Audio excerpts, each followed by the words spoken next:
Hello gang, welcome to the stream. This is the Adrel show where at least thrice a week, Mondays, Wednesdays, and Fridays at 4 p.m. around 15 minutes before whatever time it is in your time zone right now, we look at World of Warcraft gold making. We sometimes do other things. We do mounts sometimes. We just play our alts sometimes. But primarily we focus on gold making. And today I'm actually really excited for this stream more than, I wouldn't say more than usual, but the aim of today's stream is basically we're going to see how long it takes to set up both of our professions on two of our characters, right? And so, yeah, that's the aim of today's stream. I'm going to try and get distracted as little as possible. Part of the problem with the War Within being as awesome as it is that anytime I try and do anything, I end up getting distracted by a million and one of the other fun things that Blizzard has given us with the expansion, right? There's just so much to do, whether it's the world events, whether it's gathering, whether it's treasures, rares. I mean, the list goes on, right? There's a million and one things to do. Delves, heck, mount farming. Like, there's so many things to do with the new expansion. And as much as I'm trying to focus on gold making, or at least getting all my professions and things set up, I keep getting distracted. So we are going to try and keep that to a minimum today. And basically, we're going to, I am going to be dual boxing. I'm not going to lie. To be able to do this on two characters at once. But either way, I don't think it should add too much in the way of time doing it on two characters at the same time as opposed to just doing it on one.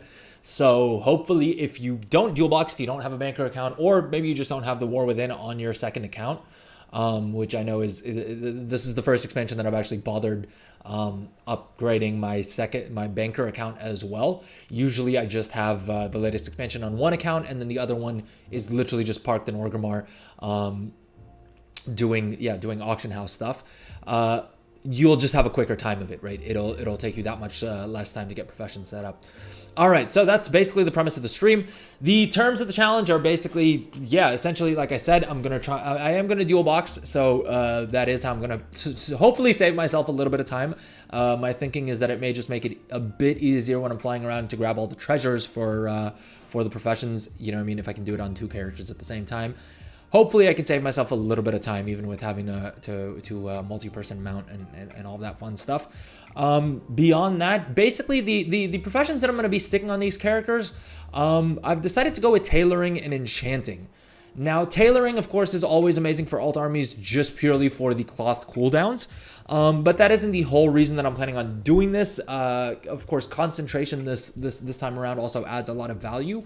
And so, depending on how we're doing on time, we may or may not actually set up the talent builds. If you are watching live, let me know in the chat if you're more interested in getting the professions set up, or if you're more interested in the talent builds. Heck, if you're watching the video on demand as well, drop a comment and let me know about that. But so Tailoring, we'll be putting on both of them, and then the second profession we'll be going with is Enchanting. Now, the thing with Enchanting is that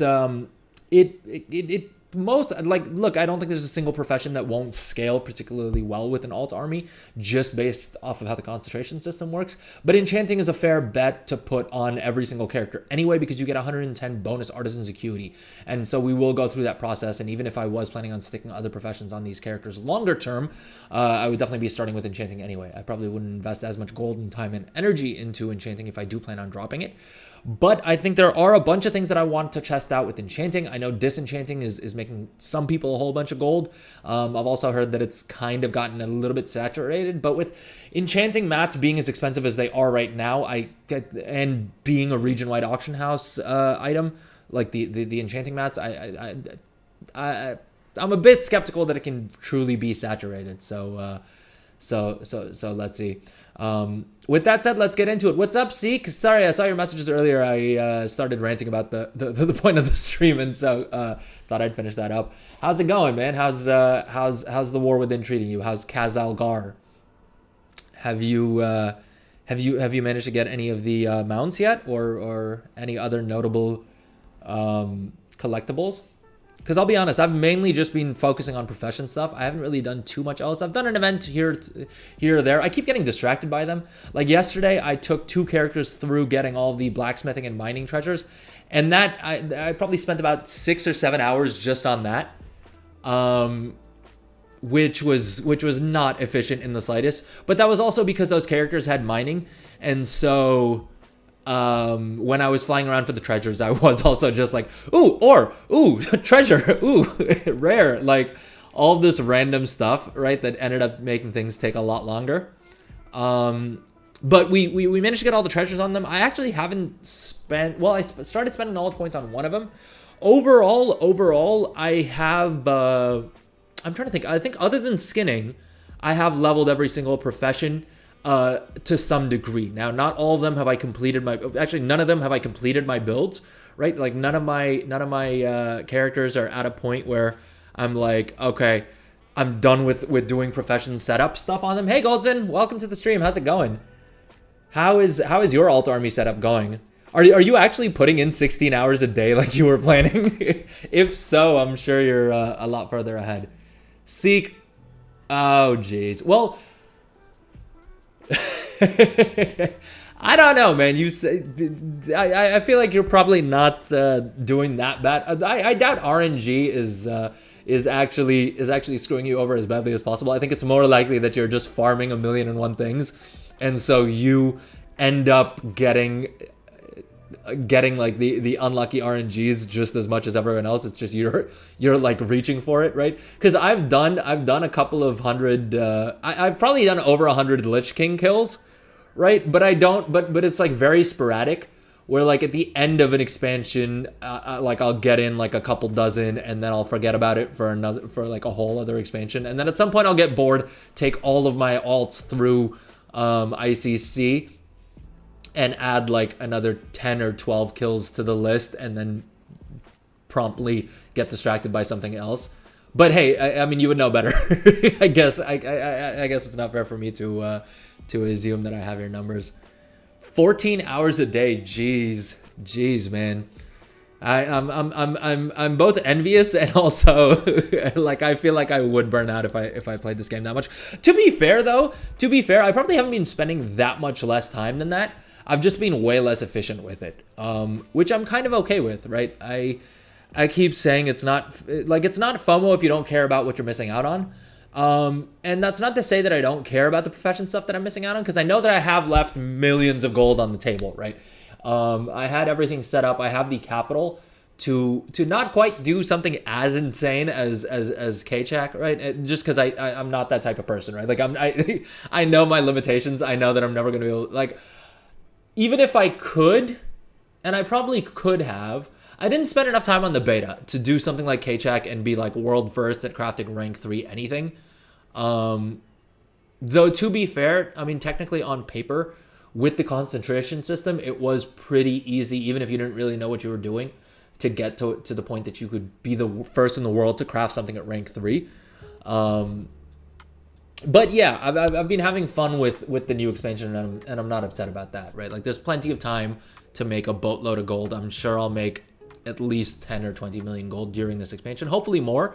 But I'm not too stressed about it, right? I've actually been kind of annoyed with myself because I feel like I'm not spending enough gold. Which I realize sounds like a weird thing to say, but here's what I mean by that, right? Let's hop into the game. We're not gonna bother going through Wowhead stuff today because I can't be bothered. Also, I don't think there's too much. I mean, there were a couple of changes, a couple of hot fixes, right? I think they made alchemy less painful and stuff like that. Yeah, but I'm sitting at about 30 million gold. I haven't opened all of my mailboxes, so probably 30 and some change. I think we hit 30.5 the other day.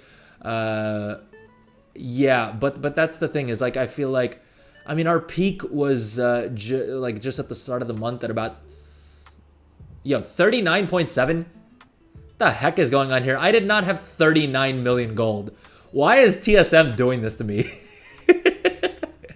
Dang it, how do I remove just this part? Because I at no point did I have 39 million gold. That I would recall. All right. I would recall if I had 39 million gold at some point and I spent 9.6 million of it, or 9.5 at least. I definitely didn't do that. So Trade Skill Master definitely bugging there. I mean, this drop as well. At no point during Dragonflight did I drop to 23.1. At least I don't think so. Let's see here. Yeah, all right, my trade skill master data is kind of wacky. Also because of the fact that all of this is Shadowlands. And it may be all of this. I don't even know exactly how long this is, like what period this is active for. In any case, the point is we're sitting at 30 million gold right now, and that's why I feel like I haven't been investing enough. In an ideal world, right, this would be the lowest point of the lowest point when it comes to how much gold I have on hand, because of the fact that it would all be invested, which would therefore theoretically generate a return. The point is that it's not that I'm not spending, it's just that I'm actually making more gold than I'm spending, which is kind of interesting. And again, ooh, public orders for enchanting.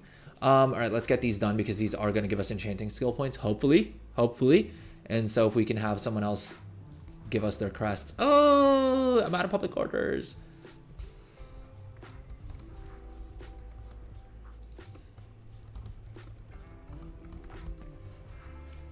All right, let's whisper the person here and see if all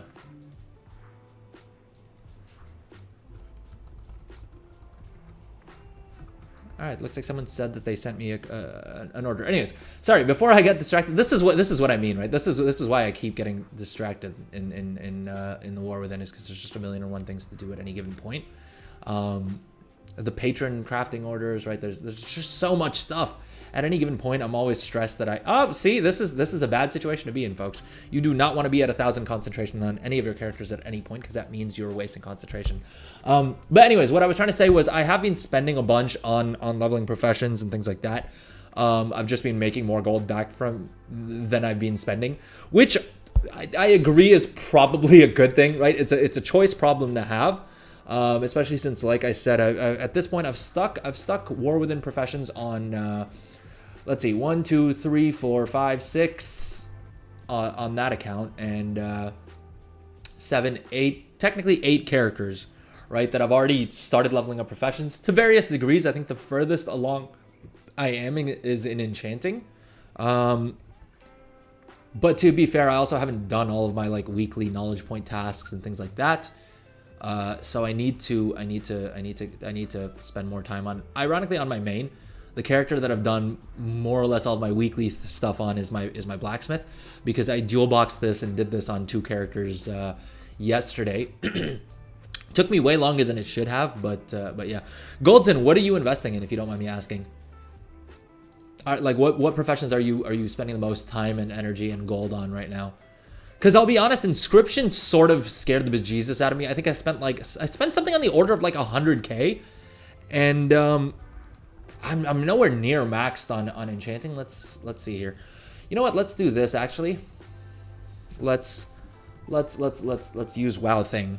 And I have been. I know I mentioned this on stream the other day, but this website is amazing, right? I cannot say enough good things about it, because I've been looking for something like this for months, if not years, that'll allow me to track all of my characters, all of their things, everything, at a glance across both of my accounts outside of the game. So I can take a look at this even when servers are down.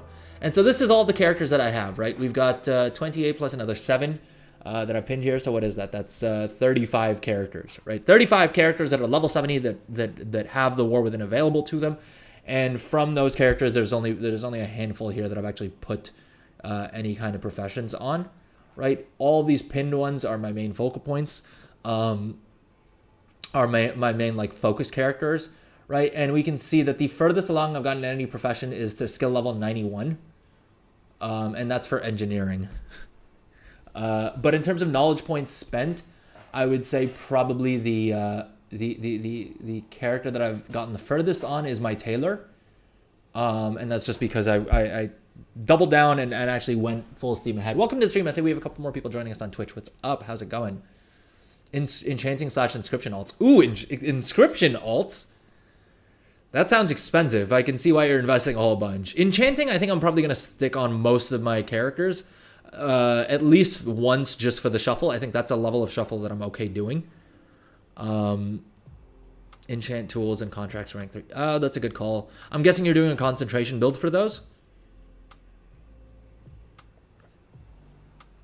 Wait, so when you say enchant tools, do you mean you're crafting the enchanting tools for your other characters, or for tool enchants?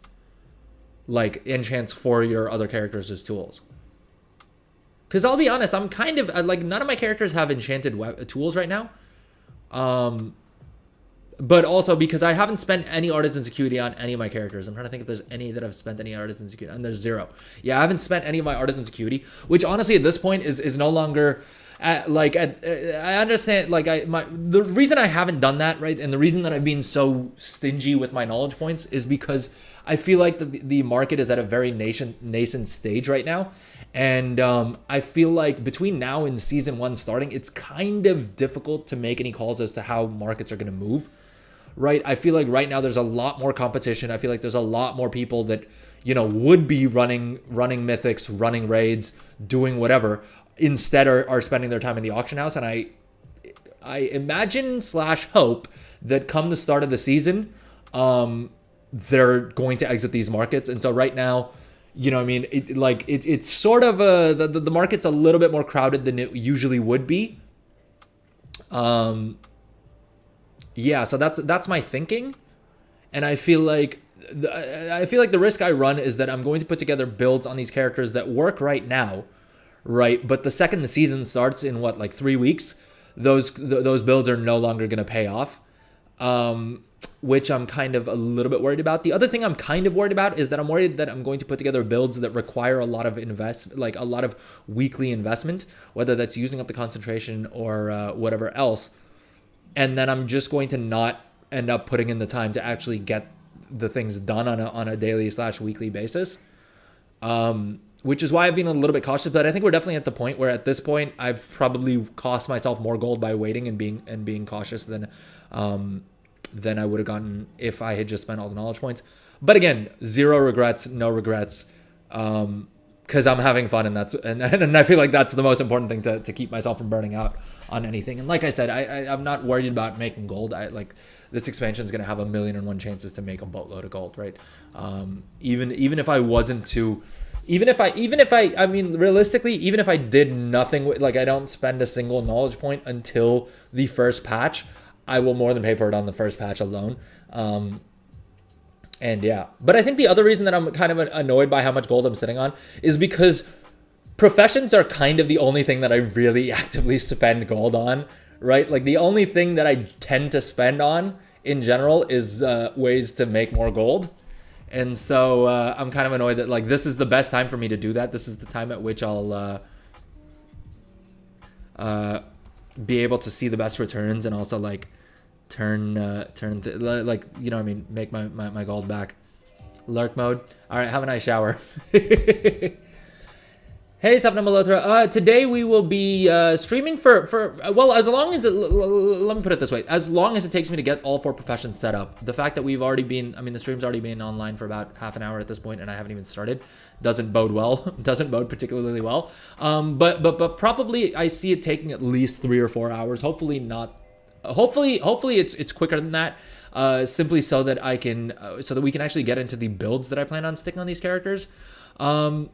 Like I said, we're going to be leveling up Tailoring and Enchanting on all these characters, right? All these characters, on both of these characters. And we'll see what we do with that.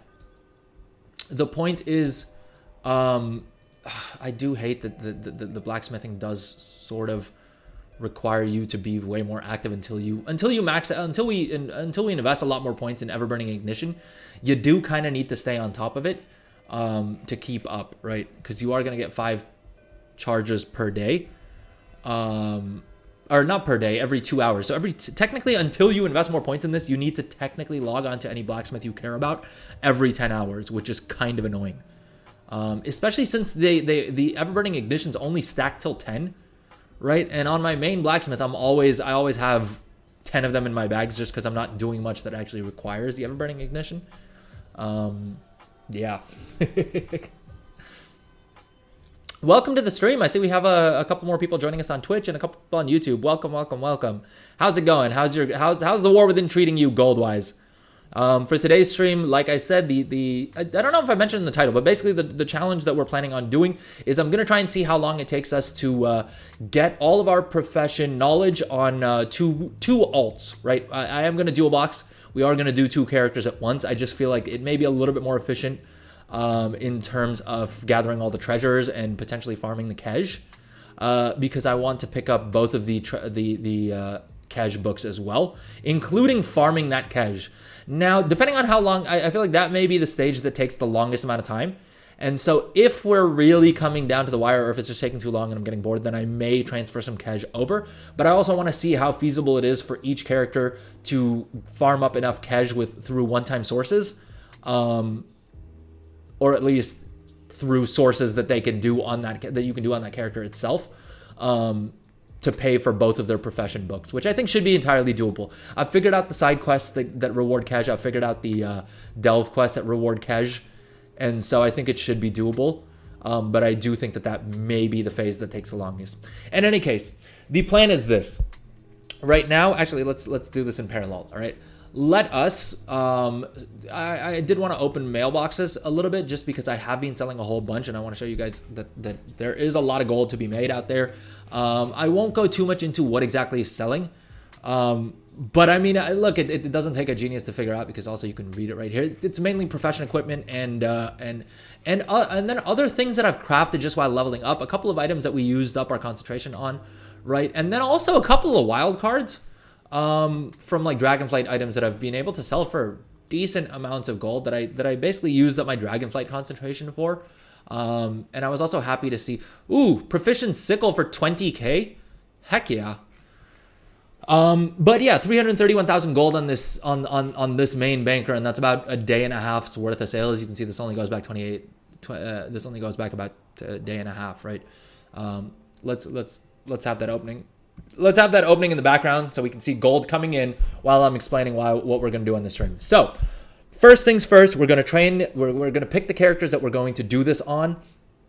I think most likely I'm going to go with Blood Elves, just because if they're a Blood Elf character, I'm probably going to want to stick enchanting on them anyway for the 5 skill bonus, right, that they get.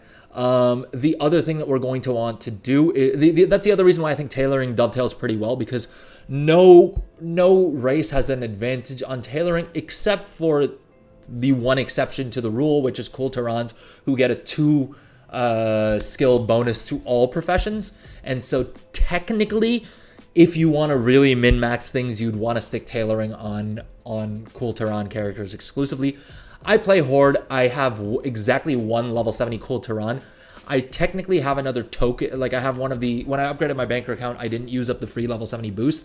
So technically I could stick, I could get myself another level 70 Kulturan in pretty painlessly, right? Like I could have two level 70 Kulturans pretty quick.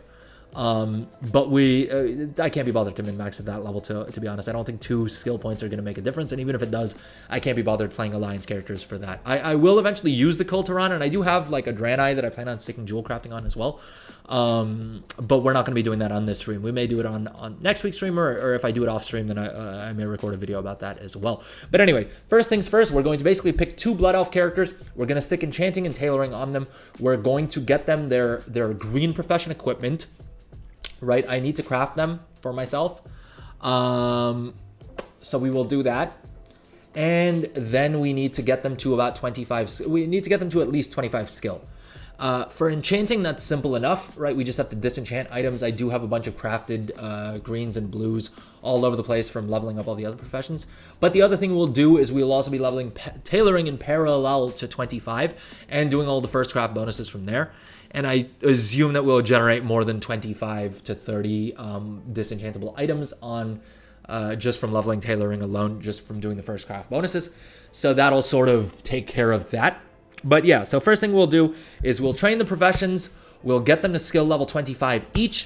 The reason to get them to level 25 skill is because of the fact that I don't think the treasures, like the one-time treasures, drop until skill level 25.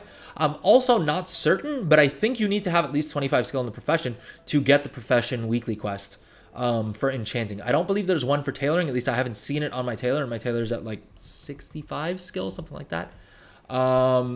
And so that's the other reason if we can pick up the enchanting quest, right? That's 2 more knowledge points for the week that are done and out of the way. Yeah, 30.4 million. All right, let's hop off this character. Actually, let's see if we have any tailoring or enchanting items that we can send over. Oh, we do need these. Okay. And I don't think I haven't spent any points in enchanting just yet. I have a plan that I think may make me a good amount of gold. But I haven't really tested it out yet. Actually, before we get into it, I think we're going to take a quick little break. We're at the 30-minute mark, so I'm just going to take a quick little break because then I want to hone in. If you are watching live, drop a message in chat. Let me know, how is the War Within treating you? Are you making a bunch of gold? Are you having fun? Are you excited for this challenge? Does anyone care?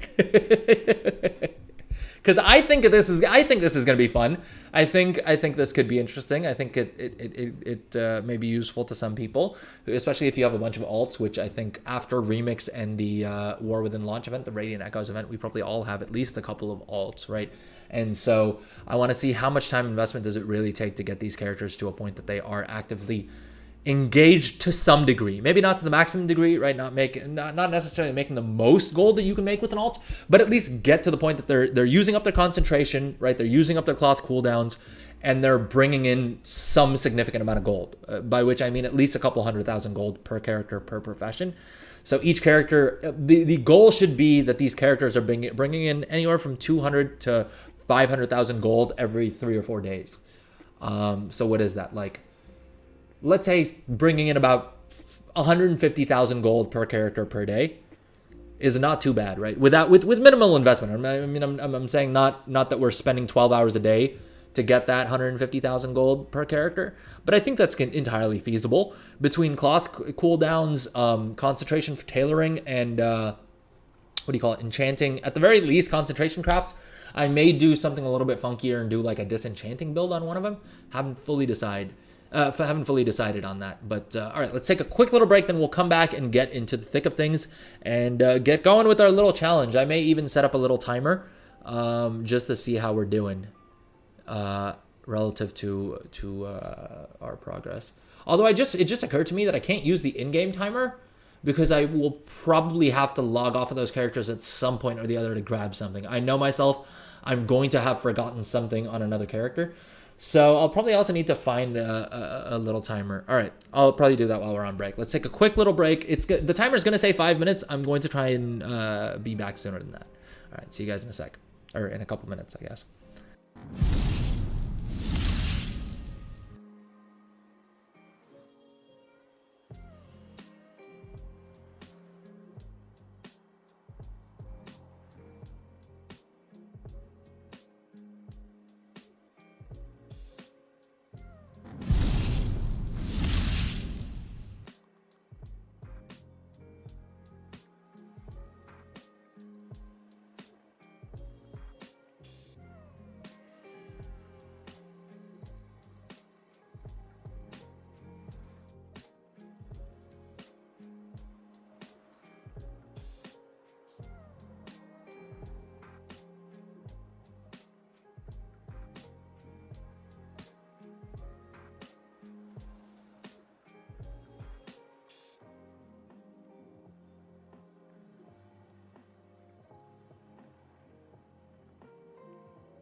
All right, and we are back.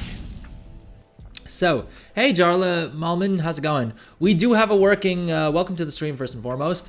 Thank you for stopping by. Yeah, we do have a working auction house in North America. At least, I mean, I haven't played much today, so I don't know if it's still laggy as all heck, but the auction house does seem to be up. At least based on how many people are standing around the auction house, probably means it's up. It's usually empty if the auction house is down. And yep, it looks like the auction house is up. It doesn't look very laggy, but we'll find out soon because I'm gonna have to be buying a whole bunch of mats to level up professions on both of these characters. 1 million on Blasphemites. Ooh. Yeah, that's what I'm saying, right? I feel like I'm not investing enough right now. I think there's a lot of opportunity for good investments. Damn. 626 each. How much are they going for now? Because I thought the whole thing with Blasphemites, I remember Mantheus saying that, like, he was skeptical the Blasphemites were going to be as valuable as, I don't know why I stuck an H in Blash. I made it Blasphemite instead of Blasphemite. 665. Are these, wait, are you saying, wait, when you say 50% discount, what do you mean? Like, off of the current price to craft them? I haven't messed around with alchemy at all. I'm glad I waited until they like buffed the research and stuff like that. I'm just not a fan of the fact that you need to use up artisan's acuity. It irritates me that blacksmiths alone have to use up artisan's acuity for the what do you call it, for the ever-burning forge. So the fact that alchemy requires even more artisan's acuity, I'm just not, I don't feel great about. Right? It also annoys me that cooking requires artisan's acuity. Though I have considered having a dedicated cooking alt who uses all of their one-time artisan's acuities to just get like the best potential cooking tools and just churns out cooking while I'm doing things on my main account. I may I may do an alt on my banker account that literally just sits around cooking like anytime I'm AFK or not actively using that account for auctions and things.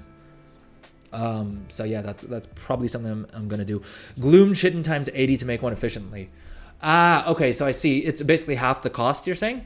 That's interesting. Do you know how or why people are doing that? Is it just because of the fact that they're getting they have multi-craft and stuff that high?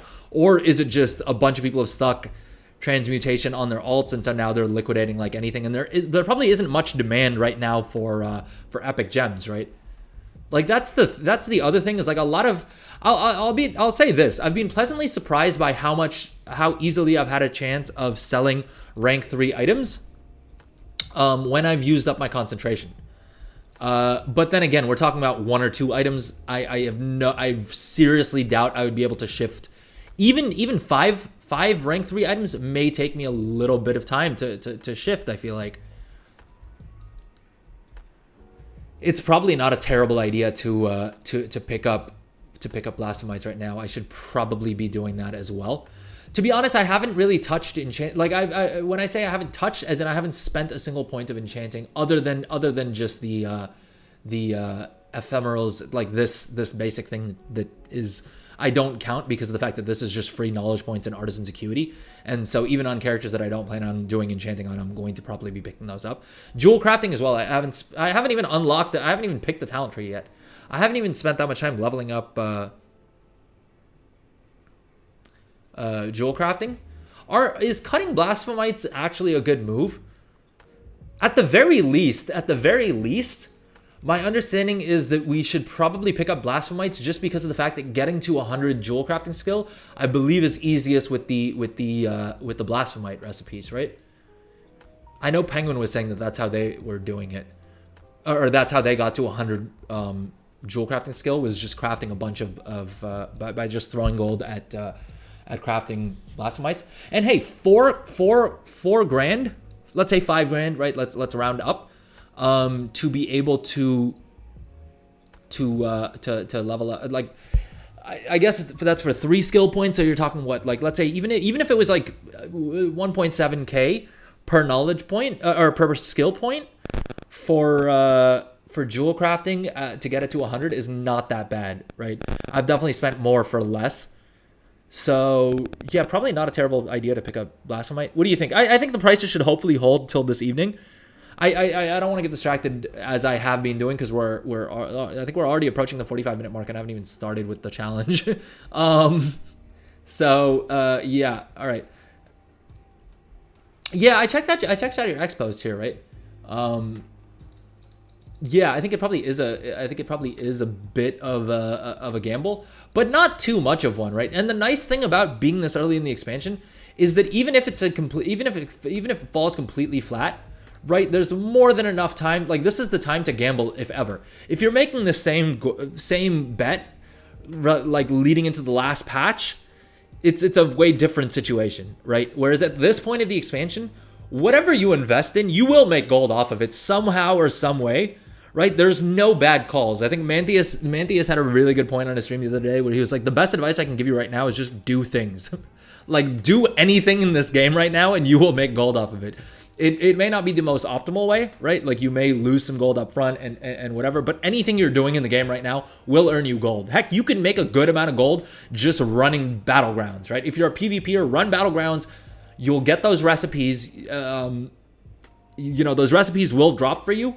Heck, I had war mode on just to level, and I picked up a couple of those chests, and I got a recipe that was selling at the time for 100,000 gold. Unfortunately, it was one of the engineering ones, so it didn't sell. I don't know if I've sold it yet, actually. I may still have it here. Ooh, another 53,000 gold in sales. Always happy to see that. I think I did sell it. I think it was the male bracers.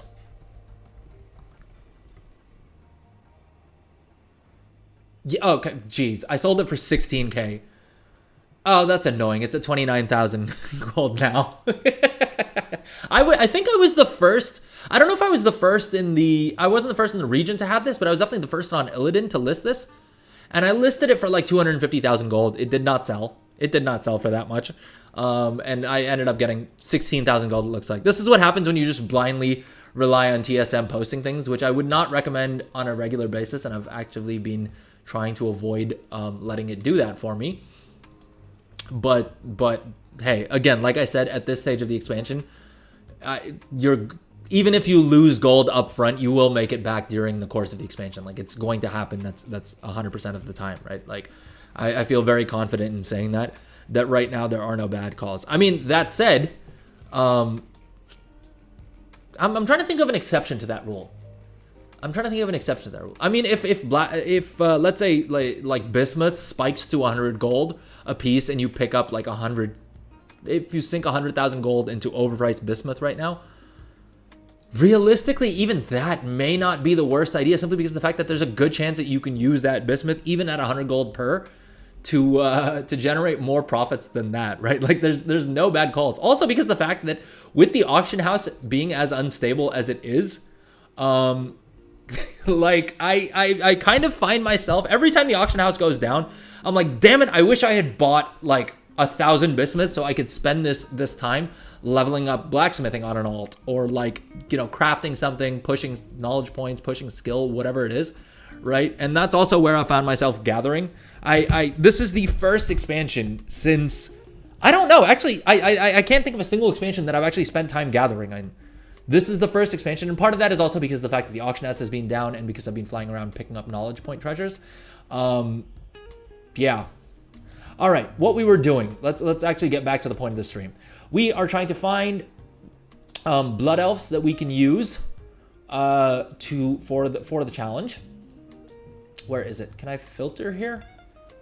There must be a way, right? There must be a way. Ah, here we go. Blood elf. That didn't work, but I also misspelled blood elf. That's not working for me. Can I not? It has a search here. Oh, here we go. Okay, I gotta put in blood. I think I have to put race at the start.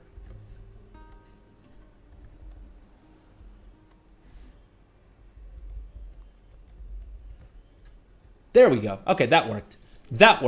All right, so we need a blood elf on my main account, and we need a blood elf on my second account. And Kilordriel is my demon hunter. And then I have. Oh no. All right, I may not have do I actually not have a single blood elf on my second account? Yo, that would be whack if that's big if true. Big if true. All right, I think I'm trying to think of the best way to do this. Oh, I already posted up. Basically, I'm trying to figure out how best to get my profession equipment over to those characters. I may just sink a little bit of gold and buy them off the auction house, because Lord knows I'm making more than enough gold back from doing this, from selling profession equipment.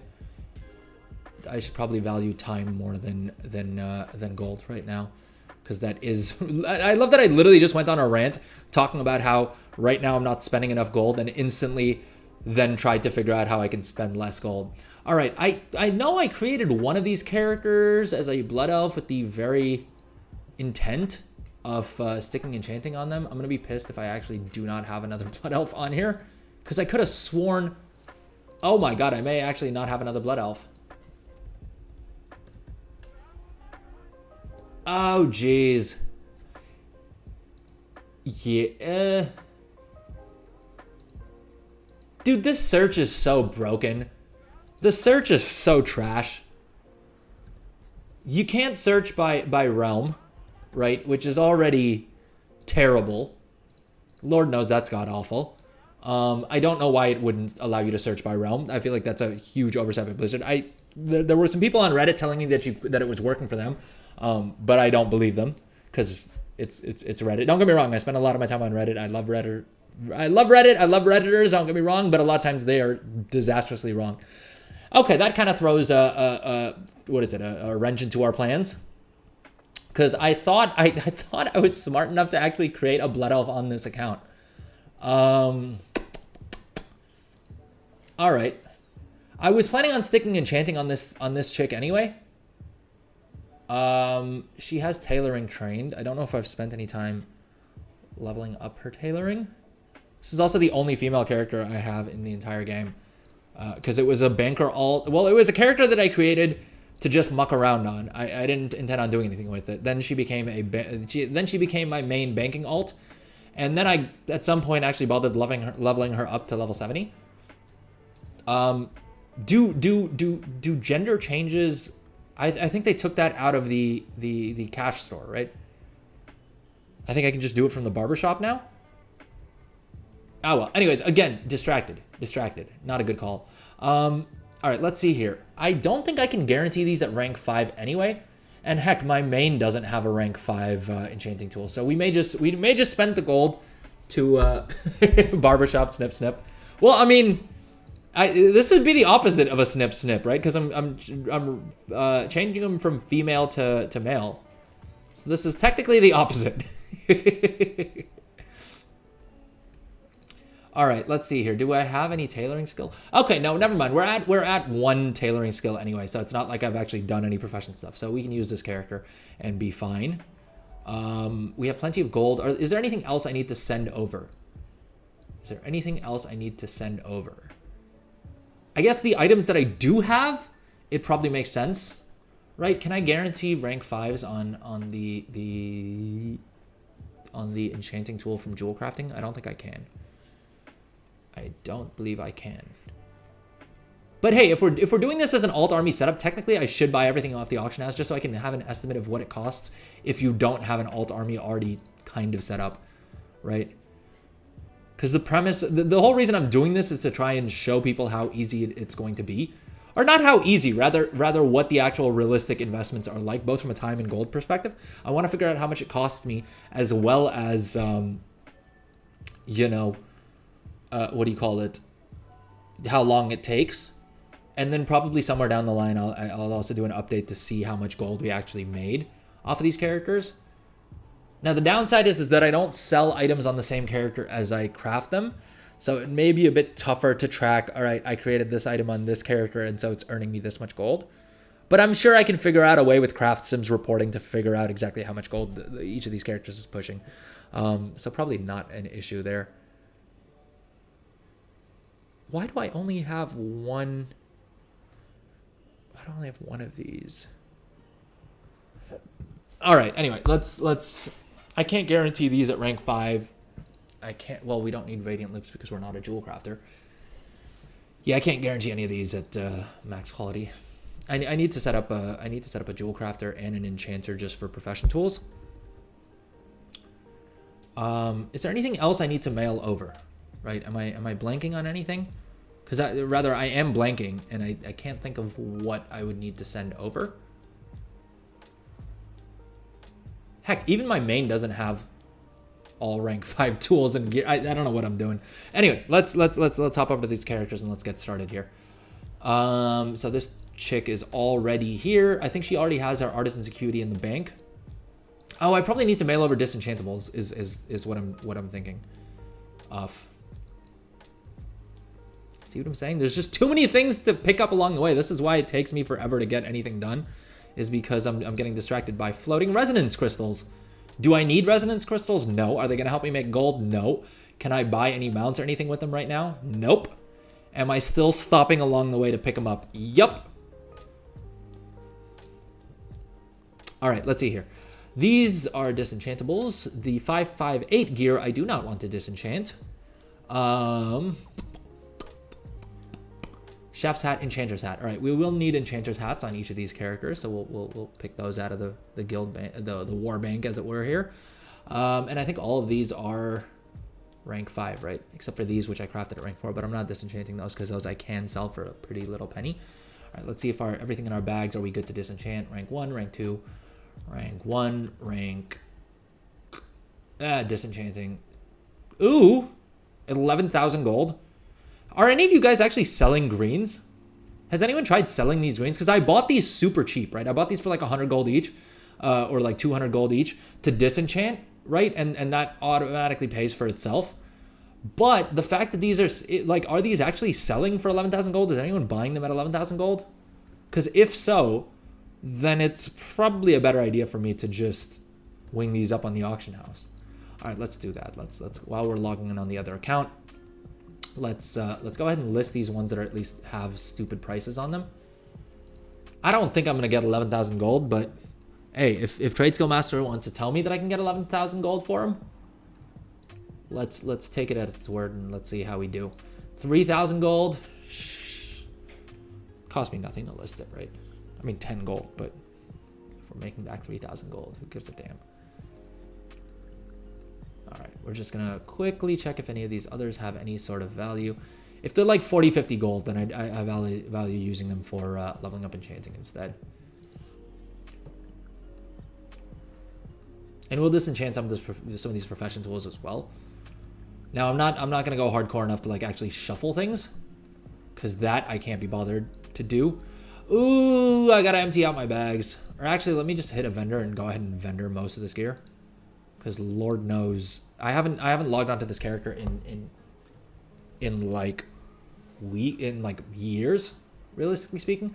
I think I literally hopped on him just to pick up the tier set, because our good buddy from chat, Seek Jut, convinced me that I needed to get to unlock the tier sets appearances for all of yeah, I mean, to give you an indicator of when the last time I actively played this character was, you can see that all these items that I'm vendoring are literally from, well, these ones are from the Dragonflight launch event. This dude's just been camped in Orgrimmar, other than like launch events for years at this point. Just because I leveled him up with the intention of using him for Dragonflight professions, and then I just never got around to actually sticking professions on him. I did not lean on my alt army at all during Dragonflight. As much as I thought I would, I had one character with each profession, the exception being alchemy, where I kind of got a little bit crazy, and I had 2 alchemists. For one was my main alchemists, and the second one was just for Dracothists. I think I can probably safely vendor all of this, right? I doubt we have anything in here that's worth keeping. I'll hold on to the legendaries just because I have a tendency to not vendor legendaries. Can I vendor it? Oh, I guess I can. Yeah, but I'll hold on to it because bag space isn't worth that much. Can I just vendor all of this? This is the other reason I like Baginator, is you can just right click on a section and vendor everything, which is kind of nice and also is quite efficient. Why do I have 2 Flight Master's whistles? And I have a third one in my bank. Dude, what? Why do I have 3 Flight Master's whistles? Yo. Anyway, let's empty out our bags here. We don't need any Heartstones. We have toys for those. Let's stick everything in our banks, other than the profession tools, so that we have nice, clean bags. And I think we're good to go, right? I think we're good to take him into Khazalgar. Should probably clean up my quest logs at some point, but we'll see. We'll see when we get around to that. All right, and on this chick, the only thing we have in our bags are either profession tools for disenchanting, for using, or they are they're what do you call it? Profession equipment that we plan on actually using. All right, let's empty out the rest of these bags. And let's get going. If you are watching live, welcome to the stream. How's it going? Drop a message in chat. Let me know if you've made a bunch of gold during the war within, if Khazalgar has been lucrative for you, and if so, how you're making gold. Are you relying on concentration? Are you doing a bunch of alt army stuff? Have you guaranteed rank 3s on anything? Or are you just making gold off of rank 2s? Again, there's a million and one ways to make gold right now. And this stream, my goal is to cover some of those ways, or at least show you guys how to get everything set up. And like I said I said this on Wednesday stream as well. My goal is, if I'm covering something on stream or making a video about it, I want it to be something that's not really saturable, if that makes sense.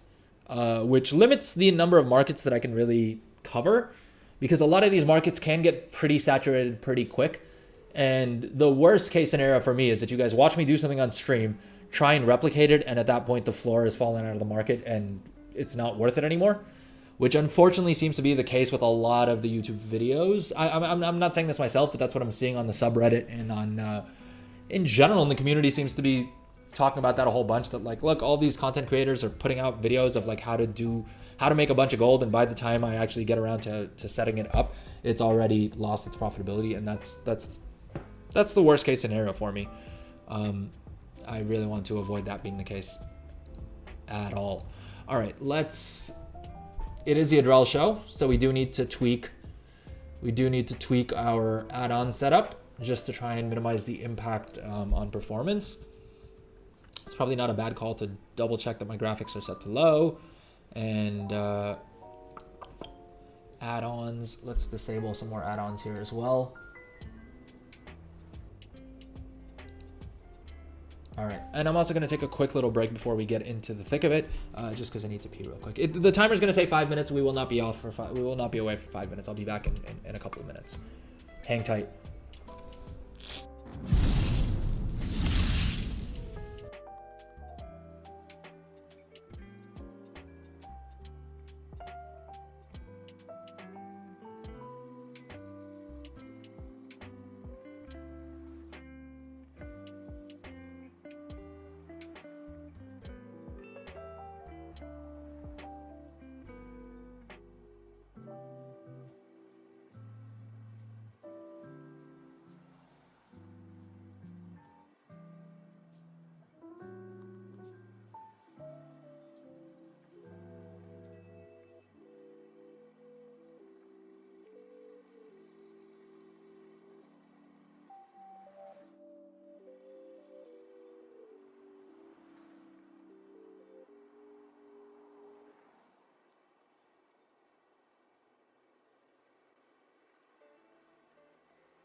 All right, and we are back. So, what we're doing on today's stream is we are taking 2 characters through Tailoring and Enchanting. We're going to farm up all of the knowledge points for them and get them to a stage that they can start churning out gold as part of our alt army. Yep, that's the plan. And so we're doing this on Blood Elves because they do get that nice enchanting bonus. And I do plan on keeping enchanting on these characters, so that's why I want to do them on Blood Elves. I would recommend you do the same as well. Any character that you're planning on keeping enchanting on, Blood Elves are the move because they get a 5 skill bonus to enchanting, which is super handy, right? And will allow you to max out some recipes a little bit quicker than you otherwise would be able to. Let's realign our knowledge point weak aura so that it fits on screen. Here we go. And if you're interested in this weak aura, which I would strongly recommend, if you're doing anything with professions, you need to grab this weak aura, or at least one of them that will tell you all of your knowledge point sources. And I'm very partial to this one, which is called MYU's knowledge point tracker. Let me know in chat if you want me to drop a link, the WAGO link to it. And again, it can't be the Adrel show unless we have a bunch of interface issues, so I'm probably gonna have to reload to get this to load. All right, let's do that right now. And let's Kia lower drill. All right, let's get both of our characters in a party here. All right, and we need to change our mount setup to our multi-box setup. All right. So we'll be going between 2 different screen setups. We'll sometimes have them side by side like this, probably more so when we're doing stuff in cities, and then we'll move to just alt tabbing between the 2 windows once we're actually out in the world gathering knowledge points and the like. All right.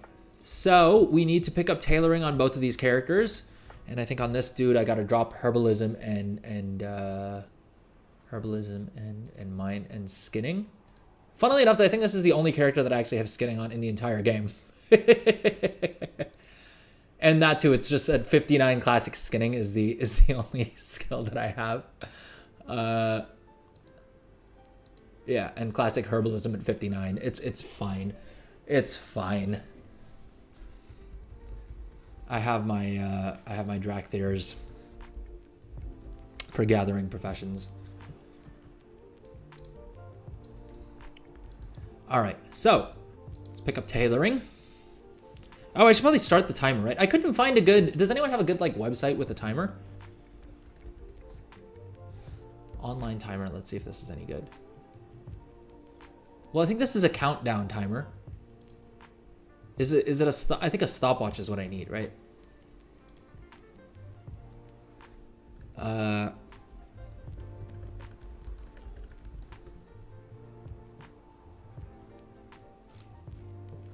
Is there one that I can have on the screen so we can sort of track it? Oh, geez, this is a TikTok video. Yeah, let's not do that. All right. How about this? We'll just use this one, and I will pull up the window every now and then. I'm wondering if there's a way for me to have this. All right. Sorry, gang. Give me a second. I should have done this on break. Let's see if I can figure this out real quick though.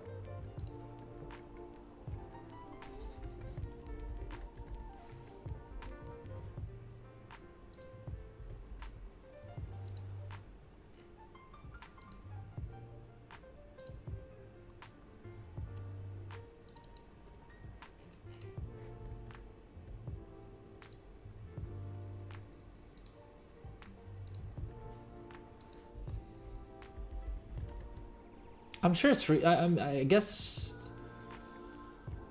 I suppose.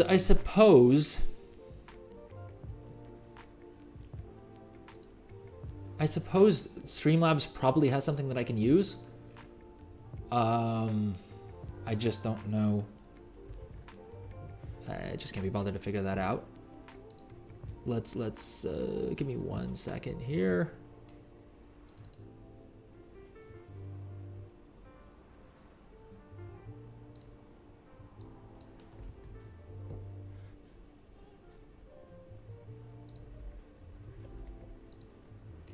Oh, geez, I really do not like that red. How do I get rid of the red?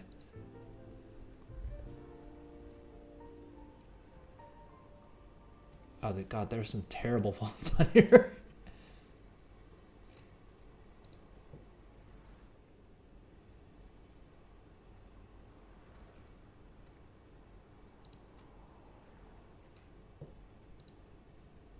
Oh, I like the original font. This is as good as anything. I really don't like this red, but I also cannot be bothered to figure out an alternative here. Oh, is this just... Can I not pause this? Is there a way for me to pause this?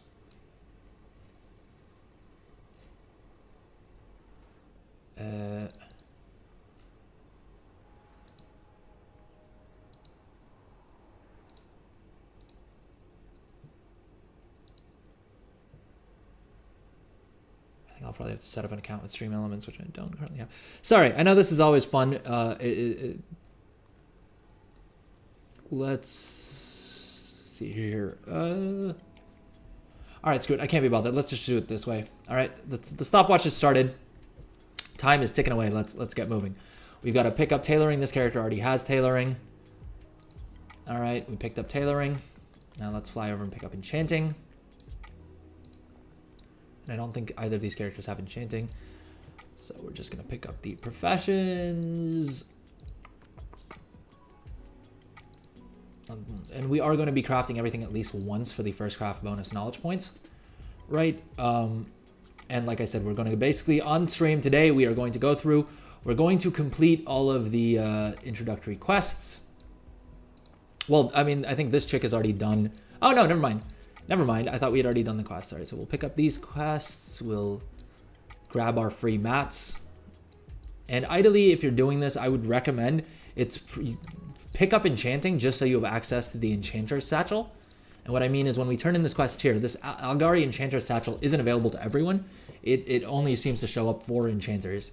And even if you literally spend the 100 gold it takes to learn Algari enchanting just to pick up the satchel, you will more than pay for it, because when we open the satchel right here, we'll see what we got here. We got 5,200 gold worth of storm dust, as well as another 57 gold worth of shards. All right, so I mean, the storm dust is what we want and what we need, and there you go. That's the first way to make gold with an alt army is literally pick up enchanting on them, get them over to Dornogal, and pick up that little satchel there.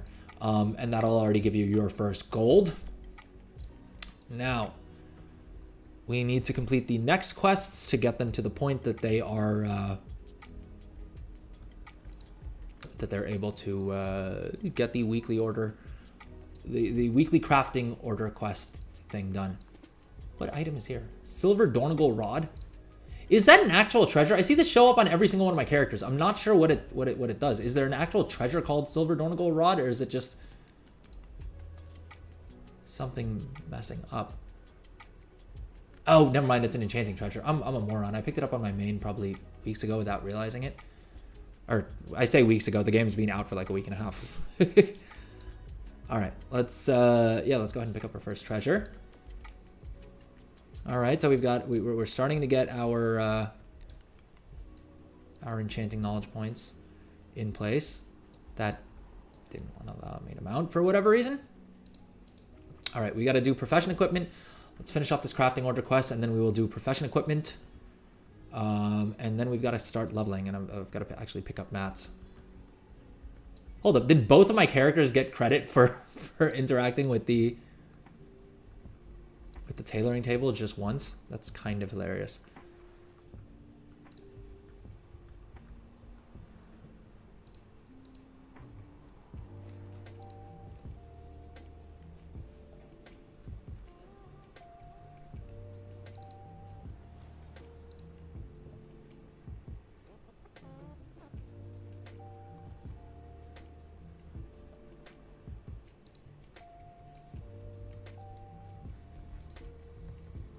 All right.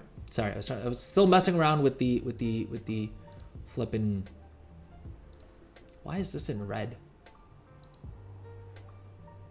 Oh, because we don't have rep for it. Okay. I guess that's the update that they made. is that it'll tell us if it's available to us or not. In any case, what were we doing here? We've got to pick up our tailoring item, right? Did we turn it? We turned in that quest. We've got to go back to the crafting order chick to pick up the weekly, which should be available to us. Yeah, there we go.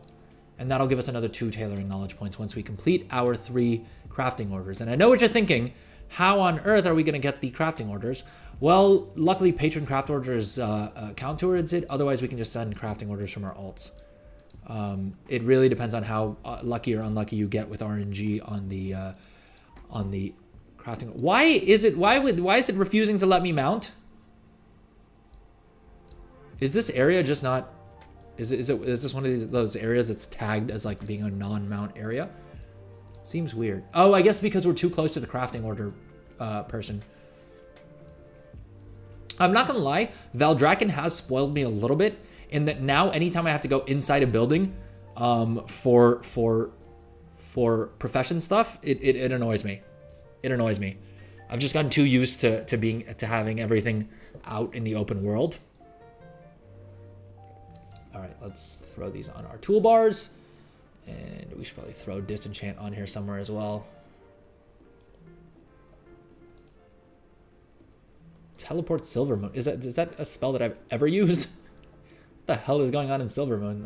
That's worth getting over there for. All right, there should be there is another what do you call it? Tailoring treasure, the Dornigal Seam Ripper, right? Which is way over here. Let's hop over there, get that picked up and done. And then we've got we're gonna level to skill level 25, and then we're gonna head out into the open world to not only grab all of our other treasures and hopefully loot these the weekly treasure points, the weekly knowledge points that you get from the treasures, but we'll also farm up the cash that we need to pick up both of our tailoring and enchanting knowledge point books. And basically, if you're not aware, with Kej, you can buy knowledge point books that give you 10 knowledge points each. Kej is a new currency. You get it in Ajkahet from doing a bunch of activities out there. And it is account transferable. So even if you have already spent all of the Kej on your main, you can just do the quest. Like, you can just farm up some more Kej either on alts from one-time sources or just by doing your weeklies. And like doing activities in Ajkahet will by itself give you Kej. So if you're doing this on your main, I wouldn't stress too much. We're gonna pick up these quests. Oh no, I picked up the world quest one. Can I drop that and pick up the we're getting distracted. Can I ooh, but I already have 2 world quests done. I'm wondering, should I do world quest on this one as well? Have you guys, if you are watching live, let me know in chat, which of these is the easiest to get done? The Snuffling one I thought would be easy, but then A, it's hard to find the actual globs of wax, and B, you also need to like skyride through 45 of those treasures, which I don't know that I can easily do on an alt. Cinderbrew Meadery at normal difficulty or higher probably isn't that difficult. Especially because I can do that with the follower mode. The world quests. All right, fine. Let's do world quests. Because I've heard the Awakening the Machine is actually the quickest one. Though I did the little scenario on my main yesterday, and it took a little bit of time. It wasn't a quick process, right? It wasn't like the Awakening the Machine. It just takes. It's easy, but it takes a while. I suppose I could do it on 2 characters at the same time to like maximize efficiency. But I mean, it did take a little while. It wasn't a quick and painless. It wasn't as quick and painless as I wanted it to be. But then again, to be fair, that's the only thing I need to do on these characters every week. So it's probably just me being lazy more than anything else, if we're being honest. All right, now let's go ahead and use these knowledge point items. There's no point keeping them around in our bags. And then we need to start stocking up on mats. We have 40 Storm Dust and 5 Gleaming Shards on each of these characters. I do also have a handy little spreadsheet that I've started slapping together.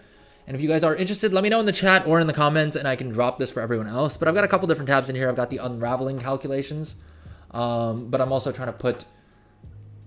My goal with making this was basically to figure out how much it's going to cost me to level each of these professions, right?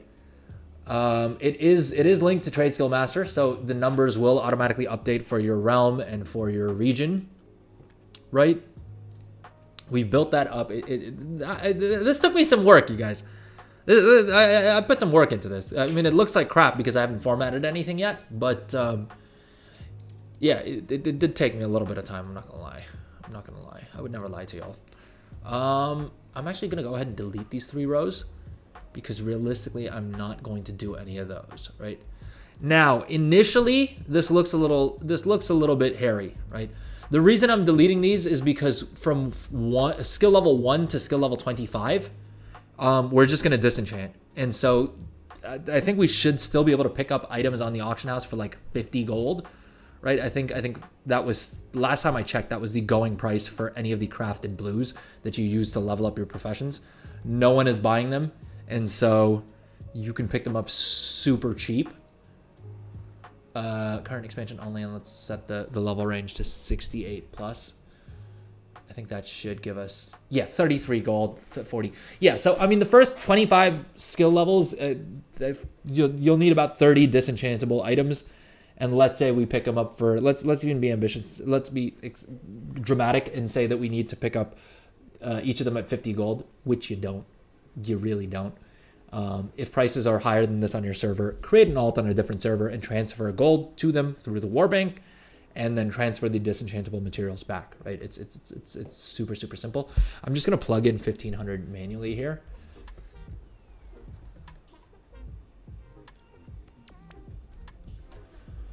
But so overall, it'll cost us about, I mean, according to this sheet, 90,000 gold. Skeptical. Still skeptical about that. I don't think it's going to quite cost us that much. Now, we got, what, 50 or 40? Was it 40 storm dust? So essentially one of these, like we could take this one out, right? We can even subtract another like 7K from this number. So let's change this to 40 storm dust. Or no, sorry, to 10 storm dust, because it previously said we needed 50. Let me just add a comment here.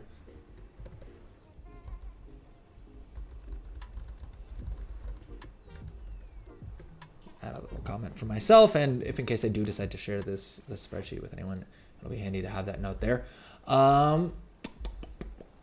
Yeah, so I mean, according to this spreadsheet, this is using the WoW professions profession leveling guide.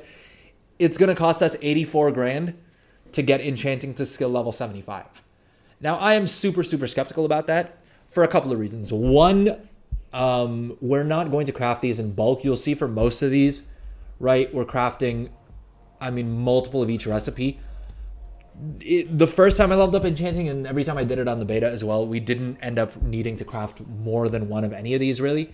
Simply because of the fact that we're just going to first craft as many of them as we can. Second of all, we'll also get another 22 knowledge points and another 22 skill, hopefully, from doing all of the illusion items, right? So, with that said, it's not going to cost us 84,000 gold. It should be less than that. But, for argument's sake, let's say it's 84,000 gold. And then for tailoring, I haven't updated the text here. I haven't even fully built out this sheet, in all honesty. But essentially the number we're looking at is this one here, where according to WoW professions, it should take us about 200 weaver cloth, 10 storm dust, 40 writhing samples, and 4 leyline residue to get to... Do I have the tailoring guide open here? Yeah, I do. To get to about 65 skill, which I think should be more than enough for everything that we're trying to do, at least within the premises of this stream, right? Not, again, the goal of this stream isn't to max out professions, to get them to 100, 105, whatever it is, you know, have all of your knowledge points, have everything fully, like, the goal of this is the lowest possible effort to get a character to the point that I feel reasonably comfortable saying that you can generate a couple 100,000 gold with them every couple of days. And I think that's entirely doable. 65 skill is more than enough for that. 65 skill in tailoring. And in enchanting, honestly, we don't need to push this high. Of course, the higher the better, because I'm probably going to use these characters primarily for concentration builds. And so having more skill will just reduce the amount of concentration that we need to use up. These sheets, to be fair, also don't account for profession equipment, which being very, very high budget about it, you can probably slap another 15,000. But overall, we're talking about 130,000 gold on paper per character. Now that may sound like a lot, but again, I doubt we're gonna end up spending that much in reality. With that said, let's go ahead and start buying up mats. I'm not going to, like I said, I'm not going to stick to these guides entirely. I'm just going to sort of do this intuitively, and I would recommend you do the same, right? Download Craft Sim, download either Auctionator or Trade Skill Master. And that reminds me, actually, I need to do more of what Goldzin is always doing on stream, which is starting off the day by running a full Auctionator scan.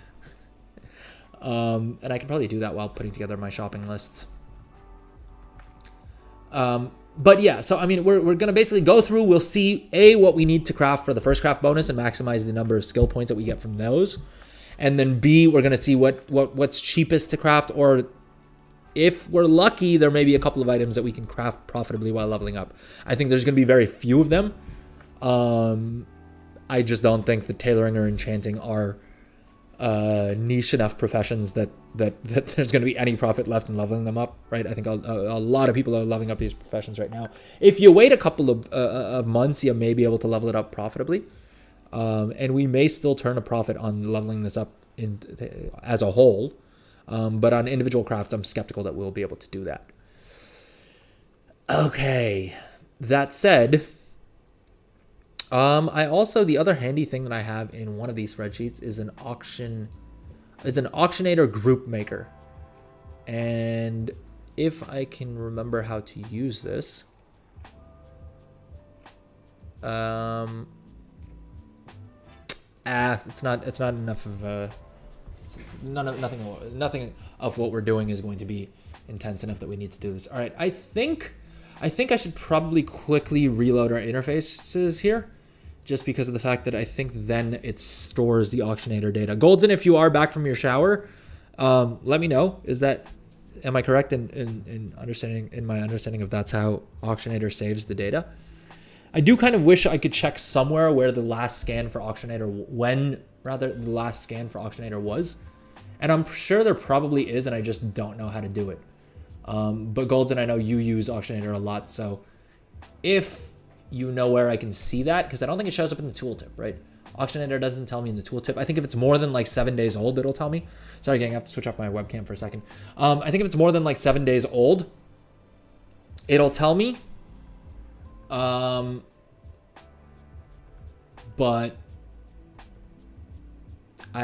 yeah, I don't know. Is there anywhere else to see what, like when I last ran an auctionator scan? Canceling, shopping, selling, auctionator, open add-on options. I don't think it's in the options anywhere. I don't think it's in the options anywhere. Though I may be wrong.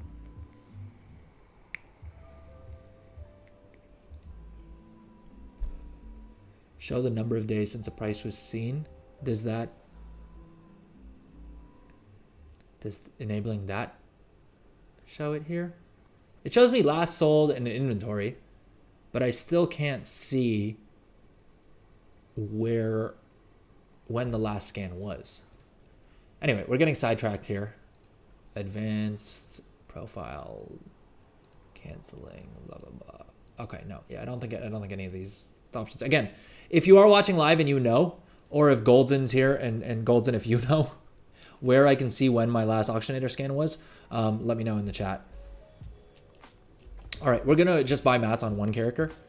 We need to buy mats. We probably need to also figure out what we need to do in terms of profession tools. Now, where is Lordreal? Let's trade over Let's do all the trading that we need to do in terms of profession equipment. I think I have all the profession equipment that I can craft on hand already, but there may be items that I'm missing, and we'll trade those back and forth. All right, we need an enchanting cap, which is, this is the rank 5 version. It's eye level 551. I don't know why enchanting only has a 551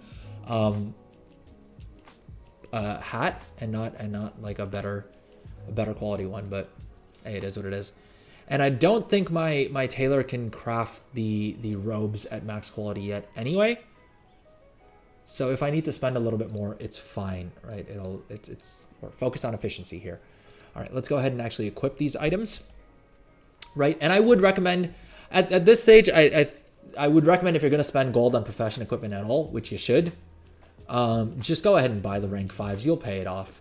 It's early off. It's early enough in the expansion that right now you can make your gold back on all of these investments. Later on in the expansion, it'll gradually get less and less possible. I mean, it'll never be impossible. I mean, because prices will also come down for these, right?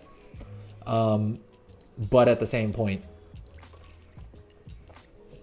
right now is probably the best time to pick up all of these things. All right, let's current expansion only. Current expansion only.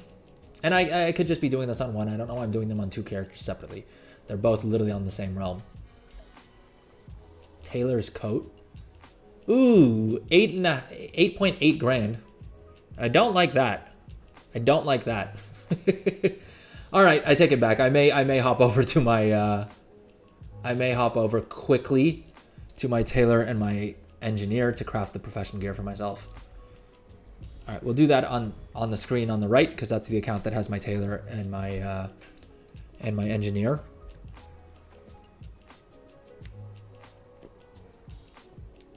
Who will craft these 2 items, the tool and the coat. And we're going to basically have 1 tool for each of these that has resourcefulness, and the second tool is going to have multi-craft. I should, at some point I will also craft ingenuity tools for each of these characters. But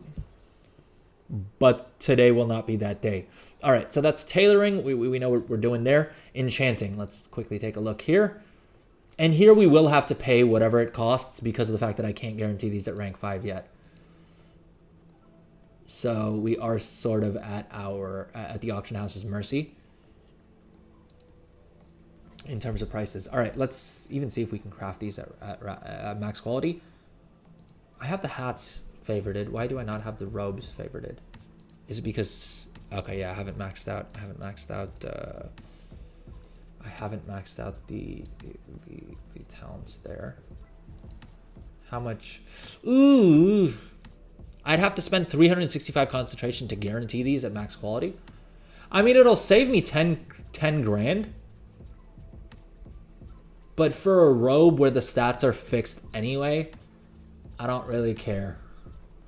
Yeah, so screw it. We'll just buy the tailoring robes and we'll pay over the odds for them, but we'll make it back in profit. I'm not worried about that. Right? It's the max quality is 551. Let's buy 2 of them. Weaver Cloth Tailor's Coat. Oh, it's painful. It's painful spending this much knowing that I'll be able to craft these in a couple of days. But hey, I'll just craft 2 extra, and the profits will more than pay for the excess amount that I'm spending on these. I'm giving someone else profit right now, so I can make back that profit in a couple of days. And then enchanting, yeah, we're gonna have to buy these 2. We will, because I don't have an enchanter that can craft these at max quality, and the 1 enchanter that I do have leveled up, I don't plan on putting on training profession equipment on. Now I'm trying to think for enchanting. Basically, we just need resourcefulness tools, right? Is there anything that we're going to be crafting early on that we're not going to be using up ingenuity? Like, ingenuity is not going to be a focal point for us. I'm trying to think if there's anything else. And I can't think of it. I think resourcefulness is going to be the move. All right, now we need to find a tool that has freaking resourcefulness on it, which may mean that we end up spending like 9 grand or something on it, because the bulk of these are going to have crafting speed. We may see a couple with multi-craft and ingenuity along the way. Is there any way to filter the auction house for resourcefulness? Oh, I can probably use Trade Skill Master's shopping, right? Because I don't think this will ruined bismuth rod. I think this will separate it by eye level, but not by spec. I don't even know if Trade Skill Master will do that. Actually, I haven't used Trade Skills Master's shopping thing in a while. It is very slow, and given how slow the auction house is to begin with. Oh, wow, it's not even separating by eye level? Or is it, and am I just missing it? Ooh. Yeah, finding a resourcefulness tool is gonna be quite the struggle, because Lord knows everyone else is doing the exact same thing, right? And I doubt it's cheap enough to use a missive, right? Ooh! Ooh! 29,000 gold? Jesus. It begs the question. Now I have to check. Can we profitably craft these with a missive at 20 and sell them for 29,000 gold? I mean, the only way I'm getting it cheaper than that is if someone is just bulk posting these at the cheapest possible price. But I'm assuming anyone who's smart enough to craft these will just list them there, or someone else is smart enough to buy them, buy up cheap resourcefulness bismuth rods, and list them for more. Because Lord knows you can make a good amount of gold doing just that, right? You can very easily and quickly sit here looking at profession equipment, or profession tools rather, you know, buying up ones that have stats that people care about. Resourcefulness will always be a good one. Crafting speed, no one gives a damn about, especially at this point of the expansion. No one's paying. I mean, the only reason to pick up, like, we may pick up a crafting speed tool in a second here, but even then, I think you can buy ingenuity ones for the same price. So I think that is what we're gonna do to level up these characters. At least we're going to pick up just an ingenuity tool. Because I don't think multi-craft isn't super useful as an enchanter. So we are just gonna pick up 2 ingenuity tools just because I'm not spending an extra 25 grand on resourcefulness. That I will probably not pay off. I was talking earlier about there not really being any bad investments. 29,000 gold for an enchanting tool is still not a bad investment, but not one that I anticipate will pay off. So I'm just going to pick up 2 ingenuity tools because I will need ingenuity tools on this character to do our whole concentration build anyway, if we throw concentration builds. But honestly, seeing those prices, I will probably spec one of these characters into just enchanting tools, because Lord knows there's a lot of gold to be made, evidently. And we're going to add another 65 skill here. We're going to, let's say we go into, what are all the talent points that give us ephemerals, enchantments, and equipment? Oh, so we'll already have 30 points there, and so we'll max this out, and then we'll max this out, right? And with both of those maxed out,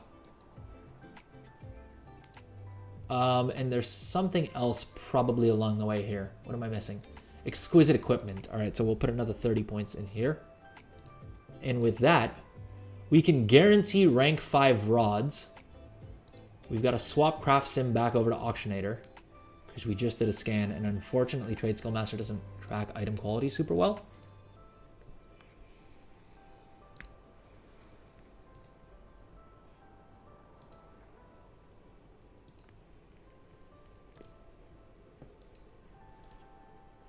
So those numbers were a bit wonky. All right, let's relook at this. We got to type in everything again, right? We're doing ephemerals, rods, and thingbobbers, right? And this is what you want to do, by the way. This is how I figure out what builds I want to go with on all these characters.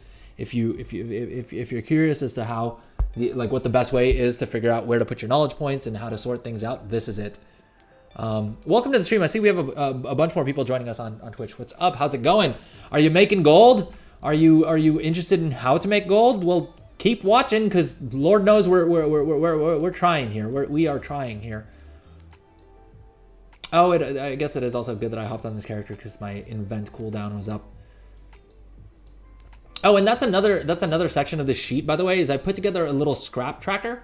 And so I can easily figure out at a glance not only what item is cheapest to generate scrap from, but also which item will take up the least amount of time, right? So Ceravite bolts rank 3 are the cheapest, but I've been mainly using grease up gears rank 3 because it takes less time. And I'd rather pay a little bit more gold to have to do a quarter as many scraps. So yeah, let me know. But again, let me know in the chat. Let me know in the comments if you want me to drop this sheet for y'all. I haven't really bothered yet because it's got a couple of handy tabs in it, but I'm working on it. And if there's enough interest, then I may share it with y'all. Okay. Now, we did the invent. My understanding, or at least what I thought I saw K-Chak and a couple of other people say, was that inventing is supposed to give you a buff to your crafting stats, and I have yet to see that happen. Now, I don't know if I need to spend more points in here in order for that to happen. Right? These give you more maximum scrap. That'll give you Tinker's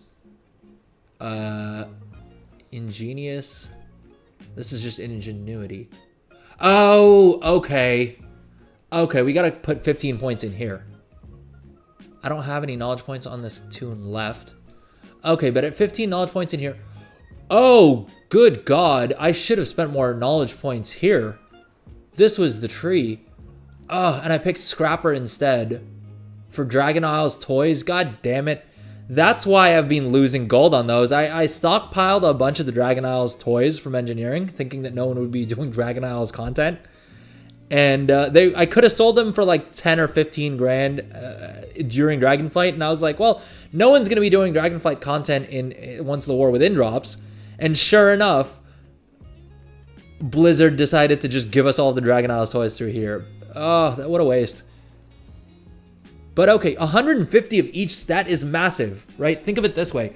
Like your epic tool will give you 300. Or your blue profession tool will give you like 300, right? I think that's the number of that stat. 150 every 12 hour, like for 12 hours. Oh, I gotta go into Ingenious. At least if we were doing an ingenuity build or a concentration build. I have no regrets about what I did on this tune because I'm mainly just focused on profession equipment. Because I with the amount of alts I'm planning on getting through content, I cannot be paying a 5 gold premium on every single profession equipment, on every single piece of profession gear that I need, simply because of the fact that not because I can't afford it, I very much can, but just because of the fact that it kills me inside when I'm giving that much gold away to other gold makers. Hey, if they want to join my stream, I'll happily give them all the tips in the world for making more gold, but I unless I do like a giveaway or something at some point on the stream, I don't want to just like hand over gold like that to people who aren't watching the stream, like you lovely people who are watching live. Thank you so much, everyone who is watching live, by the way. Appreciate it. Big number make me happy. All right, so it looks like we can turn a healthy profit by just spending about 70 knowledge points, which is completely attainable right now. Right, at this stage of the expansion, you can easily get, without too much strife, you can get to 70 knowledge points fairly easily, especially since 5 of these points we're going to be spending anyway, and we'll make back more than those points, right? We'll make back 7 points. So overall, this should be entirely feasible, and this is probably the build that I'm going to go on one of these characters. I have a feeling it'll be on my main account, because I'm probably not going to be bulk crafting these, like, passively in the background. I think most likely what we're going to do is on my main account, we're going to go profession equipment spec, and I'll also use that character to craft the epic tool for my main enchanter through the crafting order system. I can't use up the artisan's acuity, but this recipe costs artisan's acuity, and so I'll at least save my main 150 artisan's acuity as well as the knowledge points required to like max this out. But yeah, we'll use that character to basically craft these runed bismuth rods. All right, let's go back in here and the thing I wanted to check, I forgot to check. So we'll need to populate this again. Professional production, exquisite equipment. I mean, technically I should cut this time out of the stopwatch Let's see what our stopwatch is at right now. That's not the window. This is the one. We are at 33 minutes in, and we haven't really done much of anything. But hey, look, realistically, when you're doing this on your own characters, you should be spending a good amount of time figuring out your build and using something like Craft Sim to simulate what your margins are going to look like. Definitely don't like spend the points thinking you're going to do something and then have it fall flat on its face, because then all of your time invested, all of your gold, all of your effort and everything will not pay off, and you will burn out. And then you will die. No, I'm kidding. You probably won't die. I hope you don't. I'm gonna knock on wood. That things don't go that badly. Probably not a good joke to crack, but hey, it is what it is.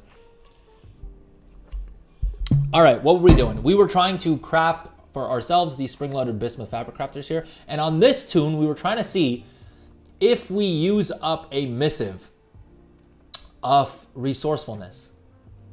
Right, that's gonna add 1,100 gold to our crafting cost, and we can still guarantee it at rank 5. Boys, gang, everybody, we just found a license to print gold. All right, I am super stoked. This is amazing. This is amazing. Our crafting cost, and the way to find out crafting costs through flipping Craft Sim. By the way, I don't know why it doesn't show it up here, but if you add open recipe, you'll see the crafting cost here. I think you can probably... Okay, yeah, never mind. I'm a moron. Genju is way too good at what he does. Genju is the creator of Craft Sim, by the way. I think I'm pronouncing that right. Genju. Genju. Anyways, the dude's a legend. The guy's a beast, right? I cannot say enough good things about him. Anytime I drop him a message in Discord about anything, he's either patched it or like fixed it in like literally like 10 minutes.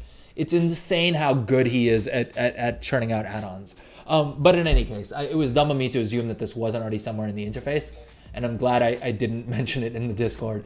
But basically, if you open up this craft cost optimization window, you'll be able to see the crafting costs here, right? And this should account for the missives as well, right? And you can also use sub-recipe optimization to figure out if it's cheaper for you to craft any of the mats that go into this. Now, for this item in specific, there is nothing we can craft that'll make it cheaper, other than potentially the missives. And the missives, if we use a rank 1 missive, it's going to cost us gold. But look at this, gang. We can craft these at 3,000 gold with the missive, right? With our little missive that we're going to buy off the auction house. We'll craft this at 3,000 gold, and they're selling right now for 29,000 gold a piece. And I guarantee you they're moving fast even at that price. Check for your server, right? Check all this on your server. Do not spend a knowledge point until you have Craft Sim and you have simulated everything, right? I know some content creators and some people in general are like, no, I want to understand the numbers myself. Sure, if you think you can figure that out, then you're probably not watching this stream or watching this video on demand. And even so, your time's going to be better spent on actually doing things in the game than figuring out the maths yourself. Craft Sim, is it 100% accurate? No. Is it good enough 99% of the time? I would say so. I don't know. Actually, Goldson, do you rely on Craft Sim as much as I do? You're probably the right person to ask about this. I'm not sure if you're back from your shower. If you're still in the shower, that's a long shower, bro. I know you mentioned earlier that you were going to move to lurk mode to shower. I'm not trying to shame you for your shower. Maybe you like a long shower. We all need it sometimes. And Lord knows I feel like I would need it if I was spending 14 hours crafting. Because I'm only spending about 12 hours a day in this stupid freaking game. Yeah. Anyway, so this is what we're doing. Literally. I'm trying to think if there's any other profession tools that Enchanting crafts. I think there's one or two, right? I may be mistaken. Am I mistaken? Are there any other profession tools that enchanters craft? Oh, it doesn't look like it. Is that literally it? Either way, not complaining, right? We can craft items for 3,000 gold and sell them for 29,000 gold, probably as many as we really need. So yeah. Sorry, one second. Let me Let me make a little note here because there's a good chance that I forget about the build that I just talked about by the end of the stream. So Keylordriel.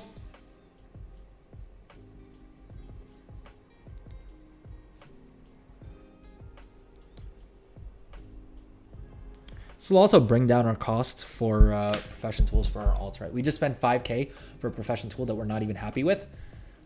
When we can very shortly, we'll be able to craft those for 3 grand. All right, spring-loaded bismuth fabric cutters. Now let's look at what those are running on the auction house. We want a resourcefulness one, we want a multi-craft one, and we need an ingenuity one. And we can guarantee rank 5 on them on our engineer. Now things get very, very, very laggy when I use the cost optimization option for engineering, which makes sense, right? My brain starts to hurt when I try and cost optimize. I spent like an hour. I spent literally maybe 4 or 5 hours yesterday just crafting things with engineering because like a moron, I tried to optimize the sub recipe crafts. And because of the fact that it was cheaper for me to craft my own chaos for me to craft my own gyrating gears, it still is, right? Still is cheaper for me to craft them. If we put the right mats in, right, we can make a 20 gold profit for each. And the bismuth bolts and the whimsical wiring, whatever else we needed for the professional equipment, I, for whatever reason, like a moron, tried to craft them for myself. Do not do that. Outsource that. Pay someone else. Give up the 20 gold per bolt or whatever it is, and focus your time on things that make more gold, because that's going to be more efficient. Do not do what as I say, which is what I always say on stream, and we'll start saying once I make videos again. Not gonna lie, Loki dropped off on freaking creating my on editing videos. I need to spend more time doing that, so sorry about that. If you are excited to see some more videos, let me know in the comments or chat, and I will get right on that, because otherwise I will spend 12 hours a day just making gold in this game or at least having fun leveling up professions.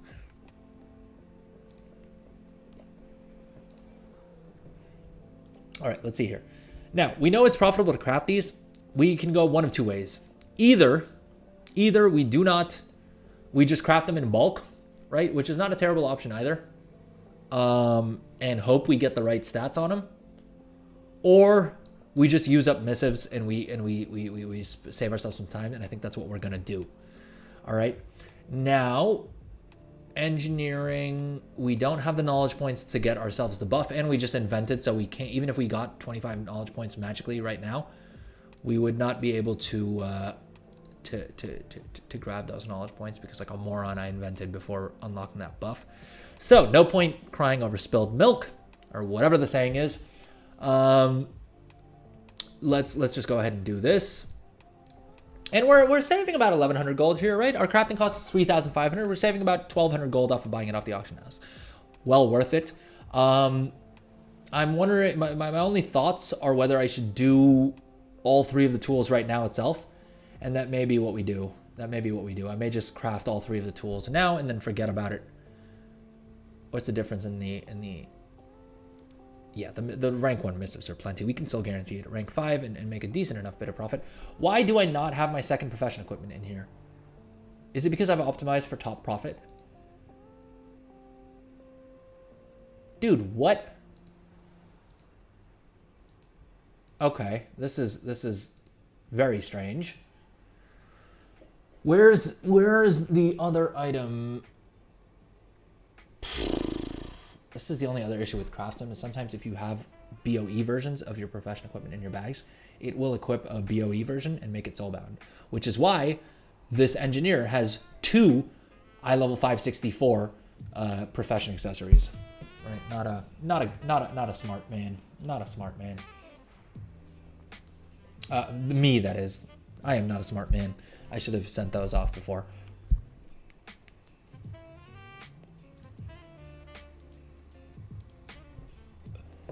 All right, we're gonna ignore what Craftsman is selling us here because it's being a bit wonky.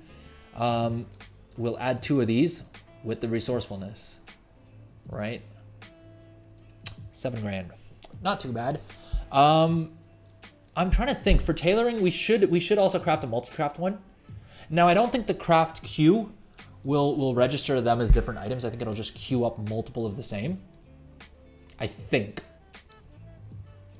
Yeah, see, it's doing this with the multi-craft missives instead. So we'll need to do these separately. But we're gonna buy all the mats at once. I'm not gonna bother with these subcrafts because, like I said, do not bother with that, right? Do not bother with that. It's just easier and quicker. We'll hit create auctionator shopping list. Let's full screen this feller. I wanted to check patron craft orders. This is the other like nervous tick that I now have, is I'm just constantly checking crafting orders to try and get myself more skill points. The patron ones make it worse because the patron ones seem to like refresh like every day or like every so often. I just saved this person 23,000 gold. You welk. They only tipped me 2,000 gold as well, which is also kind of... Oh! Up! First craft bonus on a blue profession tool. I am so happy. I'm so happy right now. First craft bonus, +3 skill. Oh, it's all coming together, boys. It's all coming together. We are about to max out engineering skill. If we get lucky with a couple more of these, these work orders. Oh, and I have 2 more. Up.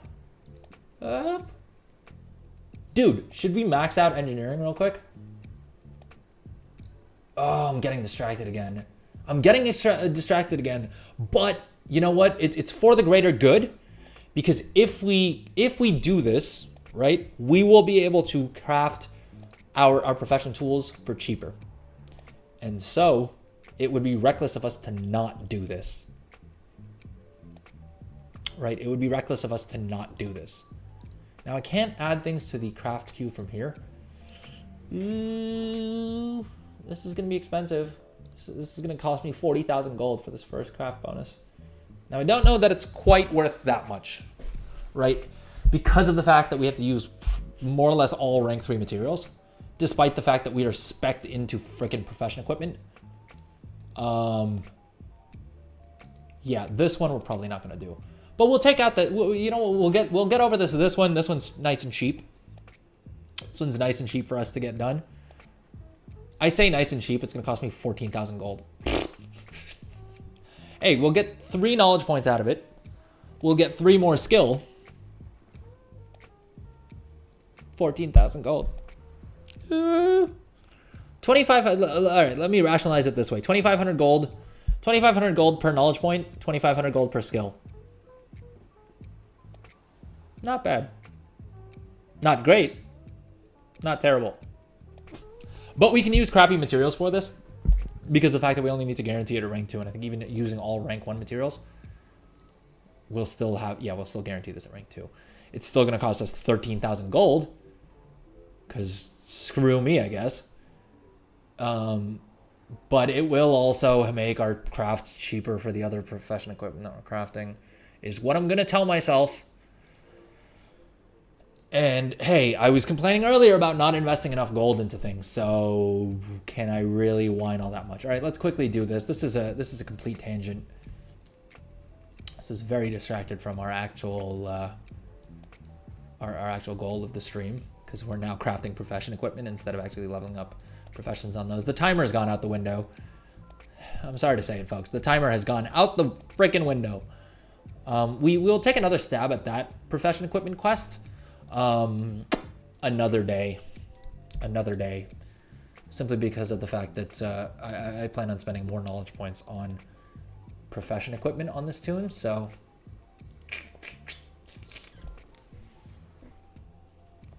well, we need a total of 16 gyrating gears. The rank 2s are the cheapest. That doesn't sound right, but appears to be the case. So it may just be the case that no one can craft these at rank 1 anymore, right? Because there are some items that after a certain point you can't, even if you throw gold at the problem, you can't really craft any cheaper than you're grabbing them. I only have 5. Oh, I have 97 of these. It's 6 gold. All right, again, we're wasting time optimizing things that do not need to be optimized. These are the whimsical wiring's cheapest there as well. All right, let's go ahead and get that crafting order complete, and hopefully that'll save us some knowledge points. Not knowledge points, save us some gold in crafting the profession equipment that we actually logged onto this character to do. Because if not, this was a complete waste of time. And Lord knows, if you've watched my stream at all, you know how much I hate wasting time. I'm all about efficiency. Do we have any cheaper mats we can use? Because I don't want to spend 15 grand. For God's sake. Oh, these are the lowest quality mats we have. All right, I'm gonna close my eyes and hit craft because it's painful, but it's knowledge points, first craft bonus. We could probably find someone else who will just send us a crafting order with all of their mats and do it for cheaper. But we already hit the craft order button, all right, so that's done. We're done with it. We're done with it. I can open my eyes again. To be fair, I forgot to close my eyes. 95 skill, not bad in engineering. If I get a couple more. Oh, that only gave us 1 skill point because it turned yellow.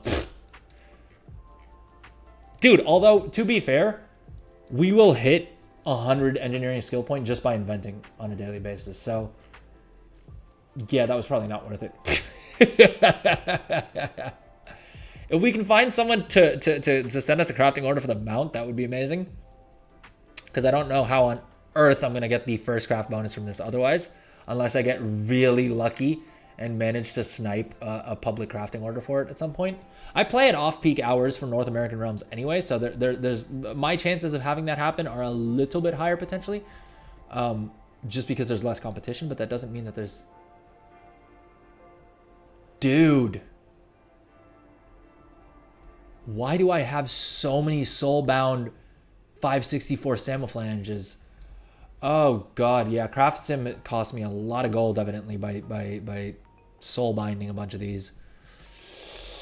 Not happy. Also can't complain because Craft Sim has more than made me way more gold than I've spent that. Oh, I got sniped for my Radiant Echo crystal thing, whatever it's called.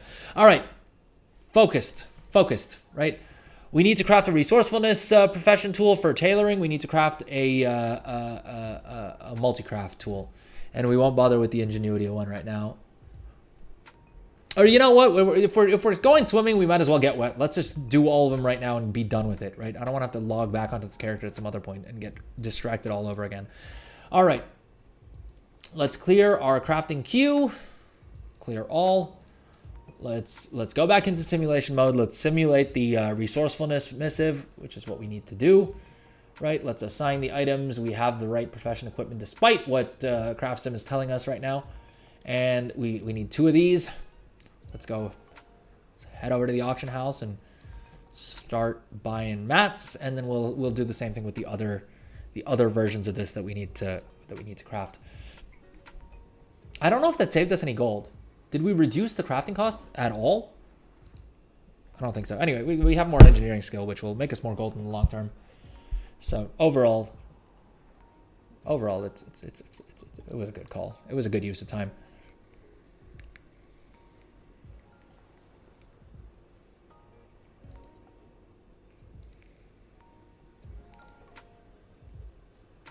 And the other thing I absolutely love about Craft Sim's crafting queue is that it'll automatically queue up the quality that you need as well. During more or less all of Dragonflight, I used Profession Shopping List, which is this add-on here. But this doesn't really tell you super well the quality that you need to buy. It'll just tell you the items. I believe you can set up item quality tracking in the settings. But if you're using Craft Sim to simulate everything anyway, it's easier to just use Genju's amazing crafting interface as well. Though I am realizing that I don't need to queue this up. I don't need to buy mats for these separately. What I need to do is queue up 6 of them and just buy different missives. Because the missives all have the exact same impact on skill. So that was dumb of me. 21,000 gold for all of our profession tools. That said, this is because I'm covering all of my bases at once. If you were doing this on your character, like if you were just doing this on one character, I would only recommend using the resourcefulness tool while leveling. And If you want to spend a little bit more gold, then you could also pick up the multi-craft tool. The ingenuity one is really, really optional. Ingenuity isn't a major difference if you're doing something like if you're crafting with. I'm trying to think if there's ever actually a time that we need an ingenuity tool. You know what? Screw it. Let's just do 4 of these, because if you're crafting something with a concentration build, you're gonna want to use resourcefulness. I've been crafting ingenuity tools for all of my characters, but I don't really know why, because I'm never going to use that ingenuity tool. I'll always want resourcefulness instead. I can't even quantify, through craft sim at least, what the value of ingenuity is, right? It'll give me per point of concentration how much gold we're making, but there's no metric for ingenuity, and I am far too lazy to figure it out. Ingenuity needs to be changed. I don't know that I agree with that, to be honest. To increase rate of concentration gain, well, it does, right? If you by spending more knowledge points into the ingenuity tree for whichever profession, you will have more of your concentration refunded, right? So basically, if you go into where is it, ingenious here, right? By the time you have this maxed out, it'll refund all of your ingenuity. So it does, like, Blizzard has given you a way to make that happen. Yeah, you mean, so you mean that that ingenuity, like if I have 4% ingenuity, I get 4% of my concentration back?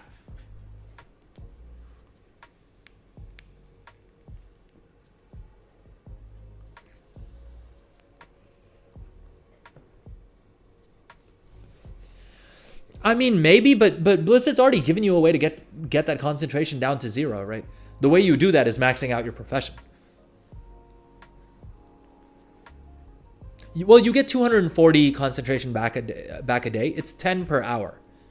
Now, if there, like, I wonder if in a future patch there may be, I don't know, an enchant or like a new talent tree that they add that'll increase your rate of, or maybe it could literally be like a rep gated item, right? That increases your rate of concentration, right? The regen rate for concentration. That could be kind of cool. That could be kind of interesting, right? Make it, I don't know, like they could do something with that, and I'm sure Blizzard has thought of something like that they may do at some point or the other. But I'm honestly happy with the professions in their current state. I think the concentration system is much better than inspiration, because it allows both types of players to have fun and make gold. And when I say both types of players, I mean if you want to spend all of your days doing profession stuff like I do, you're gonna make more gold from it because you'll have more alts. You'll have, you'll be able to craft things without having to use up concentration at all, right? I haven't gotten quite to that point on any of my characters, but I'm working on it and I will get there eventually. And so, sorry, typing and talking at the same time is always messy for me. And with the auction house, things can go horrifically wrong. What was I saying? With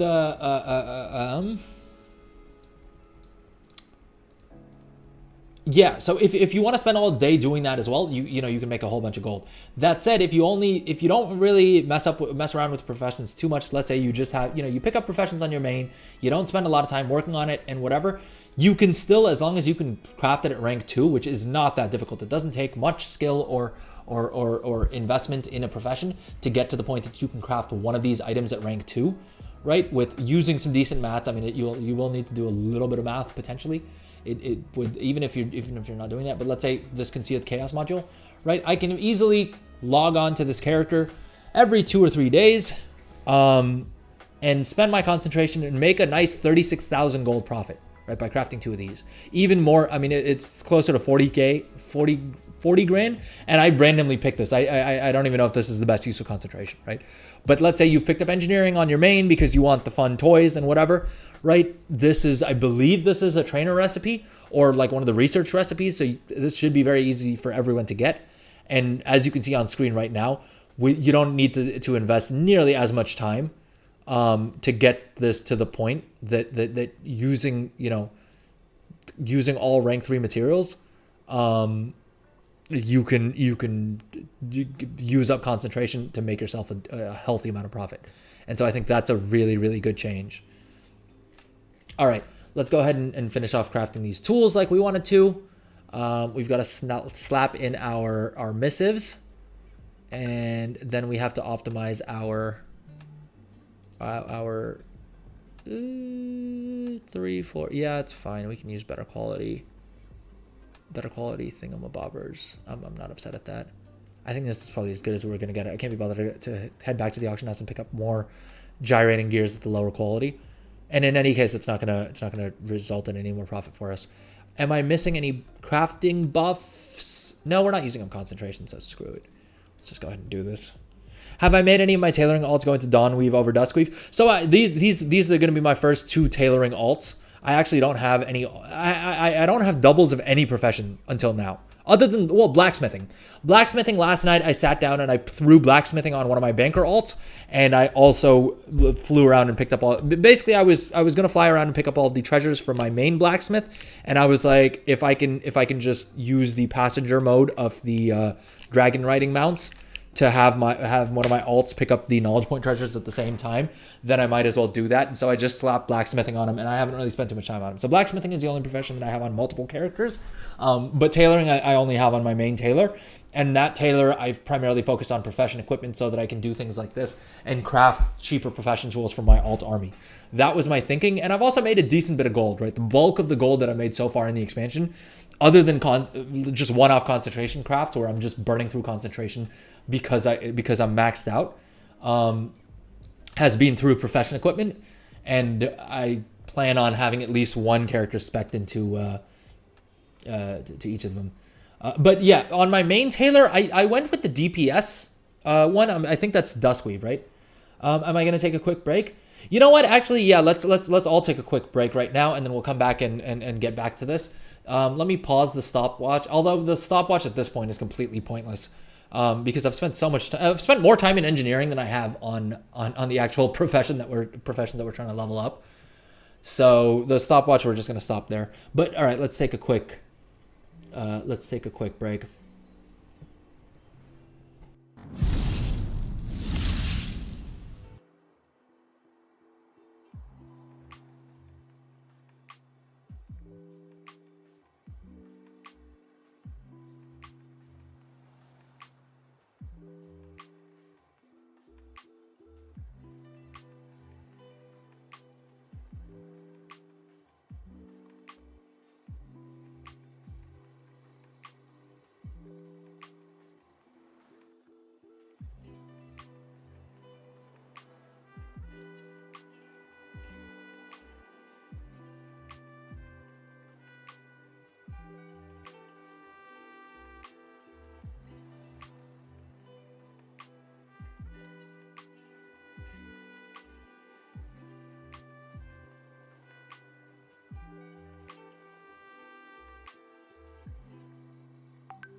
Okay, and we are back. We are crafting our tailoring profession tools. Just making sure that I'm unmuted. What's up? I see we have a couple more people joining us on Twitch. What's up? How's it going? Drop a message in chat. Let me know how it's going. Are you making a bunch of gold? Today's stream, we are basically leveling up some alt tailors and enchanters. We're doing them 2 at a time for maximum efficiency. But the goal is to get a rough estimate of roughly how much it costs. I think according to my handy dandy spreadsheet, it's telling us that it's going to cost us about 100,000 gold per character. I'm very skeptical of that. I think we will come in definitely under budget. And then these characters will be churning out gold by the hundreds of thousands. If I'm trying to think, can I? Is it too clickbaity to say like 1 million gold a week in profit? Potentially, right? I feel like if to get to 1 million gold for each of these alts, it would take a decent bit of effort on them each week. So I'm not going to say that. I'm going to say maybe. Yeah, like 100, 200,000 gold a day is entirely possible just using concentration and spending maybe half an hour to 45 minutes on each of these characters. So yeah, that'll average out to like what, 700,000 gold a week? Not bad for an alt that you're spending 30 minutes on, right? And again, my goal for these is just to have the green profession tools, right? And we're not doing anything super fancy there. The perfect timing. All right. Let's craft these. We've got everything equipped and all the things and everything. And actually, if the focus was making gold on this stream, I should probably craft a couple more of these, because if I need profession tools that have multi-craft and resourcefulness, I guarantee you every other tailor does, or wants them at the very least. But I'll do that off stream, because Lord knows I burnt myself out on engineering crafting yesterday, and I cannot make myself do it again. You can't make me. You can't make me.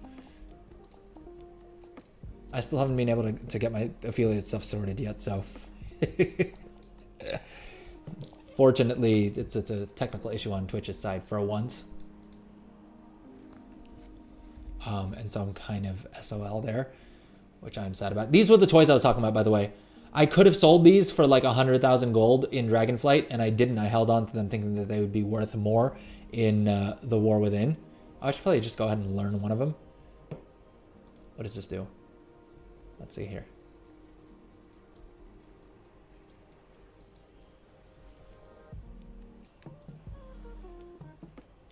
Did it just give a gray item to that poor person?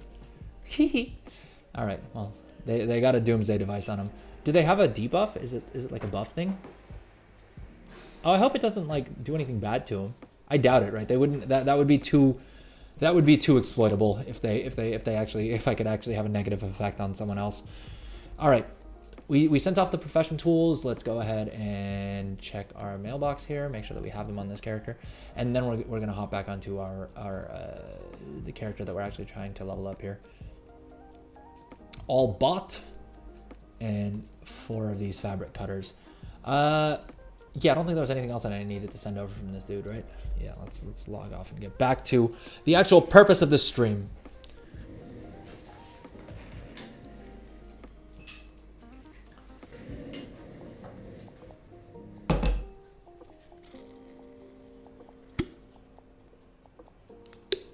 All right. And we're on a health kick, so we've got our green juice on deck. We've got some fruits. I need to have a protein shake at some point.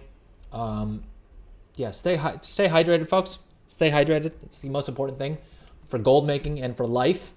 All right, and have your fruits, have your vegetables. Be healthy, folks. A little bit of an Adrel show PSA right there for you. All right, let's go ahead and actually soulbind one of each of these. Resourcefulness, we need 1 resourcefulness tool, and we need 1 multi-craft tool, and we're not gonna mess around with craft sim until we trade this off, because there's a chance it'll soulbind it to the wrong character, which we do not want.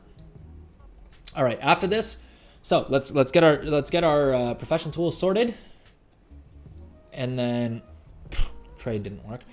There we go.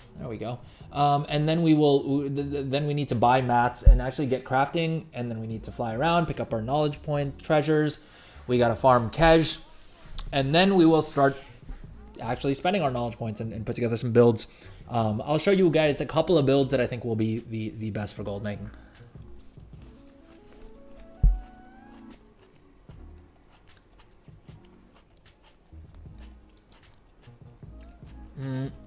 There was another professional equipment, right? Is it just these three? I think that's it.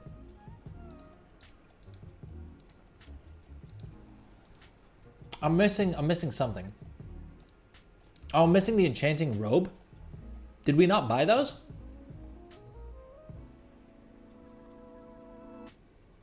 Hold up, what? Oh, right, we bought the ingenuity ones because they were cheapest. Despite the fact that the ingenuity tool is completely useless to us. Which we figured out on stream, to be fair. But hey, it'll give us bonus skill. And I don't think that's going to actually make a difference with anything that we're doing. But hey, we already bought it. The return policy on the auction house is super flaky, right? We should have bought it on Amazon, but we didn't.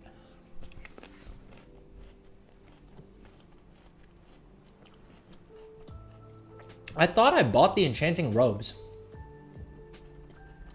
Or no, not the robes. It's the other tool thing, right? The other accessory that we're missing on both of our characters. All right, let's snag those up. The Enchanter's Shard.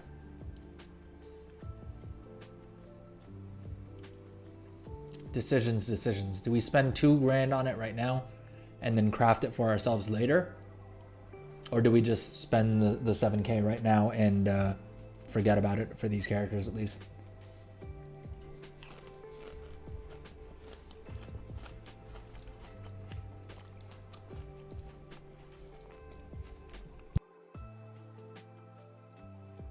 Sorry, is the mic picking up when I'm chewing?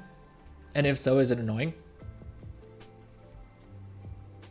Let me know in chat. Let me know in chat if you guys can hear me chewing, because then I'll just mute when I'm chewing.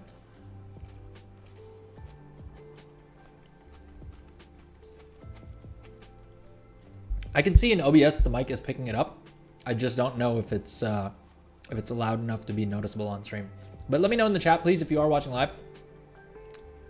I want to make my stream audio sound good. Screw it. We'll just buy the non-optimized versions of these for now, because I will have to level up a jewel crafter with profession equipment, with a profession equipment build at some point. And saving $6 grand is always a good thing.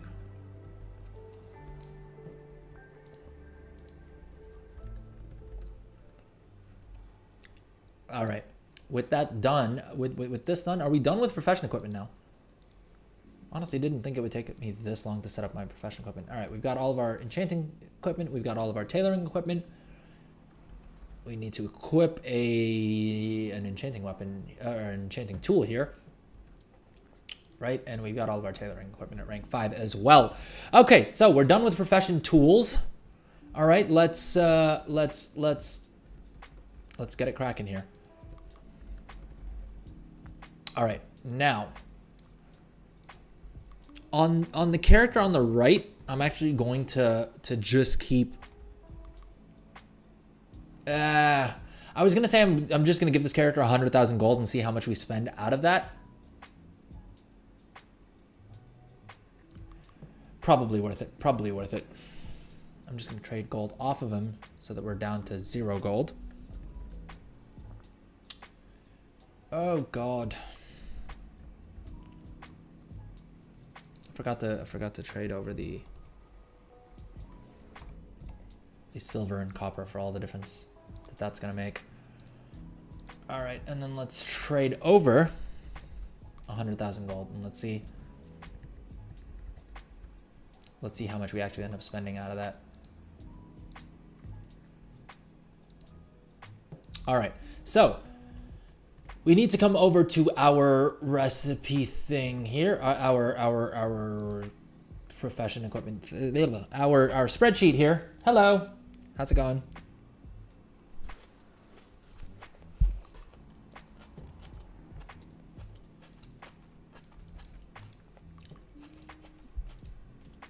I mean, rather annoyingly, we will have to do this twice now because of the fact that we're tracking how much gold we're spending on each of these characters. Which is a little annoying, I'm not gonna lie. But it is what it is. 34 gold, 35 gold. I think the difference in price is like a gold, right? Is it going to make any difference in the final craft? Probably not, because anything we're crafting with tailoring, we're going to disenchant anyway. And according to Zanzarful, at least, eye level doesn't make a difference. So we might as well just save a little bit of gold and go ahead and buy the rank ones.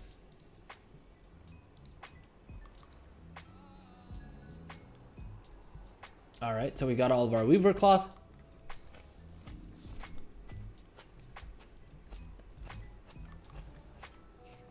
We need 10 storm dust each, and I think we will need more mats than this. This is just the initial thing so that hopefully we can camp out at the tailoring trainer and not have to come back to the auction house for a little bit at least. We need 40 writhing samples.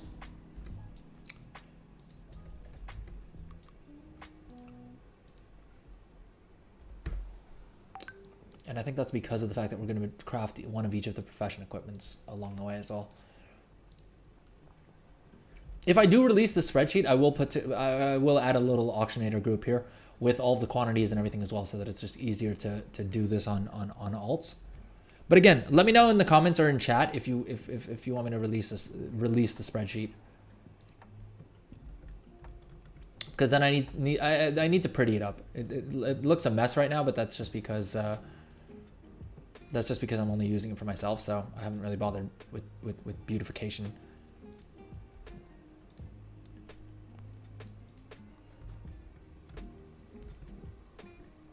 All right, so we've picked up all of the tailoring mats that we need for now. Now, enchanting. Enchanting, we're going to wait with buying the mats for, simply because of the fact that we'll get some of... We will already get some mats from just disenchanting all of the stuff that we're crafting with tailoring. And so we're kind of okay there. The other thing I would strongly recommend is for all of your vendor mats, pick them up on a goblin. It's not a huge amount of gold. You'll save about 10 or 20%, I think it is. Not a huge amount, admittedly, but it all adds up, especially if you're doing this on a dozen characters. Saving 20% on all of your vendor mats is going to make a dent. All right, and I think literally the first thing we do is just we unravel all of the weaver cloth, right? And I think that's how we push the skill. Let's double check our WoW professions guide here, and we're gonna be following this very, very loosely. You know what? Let's also grab some crafting speed potions, because Lord knows we're gonna be doing a whole bunch of crafting, and so having that buff up will help. I haven't gotten... There is another crafting speed buff that you can get from the Weaver in Ashkahet, where basically you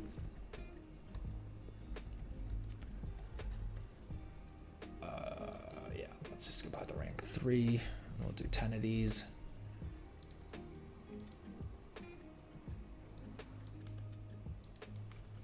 And this will just help us craft a little bit quicker, which should save us a little bit of time. I think for unraveling as well, it should save us a little bit of time.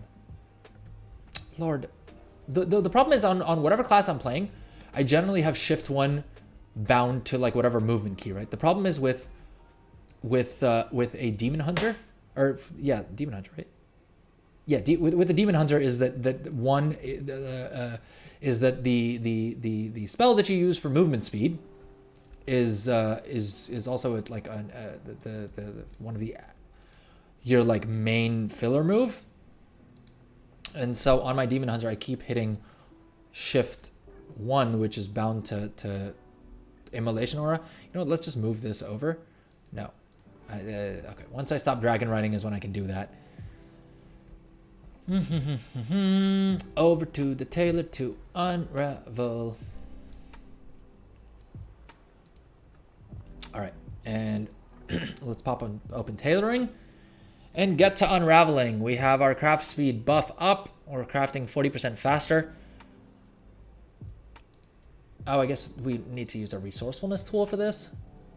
Now, if we were setting up either of these characters to focus on unraveling, then we'd want to also pick up the tailoring profession bag.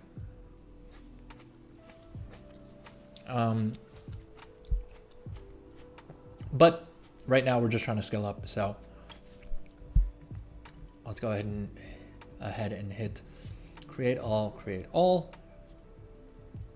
And this will take about 47 seconds. I'm gonna be right back while we're waiting for this to complete. So the webcam is gonna be off for a second.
All right, and we're back. So we'll unravel this these resourcefulness procs that we had. So that'll give us a little bit more, a couple more spools, right? And now we gotta hit the trainer again because we've unlocked some more recipes. And again, I'm not doing this in the most optimal way, admittedly, because I'm mainly just gonna chase first craft bonuses. I could probably find or follow a guide somewhere. But honestly, when we're spending like 20,000 gold, it's not worth it. We'll just do first craft bonuses wherever we need to, and continue leveling up that way.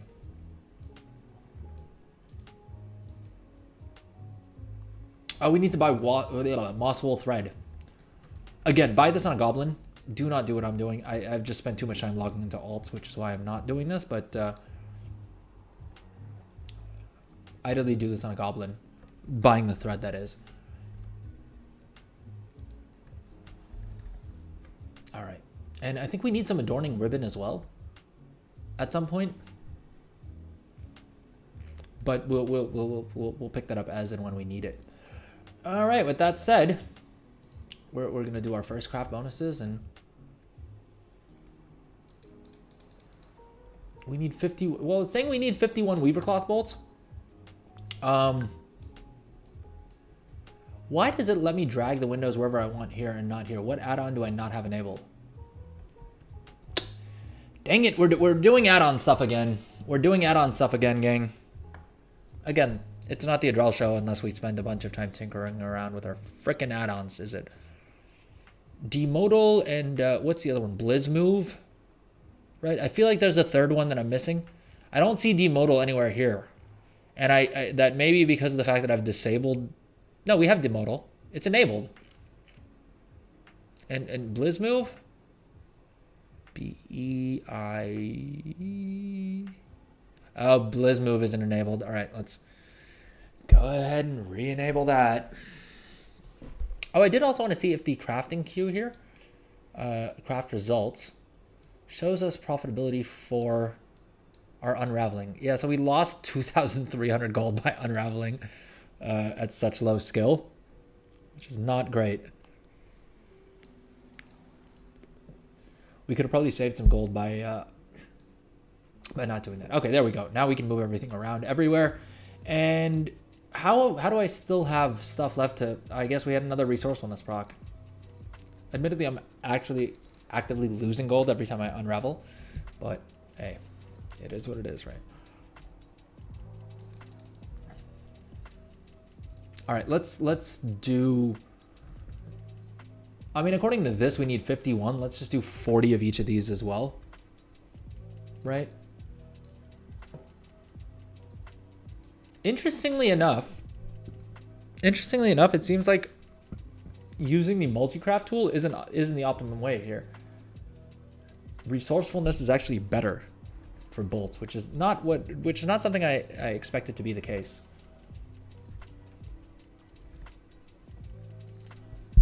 And so basically what we're going to do is we're going to level up tailoring as high as we can get it. Well, not as high as we can get it, but at least past the point of skill level 25, right?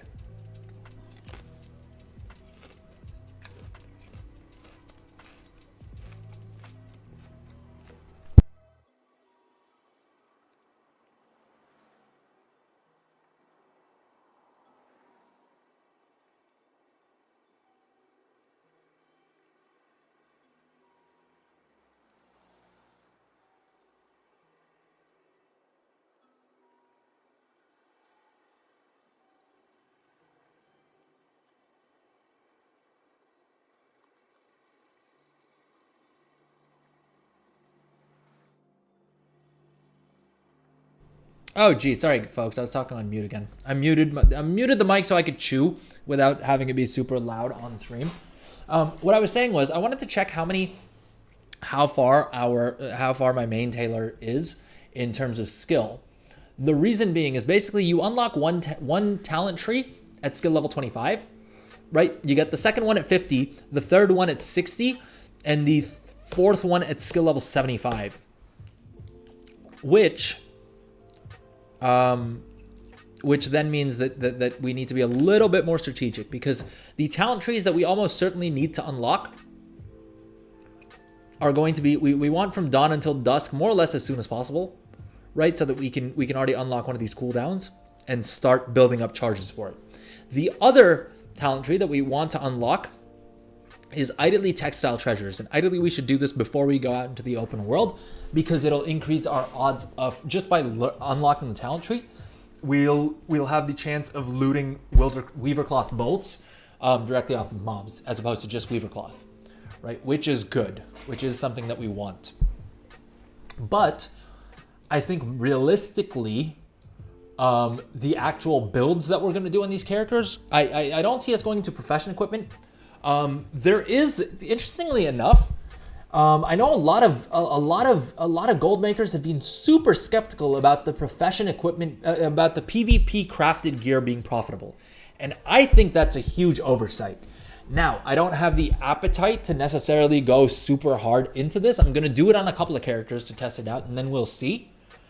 But if you look at the actual profitability, right, and this is, I mean, the cost of these recipes is coming down by the day as more and more people are doing more and more PvP, right? They're getting the items to drop from them mainly. They're doing their war mode stuff and having the recipes drop from them from one way. Like, they're acquiring these recipes, right? These recipes are getting cheaper by the day, and the profit margins aren't that bad. If you were to actually spend your knowledge points on being able to craft some of these, right? Let's say you go into armbands, or not even armbands. Let's keep that at -1.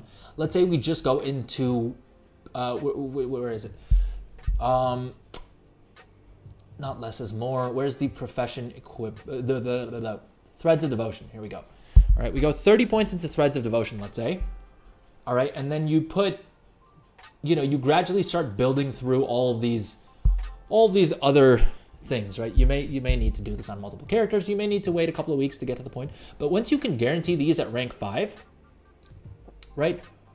I think it's still using. Now it's using auction ender. Never mind. But once you can guarantee these at rank 5, there's decent margins to be made on these. It looks like, right? Simply because of the fact that I know a lot of gold makers were saying that, look, these forged combatants heraldry are going to be really expensive to acquire. The thing is, they're selling on the auction house for like barely anything now. I know this firsthand because I looted a couple of these on my main, and I saw them selling on the auction house for 2,000 or 3,000 gold during early access, and I was like, I'm going to hold on to them and see what happens. Sure enough, the actual main game launched, and they're now worth like 200 gold. which basically means the competitor's heraldry only costs you about 600 gold out of the, out of the entire crafting cost of this. But if we look at some of these pieces, the margins are sick, right? Even without speccing into them, just picking up the recipe. Now, I think you're gonna have a tougher time selling rank 1s, 2s, 3s, or potentially even rank 4s. But rank 5s, you should not have a very difficult time selling these. They're not gonna fly off the shelves, but they might. They might. I mean, just on Illidan, we have 99 auctions across all these items, right? So people are crafting them and people are probably buying them. I don't fully trust the region average daily sold amount that's showing up at the bottom there of the Trade Skillmaster tooltip, because it's saying that it's only 0.675. You got to keep in mind that that's averaged across all of the servers, and also it doesn't really account for high pop servers or whatever. And the other thing is, I mean, the same thing that I did to just make buttloads of gold in the heck? Oh, RNG screwed this character over, so we're at 24 skill as opposed to 25. There we go. That took care of it. All right, let's learn all these other recipes.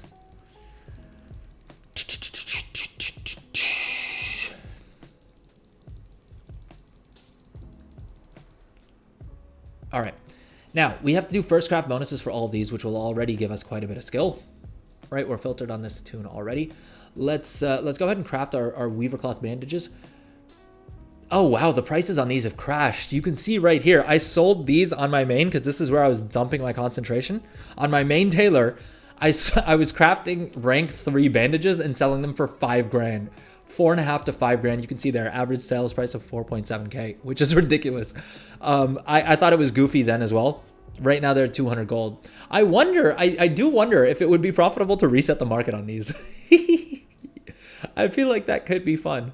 At 200 gold, because it's not like people can craft these in bulk. Well, I guess there's probably someone, every time I say that, you got to keep in mind when it's a region-wide auction house, there is someone who entered this game and whose sole goal was to craft weaver cloth bandages as cheaply as possible. When you've got an entire region, I guarantee you there's someone out there whose entire goal and entire gold making strategy is just crafting rank 3 bandages. And it's not a terrible idea. The way the profession system works, you do get rewarded for being kind of zany and doing kind of strange things like that. That on the face of it appear kind of strange, I should say. Because it's not a bad idea. Look, it's never a dumb idea if it works.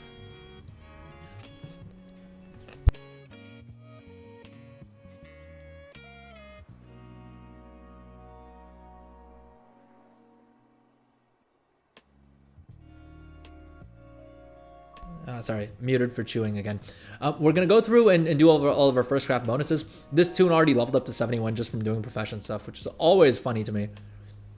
But yeah, it's very easy to get your characters to level 71 or 72 just by doing profession stuff. So if you are trying to min-max how you level your characters, I would say do dungeons, do world content and stuff like that until about 74. Or do dungeons until like 74 when the scaling's all broken. Right, 74 to maybe 77-ish. I would do quests, maybe side quests if you haven't done them on your main, and then do all the profession stuff on them. If you wanna get more bang for your buck out of your first craft experience. Again, do as I say, not as I do. Right. Yeah. All right, let's go ahead and craft these Pioneers cloth cuffs. We got to swap our tools back.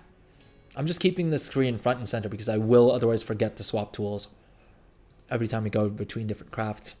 And again, we're just going through and we're doing all of our first craft bonuses. Start at the bottom and work your way up. What I mean by that is start with the things that have the lowest chance of giving you a skill up and then move to, so we start with the green items, right? Or the gray items, the ones that give no skill, do those first, then do the ones that are yellow, then do the ones that are orange but give you 1 skill, unless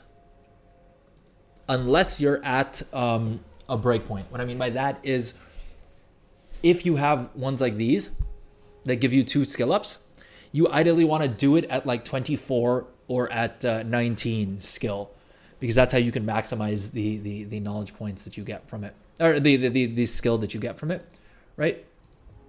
Because if you do this at, say, skill level 25, or at skill level 23, there's a chance that it'll turn yellow, or only give you turn yellow and only give you one skill up right at that break point. All right, Weaver Cloth Bag. What do we not have? We need more exquisite Weaver Cloth bolts for those. Okay, we'll come back to those, or maybe not. Maybe we should just do those first. How many exquisite Weaver Cloth bolts do we need according to this guide? Does it tell us to craft exquisite Weaver Cloth bolts? It says to do 4 of them. I mean, we'll craft these bags just for the first craft bonus, but these are expensive. If you're trying to conserve gold, right? Don't do this. Don't do these ones. Don't do things like the Weaver Cloth Bag if it's losing you gold up front like this. It looks like actually using the rank 2 bolts. Yeah, we don't have any knowledge points invested, so there's the... Eat the loss. It's 256 gold. You can probably use a 34 slot bag on another character at the very least.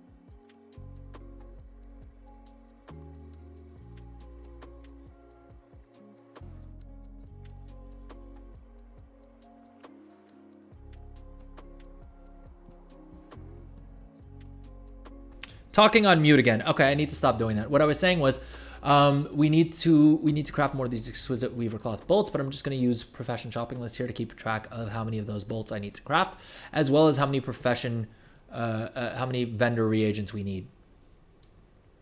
All right.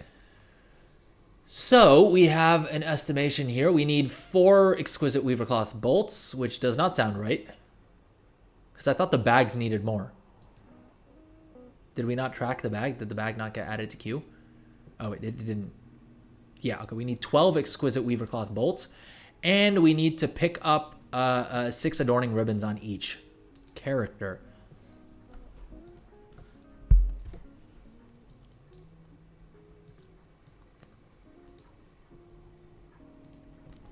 For all the first crafts that we need to get done here. And again, you can further optimize this, right? If you are super strapped for gold, maybe skip something like the Weaver Cloth Bag, right? And if you don't need the knowledge point particularly, I would recommend doing it, right? They're only investing 256 gold for for a knowledge point, which is not too bad. But I mean, there are ways that you can optimize all of these things, right? Like that. There's a non-zero number of ways to do all that. All right, we need 12 exquisite Weaver Cloth bolts. We'll use our multi-craft tool. And if we proc multi-craft, then all the better. Because I have a feeling that we'll need more of these exquisite Weaver Cloth bolts at some point or the other anyway.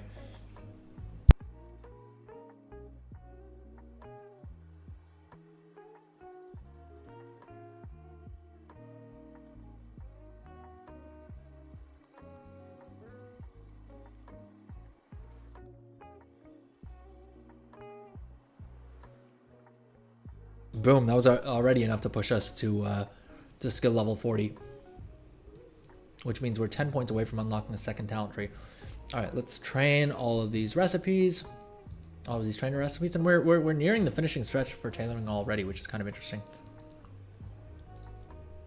Right. Let's filter on first craft bonuses.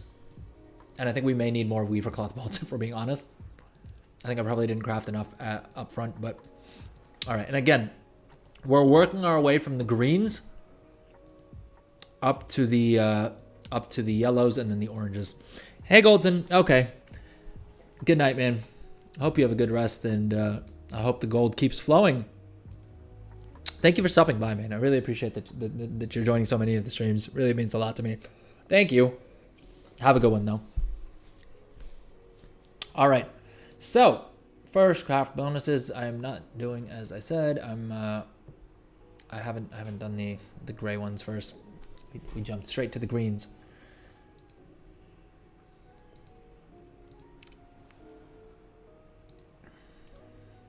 Now, if you already know that you're going to go with a gear crafting spec, by the way, I would go ahead and spend those points first so that you already benefit from some of these things while leveling up the profession, right? You'll craft them at higher qualities, or you will, be able to guarantee them at, you may have more resourcefulness, you may have whatever.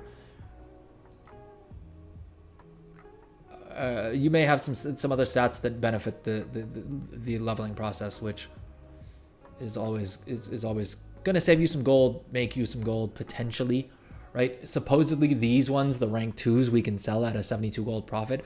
We're not going to do that because I can't be bothered to sell rank 2 profession gear, but you could, right? I'm going to use them for disenchanting because I'm planning on leveling enchanting on these characters anyway, and so I need cheap greens. The move in all honesty would be to wing these on the auction house and buy those cheap 50 gold blues, right, that are available off of the freaking, what's the word I'm looking for?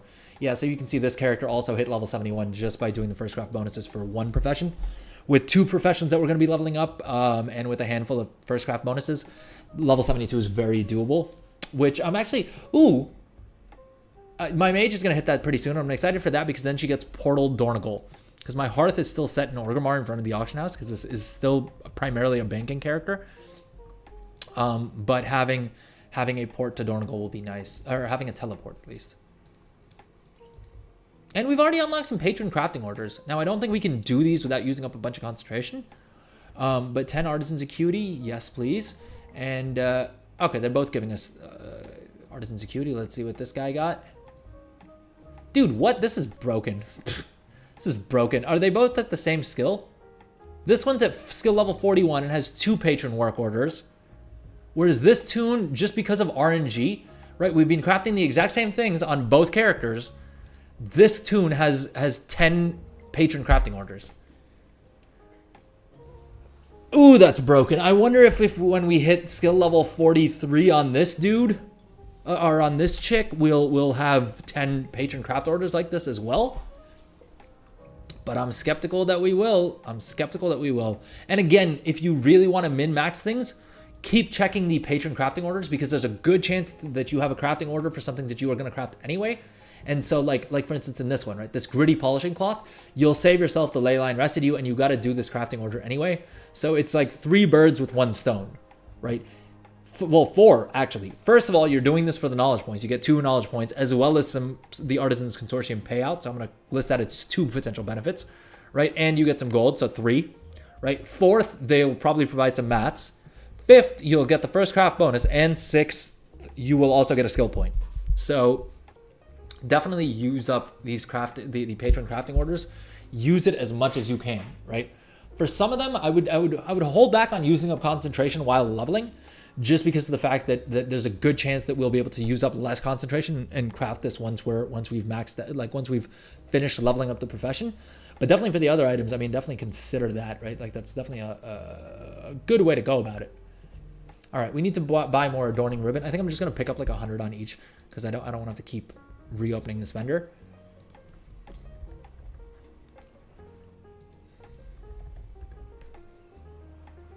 Okay, that's that done. We've got our adorning ribbons. We need to craft more weaver cloth bolts, and so should we just bulk craft all these? Is there anything else what we need spools of weaver thread for? No, right? Even if we need exquisite weaver cloth bolts, we first need weaver cloth bolts out of it. Now, again, another price optimization that you could do here is just buying up the hold up, wait a minute now. Should we just do that?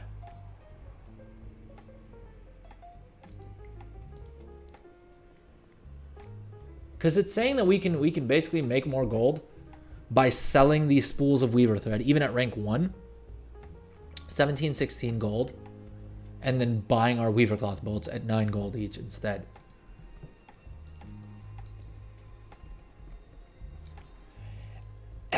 I mean, yeah. If you're doing this and you are conscious of gold, do that. Do that. Again, do as I say, not as I do. I'm lazy and can't be bothered to figure out how many we need and all that. So I'm just gonna go ahead and craft all these. And while that's crafting, I'm going to take a quick little break and switch off my camera. But I'll leave the screen up so you guys can see exactly how many times we proc resourcefulness and all that other fun stuff.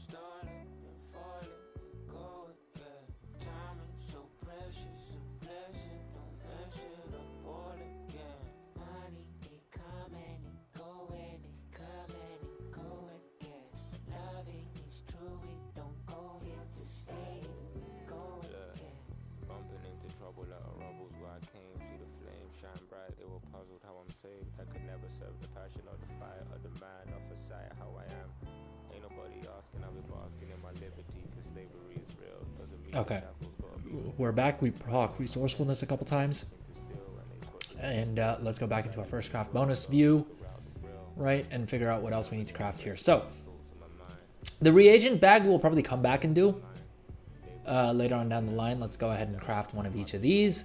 We have our right tools in place. Again, if you're doing this by like unravel only as much as you need, right? Because it's not profitable. Min max it, folks. Min max it. It's a good idea. All right, let's do these first craft bonuses.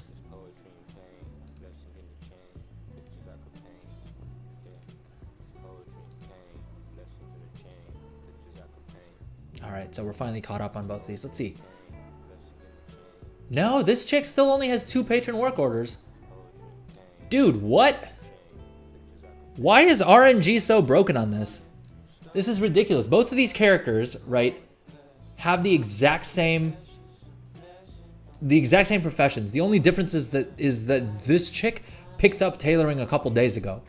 And I don't know if that's why we only have 2 patron work orders showing up, because maybe on day 1 when we first picked up tailoring, we had all 10 available to us.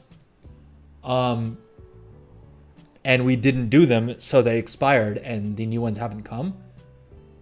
We also just went through reset like 5 minutes ago, so if it was gonna refresh, it should have refreshed then.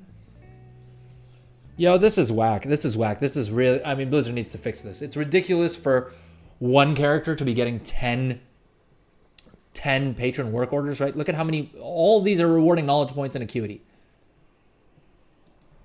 Right, and how much acuity does this chick have? 350? 350. Yeah, we picked up the acuity back at the same time. So this character has the ability to get significantly more artisan's acuity, right? 60, 70, 80 more artisan's acuity from just these work orders, plus more from these knowledge point items. Yeah, this is really broken. This is really, really broken. It's just seeing it on one screen like this. Seeing it on one screen like this just shows how broken it is. I understand RNG being a factor in this, but it should not impact it this much. Because having 80 extra artisans acuity, think about what that means. That means you're that much, you're half of the way to buying a new recipe, right? If you add up the artisans acuity that you'll get from the knowledge point items as well, that's probably closer to 100, 120 artisans acuity. Never mind the skill points that you can get, the first craft bonuses, right? All of that other stuff. The character on the right has a massive advantage over the character on the left. And they literally picked up the professions well, they didn't pick up the professions at the same time, but they skilled up the professions at the exact same time, at the exact same rate. They both have the exact same number of knowledge points, right? The exact same number of first crafts, the exact same number of skill. And this character here, I mean, okay, we're one skill off, but the point still stands. That's still ridiculous. It's ridiculous for RNG to be this much of a determinant in a marketplace for who makes gold and who doesn't. Yeah, this is super broken. I really do hope Blizzard takes a look at this, because I mean, doing it side by side like this is the only way that I would even pick up on this, because I'm guessing 99% of the player base probably doesn't realize how RNG dependent this is. Or maybe they do and maybe I'm just a moron. You know, that's also equally likely. All right, I think we have more. Do we have more trainer recipes? Not many. Not many. At a certain point, we will stop training tailoring and we'll focus on enchanting as well. Let's just do all these easy first craft bonuses. I think we should be able to push through to 50 skill, which will unlock 2 of the talent trees for us, which should be good enough for now.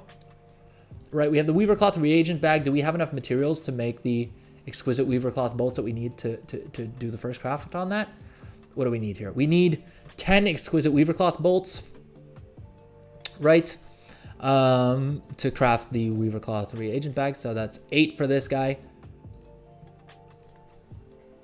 They're both blood elves as well, so it's not even like there's like some sort of like race element that's part of it. I don't know if that makes it better.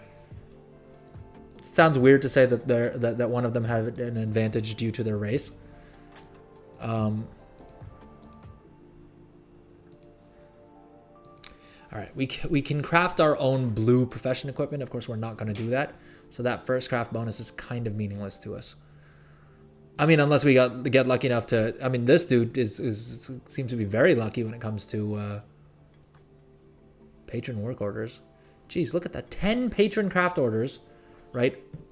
And a boatload of artisan's acuity and knowledge points. I mean, so much so that honestly, I'm low-key tempted to drop tailoring on this character. That's how big of a difference it is. That's how big of a difference having 2 patron crafting orders versus 10 is. Because this character is going to just forever be behind. I mean, especially since we just went through the server reset, like the daily reset. So it's not even like if it was just a matter of like Blizzard need like of this character needing to wait to refresh, right? They just lost a day, let's say. Then it would be one thing. But we literally just went through the reset, and it didn't happen. So. I don't know, man. I don't know. I don't feel great about this. I feel like this is really broken. I feel like RNG should definitely be a factor as to which crafting orders you get, but not in the number of crafting orders you get. That's whack as heck. That's whack as heck. I mean, I've already invested the time and energy to level up tailoring on this chick, so I'm not gonna drop it. But honestly, if I was short of characters, I would strongly consider dropping tailoring on this character. I'd probably do the crafting orders that they have up for the artisan security, and then drop tailoring and pick something else up, because this is a huge disadvantage to be at as a tailor.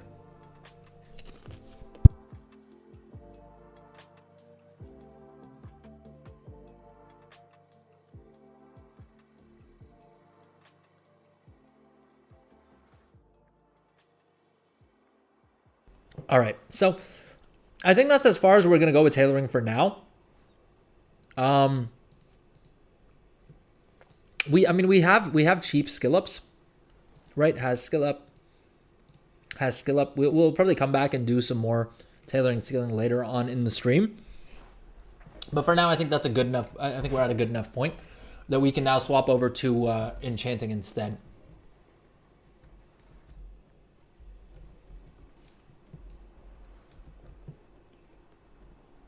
And so, okay, so how long has it been? The stream has been up for 3 hours, and we've gotten tailoring to 50 skill on both, and we've got 26 Khazalgar knowledge points, right?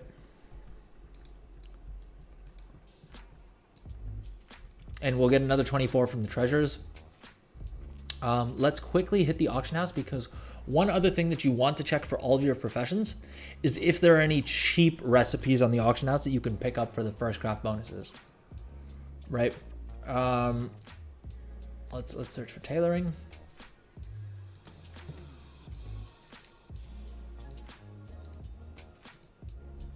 And it doesn't look like it, right? The Dawn Thread lining, I believe, is a good way to push to 100 skill.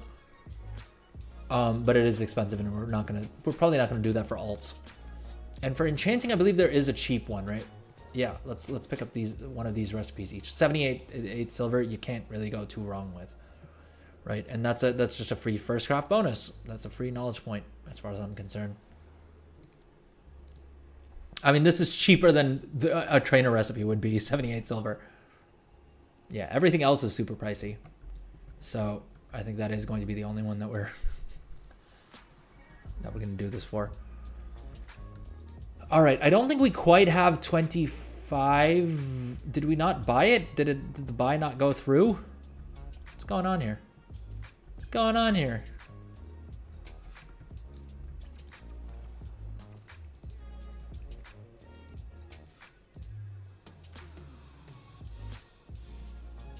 Oh, I wonder if it's because we bought it on this guy here, and so that's why it only went through on one of them.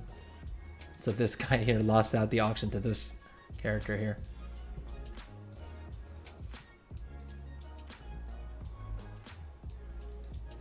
Oh, we need 25 enchanting. Okay, fine. Now, it's time to level enchanting. And to do that, we're going to be disenchanting a whole bunch of items. Right, and what we're going to do is we're going to use TSM destroy, and basically if you have trade skill mastery, you just type /TSM destroy into chat, and it'll pull up this lovely little interface that'll just give you one button that you can hit to disenchant all of these items. Now you can macro it and you can bind it to something, right? But I would say be very, very, very careful. I would, at the very least, make sure that you permanently ignore any of the profession items that you plan on using on this character, because I do not want to, for instance, disenchant. Hold up, wait a minute now. Wait a minute. Destroying. Rather concerningly, it's not showing my second tailoring tool. Well, what did we just ignore? Right, let's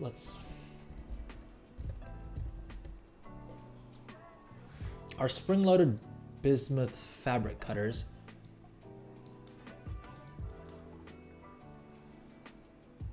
Am I missing it in this list?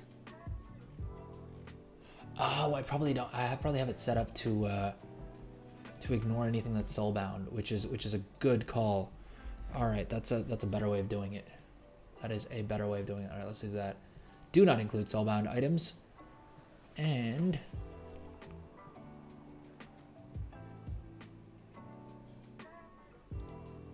let's remove that from the list.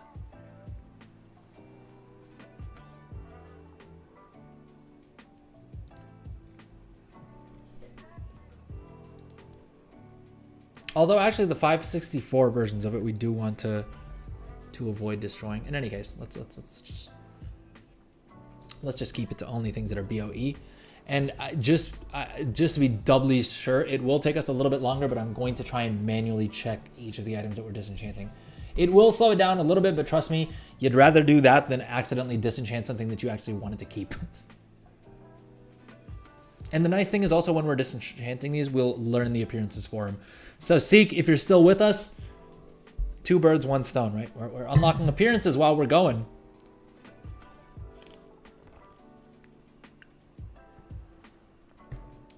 Now, interestingly, some of these items are actually upgrades because they're eye level 518.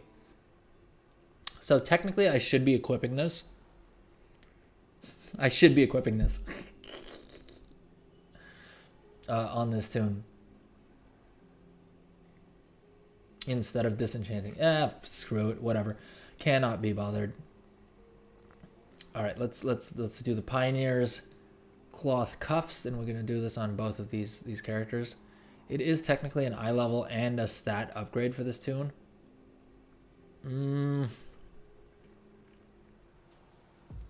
Too late.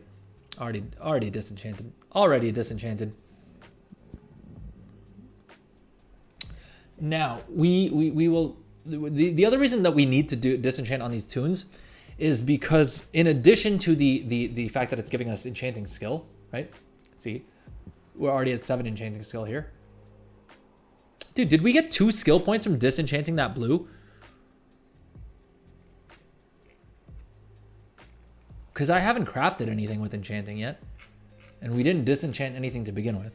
So I think we somehow are getting two skill points now for disenchanting items at the start, which is kind of interesting because I don't think it's ever worked that way before.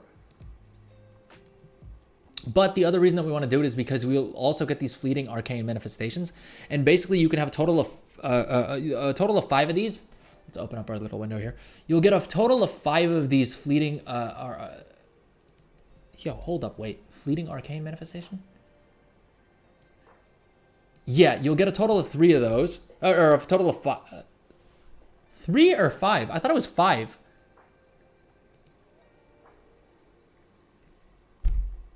Sorry, no. You get 4 gleaming telluric crystals. No, hold up. Wait, what are we doing here? I think you get a total of 5, right? Yeah, you get a total of 5, after which you will then have a chance to loot the gleaming telluric crystal, which gives you 4 knowledge points as well. So totally, you'll get 9 knowledge points just from disenchanting things on your enchanters every week. Now, thankfully, I mean, if we're lucky, the flippin' level up blues should stay cheap enough that we can do this, and that I don't think it should be an issue week over week to find 30 items that you can disenchant. I don't think you'll need quite 30 of them because I don't think the drop rate is quite that bad, right? We've disenchanted like 3 items and we already have 2 of these drop. So I don't think it's gonna be a huge issue on a weekly basis to get these to drop, right? Jeez, let's ignore this for now, and this one we can disenchant as well. I don't know why I'm being so anal about making sure that we're disenchanting the exact same item on both of these characters.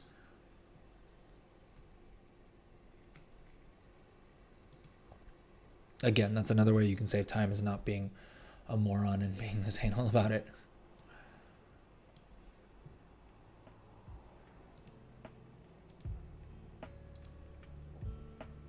But in doing this, I think we'll unlock the full tailored Pioneers perfected set for ourselves in terms of transmog. So hey, that's one more reason to level up a tailoring alt. There, boom. Okay. Yeah, so I don't even know how many disenchants that was. And I don't think CraftSim will tell us either. Right? Let's see here if it shows up here in crafting results.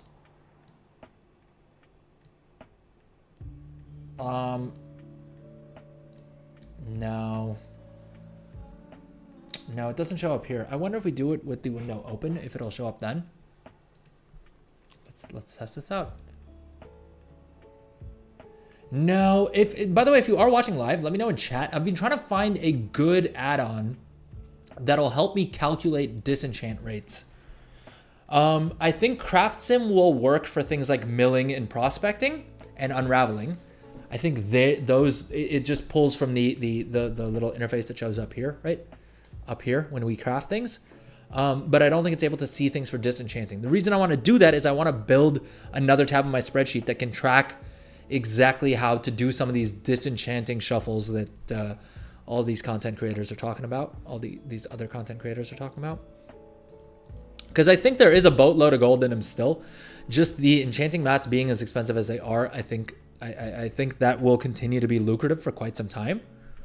But I want to quantify exactly how much, and the only way to do that will be to actually store up some data and figure out put some hard numbers to all of this, right? Which right now I don't have, and I know I don't believe Zanzerful mentioned anything in this video. I think he gave rough estimates of different things, but I'm not sure that he actually covered exactly how much you can expect to, I mean, like I said, I'm trying to build a spreadsheet for y'all, make life easier for everyone. Okay, so we've finally disenchanted all the items that we just crafted to level up in tailoring. Let's go ahead and use all of these knowledge point items that we looted. Now we do need to also send treatises at some point, but I'm gonna probably sit down and do a full inscription crafting haul, where I craft all of the treatises for all of my characters and get it all done in one fell swoop. Lord knows inscription is being expensive as all heck, dude. I spent like I spent over 100 grand getting inscription to barely anything, right? We don't have the weekly knowledge add-on enabled. Oh ho ho ho ho ho ho. Weekly knowledge. Well, we need that up. We definitely need that up. We lost about 6,000. Basically, we lost about 6,000 gold leveling up tailoring. Is the main takeaway from that, right? Which is cheap. That is super cheap to be leveling up the current expansion's profession in 2024 in the War Within. Right, this character had a cheaper go of it, but I think that's also because we reloaded our interface midway through. But it's about 6 or 7 grand, right? And we needed, so far we've spent 14,000 gold on leveling up tailoring to skill level 50, right? Tailoring.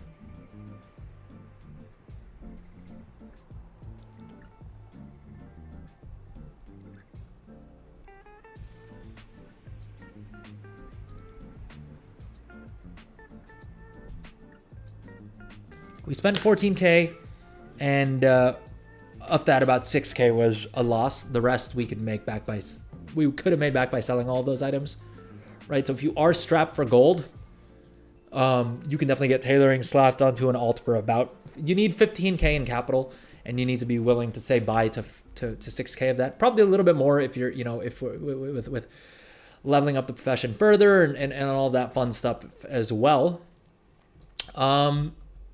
Yeah, for enchanting, well, if you're leveling up another profession, or it may not even be on the same character.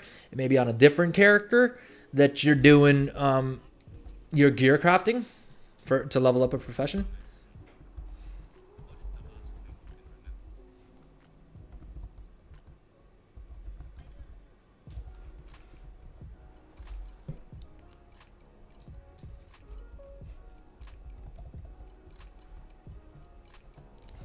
All right, now I do need to disenchant more items to get to skill level 25, right? We're at 18 on this chick and we're at 17 on this dude.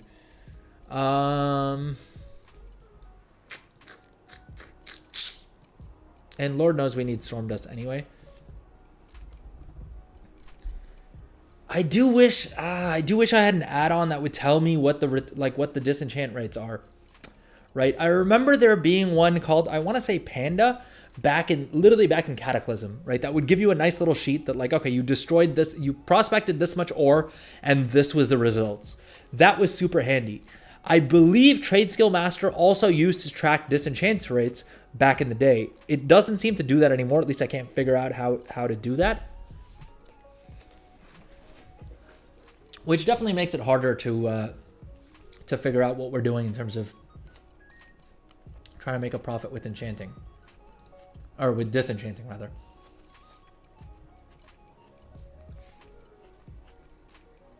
All right, I'm going to take a quick little break because I need to pee. But we'll be back, and then we'll finish off leveling enchanting. Right, and then we're going to go out, pick up all of our knowledge treasures. Then we'll come back to Dorngal. I almost said we'll come back to Valdraken.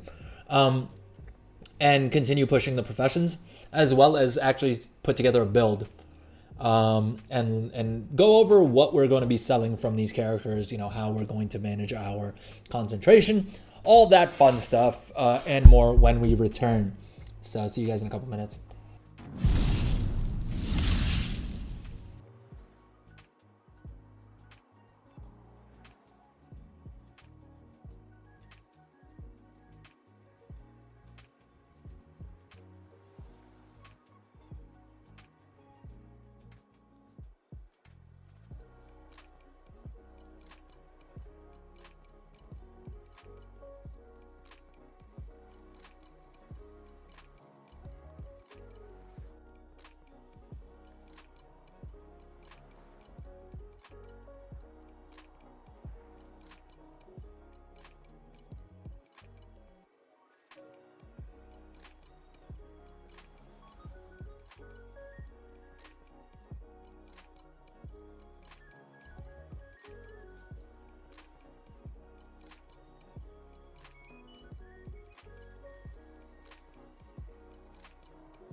All right, we are back. So we've completed leveling up tailoring, at least to as far as we want to push it for right now.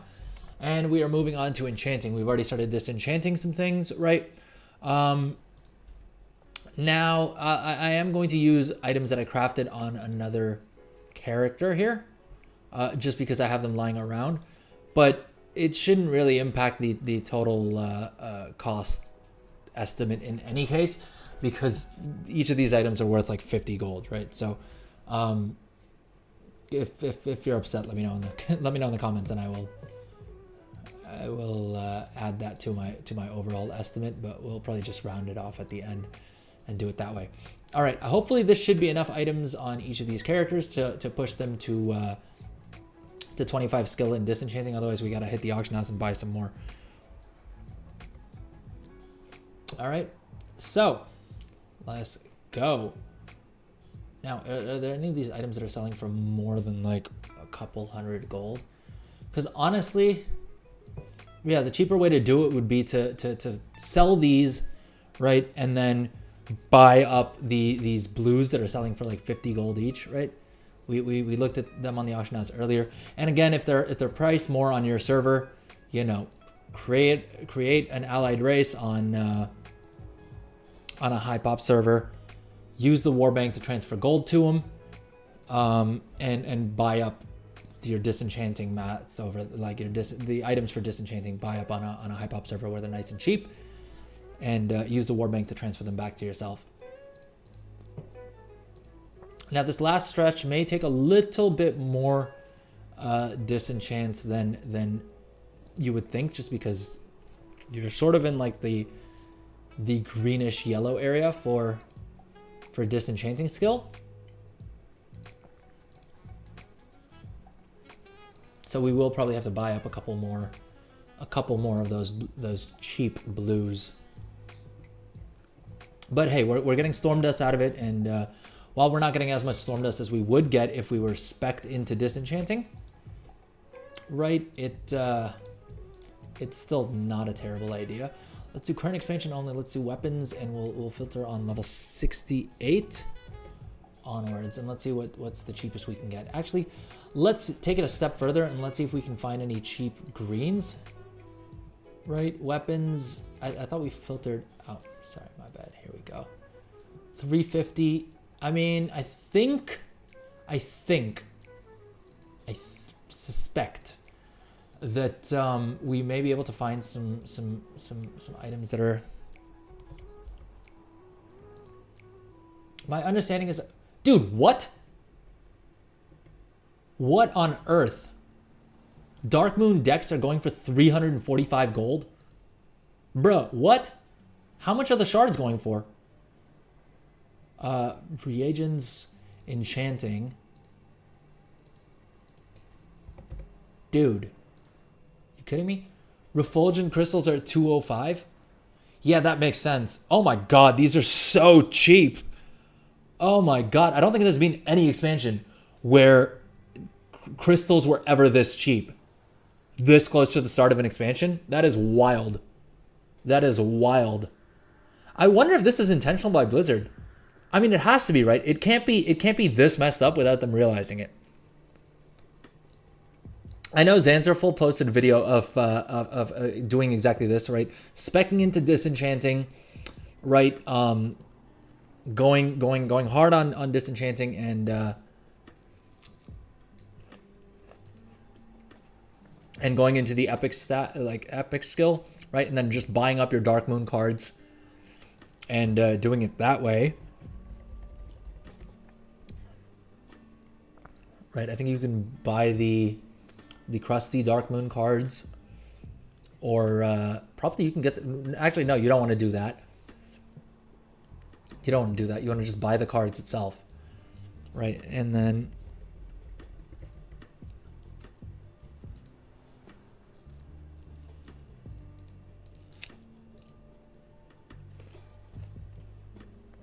yeah, I'm sure you can buy all of these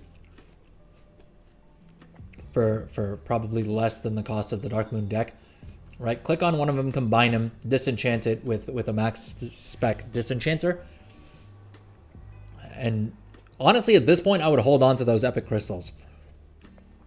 I mean, the rank 1s and the rank 2s, you can kind of do whatever you want with. But the reason is that those crystals are super cheap right now because they're super cheap to acquire. But come season 1 start is when the actual demand for enchants that require those crystals will be there. And so I would now's a good, like, if you're looking to stockpile something, I think you could do far worse than stockpiling a bunch of these epic crystals. Because I don't know if they nerf the Dark Moon decks. I don't know if, again, I don't know if Blizzard intended for these decks to be so cheap. They may have, they may not have.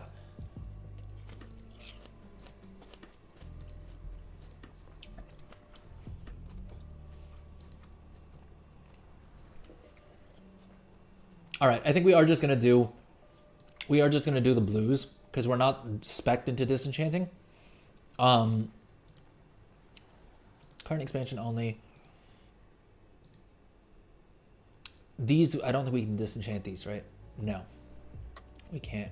We should pick these up while they're cheap, though.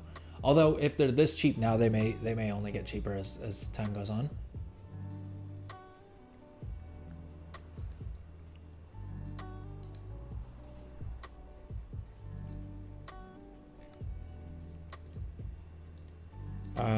Okay, let's find ourselves some cheap items to disenchant. Okay, looks like armor is going to be the move.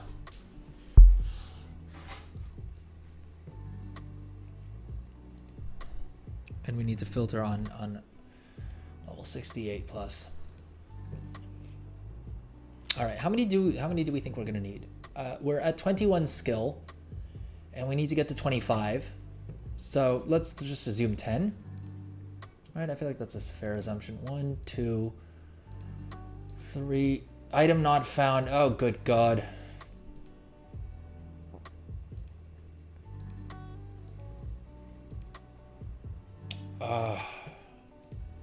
Auction house woes.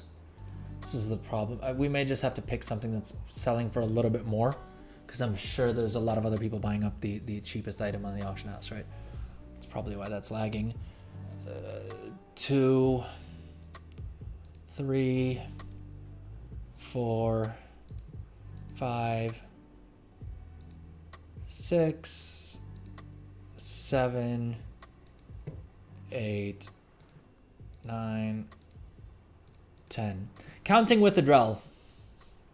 Maybe I should update the title of the stream to that. What do you think? Do you think that'll get me clicks? 1, 2. Are we just buying the same item again and again, or is it refreshing to the next one? 2, 3, 4, 5, 6, 7, 8, 9, and 10. It doesn't. These aren't moving up the list. It didn't look like it was moving up the list there. So we may have. Let's go and check our mailbox and see if we actually got 10 items. No, we did not get 10 items. We got far fewer than 10 items. Okay, so this is a bit of a pain in the butt, but hey, it is what it is. We got 6 items out of the 12 that we thought we purchased. But let's go ahead and disenchant these, and let's see how where that gets us to skill wise, right? Because this is RNG dependent, and so there's a chance that one of our characters gets to skill level 25. Yeah, this dude on the right seems to have a lot of better luck. We're getting a lot more skill ups. We're getting a lot more crafting orders, patron crafting orders. RNG is definitely favoring homie on the right here. 23, still at 23. 24. Okay, so we need probably 1 or 2 more items. But with RNG being what it is, who knows? Who knows? So yeah, I mean, so far it's cost us like under $1,000.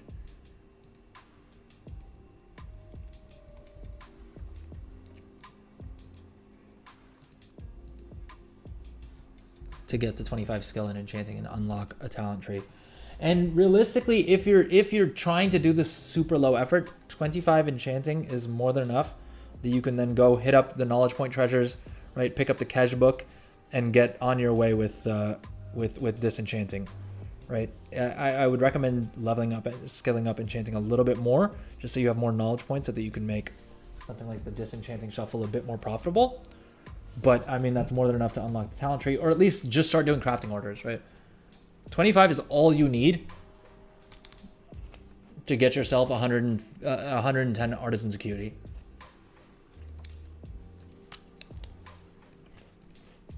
Yoink. Dude, that actually went through. We bought a blue for 249.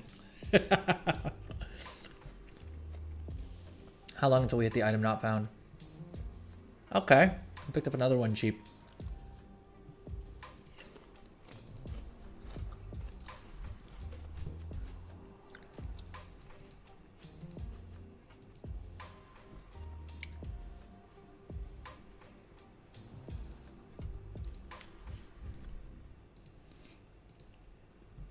All right, I think we should have, if everything has gone right, we've bought 3 more blues that we can disenchant. This is not the funnest thing that we've done on stream, if I'm being honest. Buying items to disenchant is not something even I know how to make interesting. We just need to hit 25 enchanting and then the fun begins.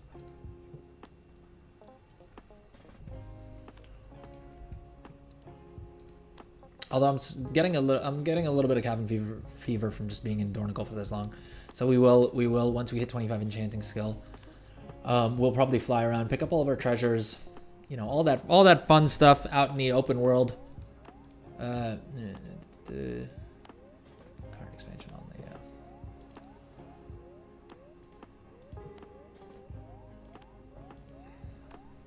Dude, this auction house lag is insane.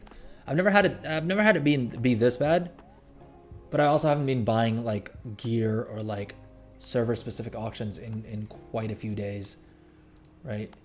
This is a nightmare.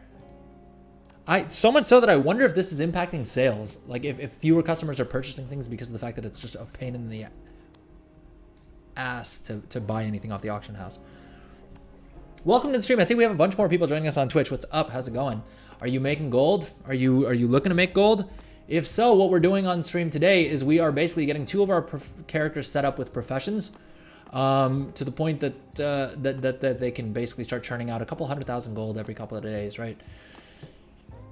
I was gonna go as far as being a bit clickbaity and be like, here's how to make a million gold in profit per week, but I don't know that I can guarantee that or you know, promise that. So yeah, but basically we leveled up enchanting so far.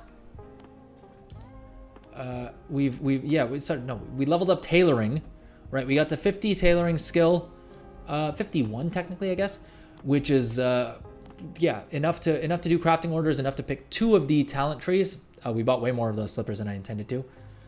And interface crashes because this is the Adrel show. Welcome to the stream if you are just joining us. But we got both these characters to 50 tailoring skill, which means that you can unlock 2 of the talent trees, right? Which is great. If you don't know what else to do, first thing you want to do, unlock from dawn until dusk and pick one of these trees and start going at it, right? Pick one of these trees, unlock this and unlock the cooldown, right? Wait. Oh, yeah. Yeah, unlock one of these cooldowns, right? Either Dawnweave or Duskweave. Doesn't really matter. One's the healer spec, one is the DPS caster spec. Now, I tend to think that there's going to be more demand for DPS casters just because of the fact that in any raid group, there's more... In any raid group, in any dungeon, in any content in general, you typically have a lot more like DPS than you do healers. But that's not to say that you will make more gold with one than the other. All right, we finally hit 25 enchanting on this dude, which I'm happy to see, so we can stop disenchanting on one of these characters at least.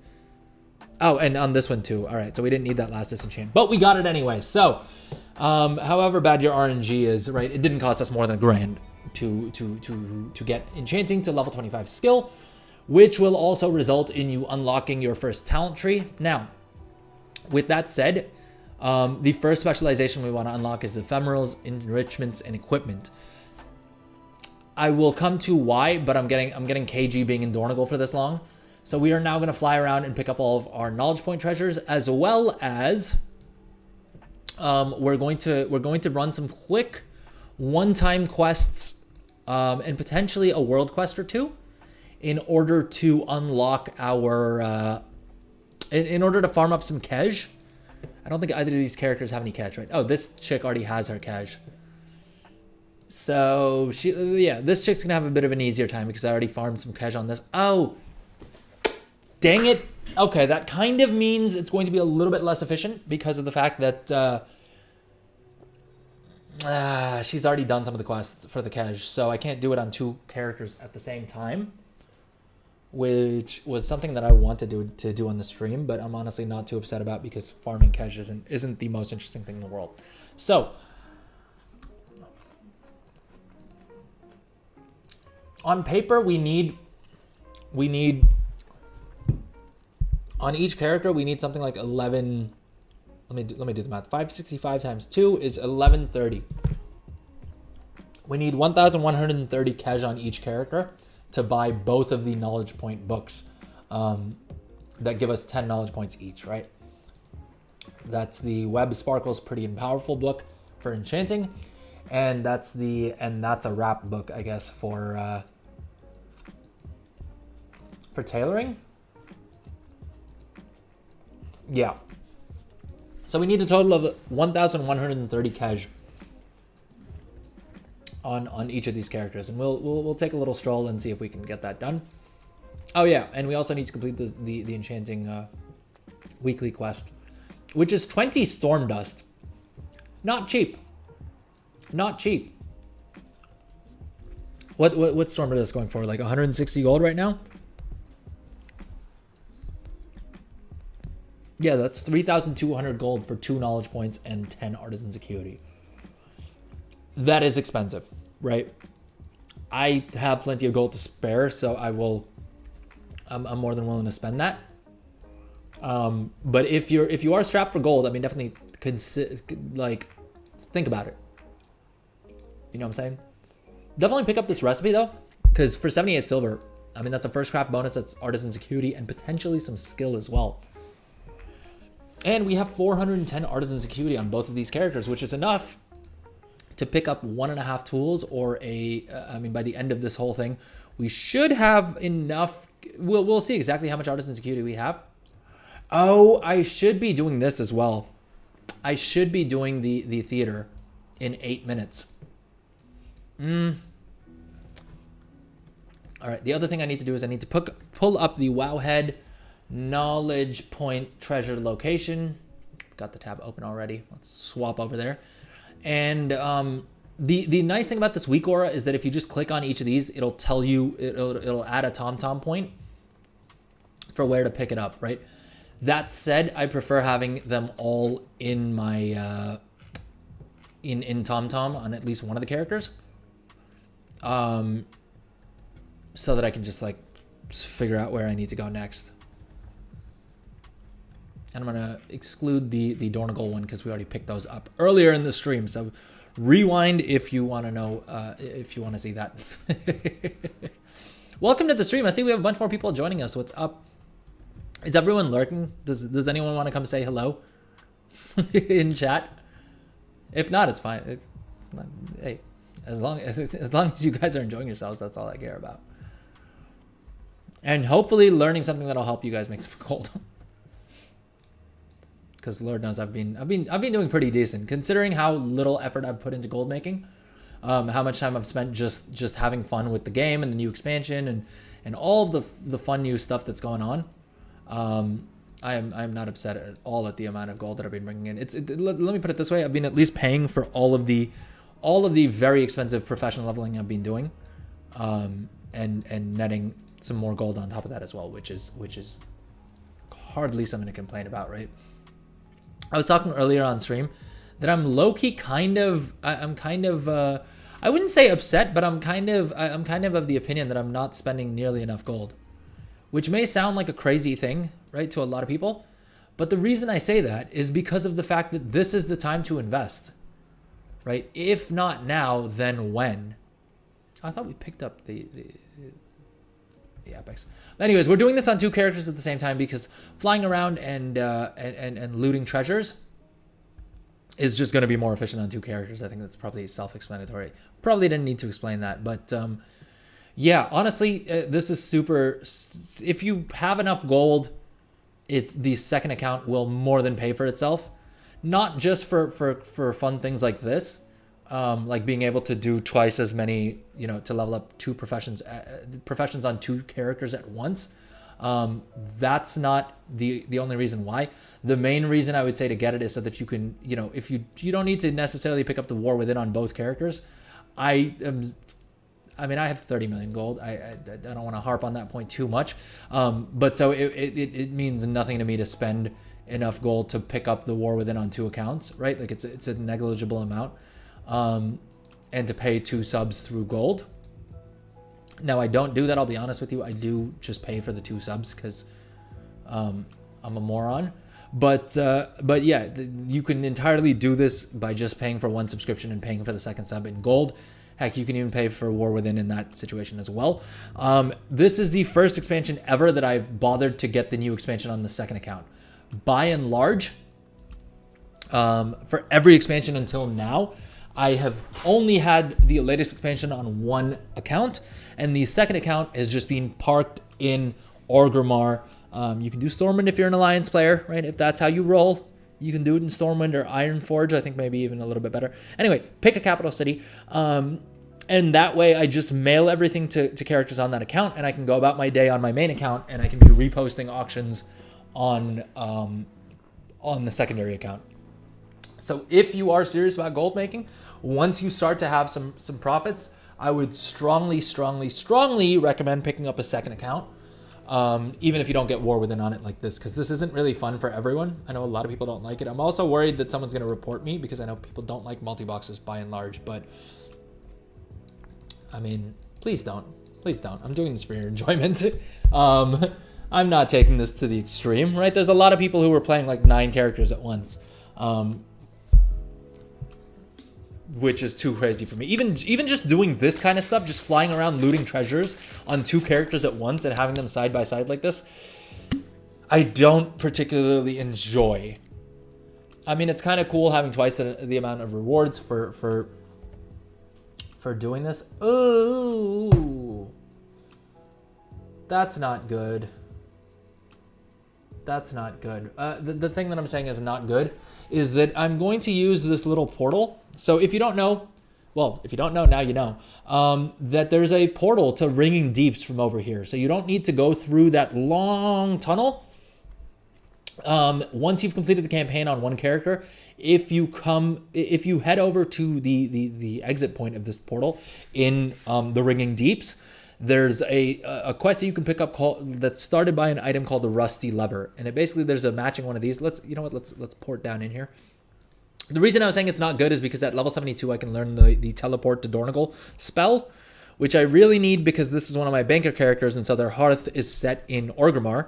But at the end of this run, I'm probably going to. Oh, did I pick up?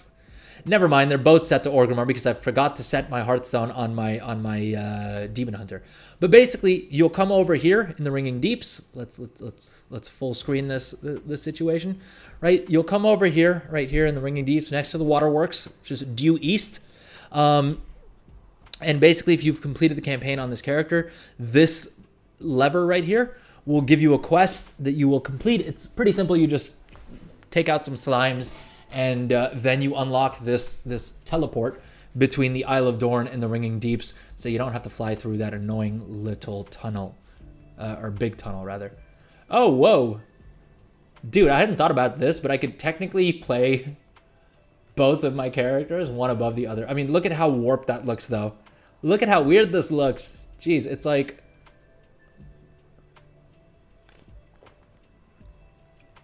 Here's what I don't get, though. Because I do have like an Oculus, and I like playing around with VR. So anytime that there isn't a new expansion that just dropped, right? The problem is that there's no like legal way to play WoW in VR, and I don't get why.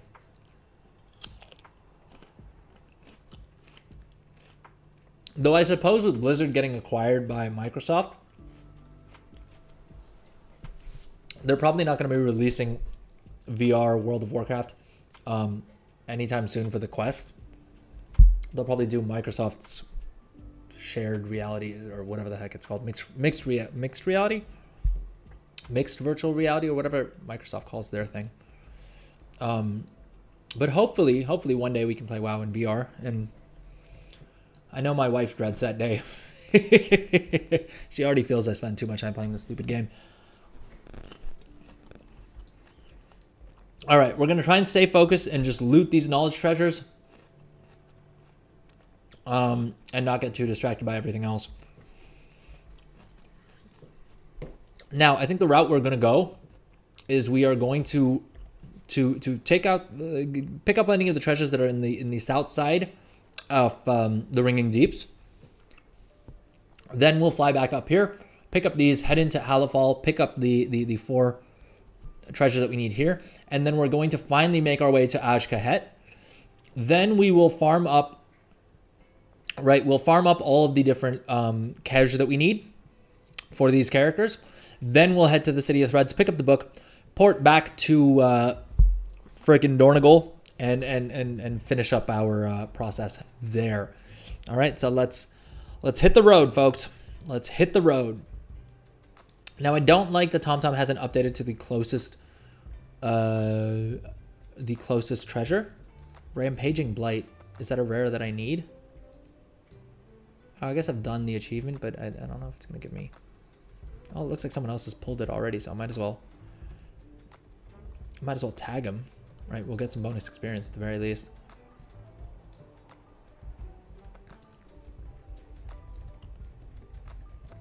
Boom. 4,000 experience. Not bad. And we got another blue that we could disenchant if we really wanted to. Let's mount back up. Let's get going here.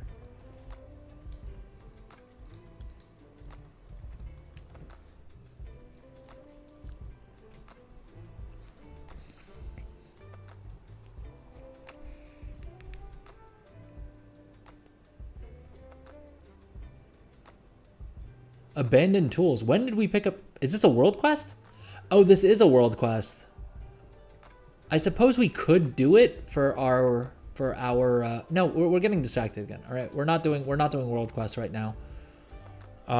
We are looting knowledge point treasures, and then we are heading back to, and then we are farming Kej, and then we are heading back to Dornogal to finish getting these characters set up to start printing gold for us.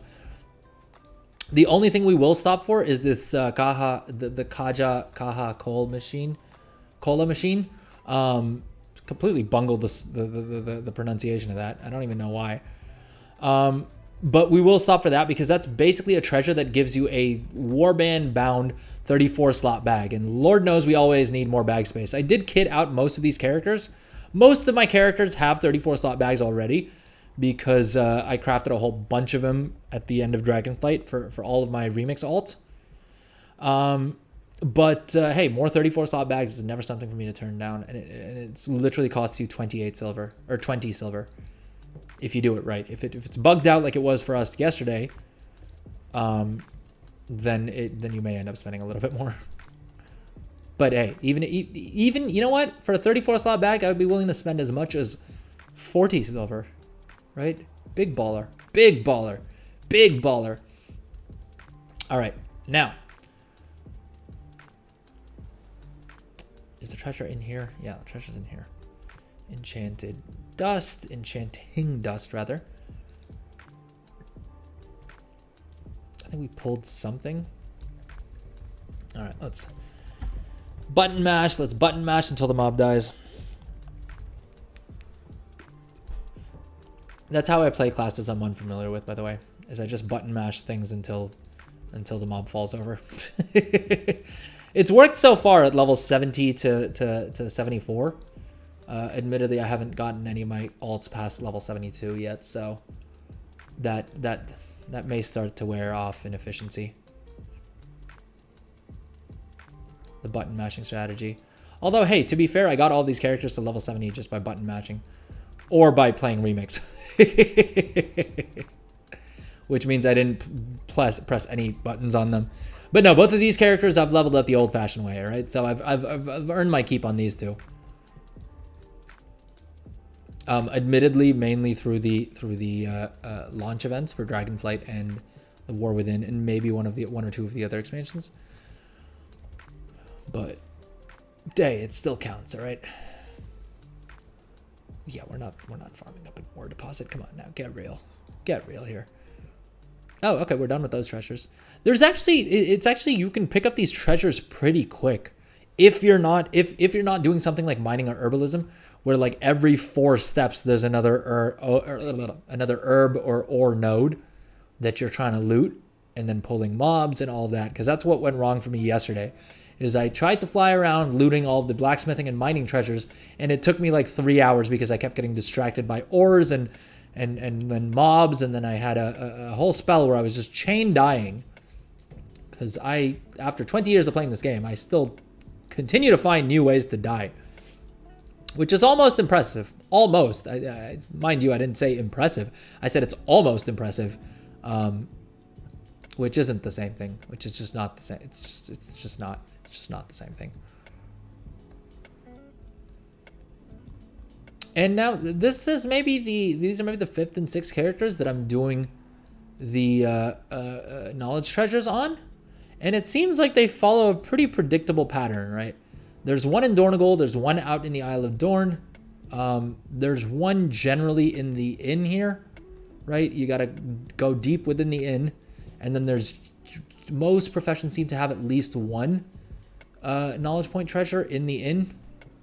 Or at least every character seems to have one. Where are you going? Where are you going, Meiji? Oh, I always forget that I can just do a /follow and then be able to just move on one character. Like I said, I don't typically do content multi-box like this. It's just when we're at the start of an expansion and time really matters, then I will try and optimize things the ever so slightly, simply because of the fact that me doing things optimized is the same thing as like anyone else doing things at a leisurely pace, right? I'm very slow in this game because I do get distracted by a lot of shiny things. Discarded toolbox, what's that? See, it's happening again, folks. It's happening again. All right, let's go ahead and actually learn some of these knowledge point items. Because I'm clear on the enchanting build that I'm doing on one of these characters, right? We need a profession tool build. We looked at it early on the stream. Big gold. We'd craft enchanting profession tools for 3K and sell them for 29K. And if we're lucky, no one's going to come in and destroy the market from under us. But I need someone to craft my enchanter's profession tools anyway. My main has enchanting, and I don't plan on getting my main to have enough enchanting skill to be able to do that. All right, pile of refuse. We do need to loot some of these treasures as well for our weekly knowledge point items. And the Ringing Deeps would have been the place to farm those up. And we didn't really get too many while we were here. So hopefully we fare better when we're in the other zones. Or what do you think? Should we do a quick pass and see if we can find any more of these treasure items? We're getting distracted again, but this is probably for a good call.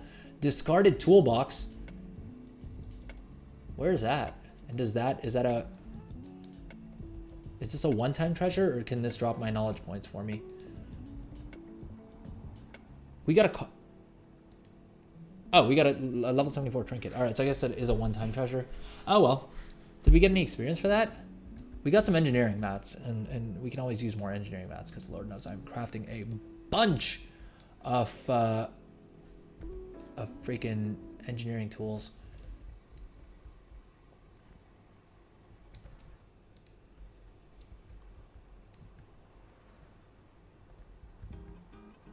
All right, so hopefully this treasure chest has something for us here.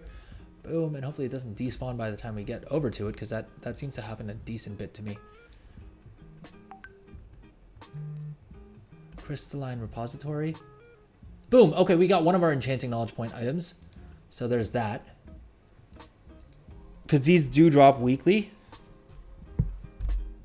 So, yeah, the sooner we get them, the better, right? It's just one less thing on our to-do list. Hey, Midro, welcome back. How's it going?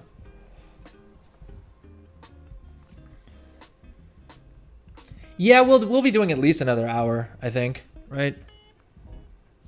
I think these knowledge treasures are good. The knowledge treasures and the cash alone will take us probably a good amount of time. So, yeah, we'll be online for at least another hour, I think.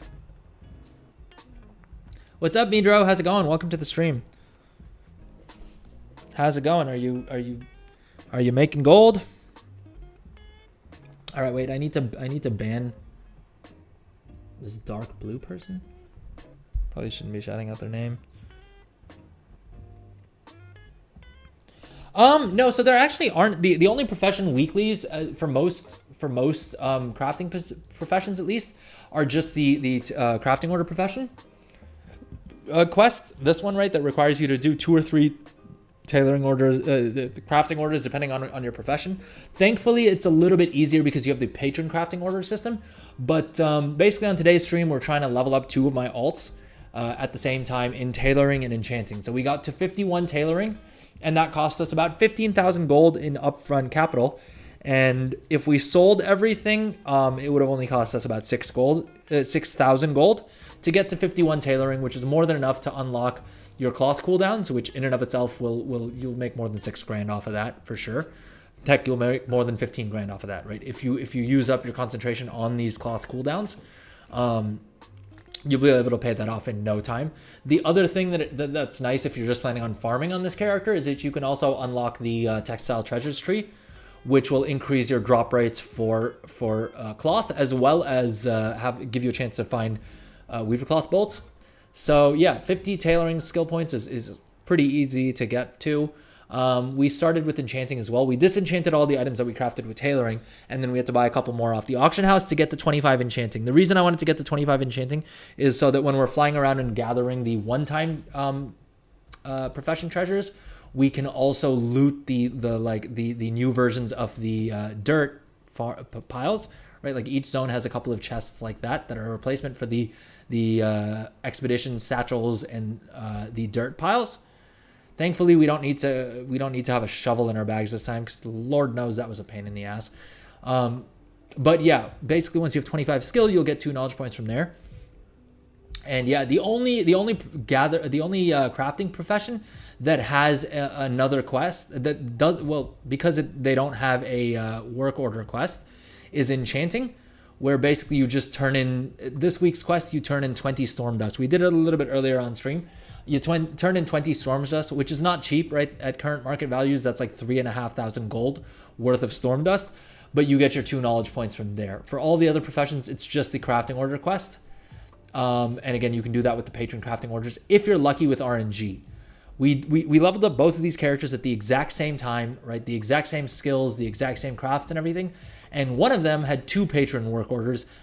The other one has 10 patron work orders, which is super, super broken, because that basically means that one of these characters can get around, I think we calculated it as like, I think it was 80 to 100 more artisan's acuity, as well as like 6 more knowledge points for tailoring, which is really, really broken. I really do hope they fix that. I know they've said that there's a catch-up mechanism in place, but hey, losing a whole week to someone just over RNG is not great design, however you slice it, right? Like that is really, really unfair. I mean, luckily for me, I have the best case scenario and the worst case scenario, although there may be a better case scenario and there may be an even worse case scenario that I'm not aware of, because admittedly this is a sample size of 2. But it just made it really easy to see exactly how much of a difference RNG can make in your patron crafting orders. Because 80 artisans acuity is nothing. Sorry, 100 artisans acuity is nothing to scoff at, right? The recipes cost 150, and your profession tool or your profession accessory requires 300. So having 30% of that on a week ahead of everyone else is a major advantage, however you slice it. Never mind the additional knowledge points that you'll get as well, which will also allow you to push further in your profession. And potentially, even if you don't push further, you will make more gold than someone else who doesn't. And that seems like a broken amount of RNG to be embedded in the system. I get that the way the patron work order system works, there's going to be some RNG one way or another, but it certainly shouldn't be on the number of patron work orders you get. It should be on which patron work orders you get. That's just unfortunate. That's just how the system works. But hey, I mean, we're all familiar with RNG if we played this game for any meaningful period of time. Heck, even if you haven't played this game for that long, you know that RNG can mess you up in whatever you're doing in this game, right? Whatever content you engage with, RNG plays a major factor, and that just is what it is, right? With gold making, it's usually never been so much of an RNG, like such a blatant RNG change that gives you so much of an advantage over someone else, which I don't think is super great. Given the fact that they did a really good job of nerfing all the like cheeses and things like that existed at the start of Dragonflight. I thought they did a really good time this time around. Don't get me wrong, there's still been a bunch of exploits, right? And there's been a bunch of people, equally so, who have been exploiting it and finding more exploits and stuff like that. So it's not flawless, but I think they did a much better job than they did during Dragonflight, and at the very least, I'm hoping that there will be more consequences for people like that. Yeah, so honestly, it doesn't take much effort now. Like I said, I would definitely pick up tailoring. Right? It took us, I mean, I spent some time crafting my profession equipment on another character and stuff like that. So I wasted some time there and I wasted a bunch of time explaining things. But you should be able to slap tailoring on your character and get them to 50, 51 skill for less than 15,000 gold for sure. And with it taking less than like 30 minutes, right? It's super cheap to level up tailoring. And once you do that, if you're not planning on doing anything more on this character, you don't even need to farm up knowledge points, but just by doing all the first craft, just by getting all the first craft bonuses, you'll have a decent enough amount of knowledge points that you can spec into something. I would pick one of these, pick either Dawnweave or pick Duskweave, unlock the cloth cooldown and start doing that. That should in and of itself give you gold. If you do push through to 50 skill, right, you'll unlock a second one of these talent trees. I would go into Textile Treasures, pick this up at the very least, right? Just unlocking this, you'll get more cloth.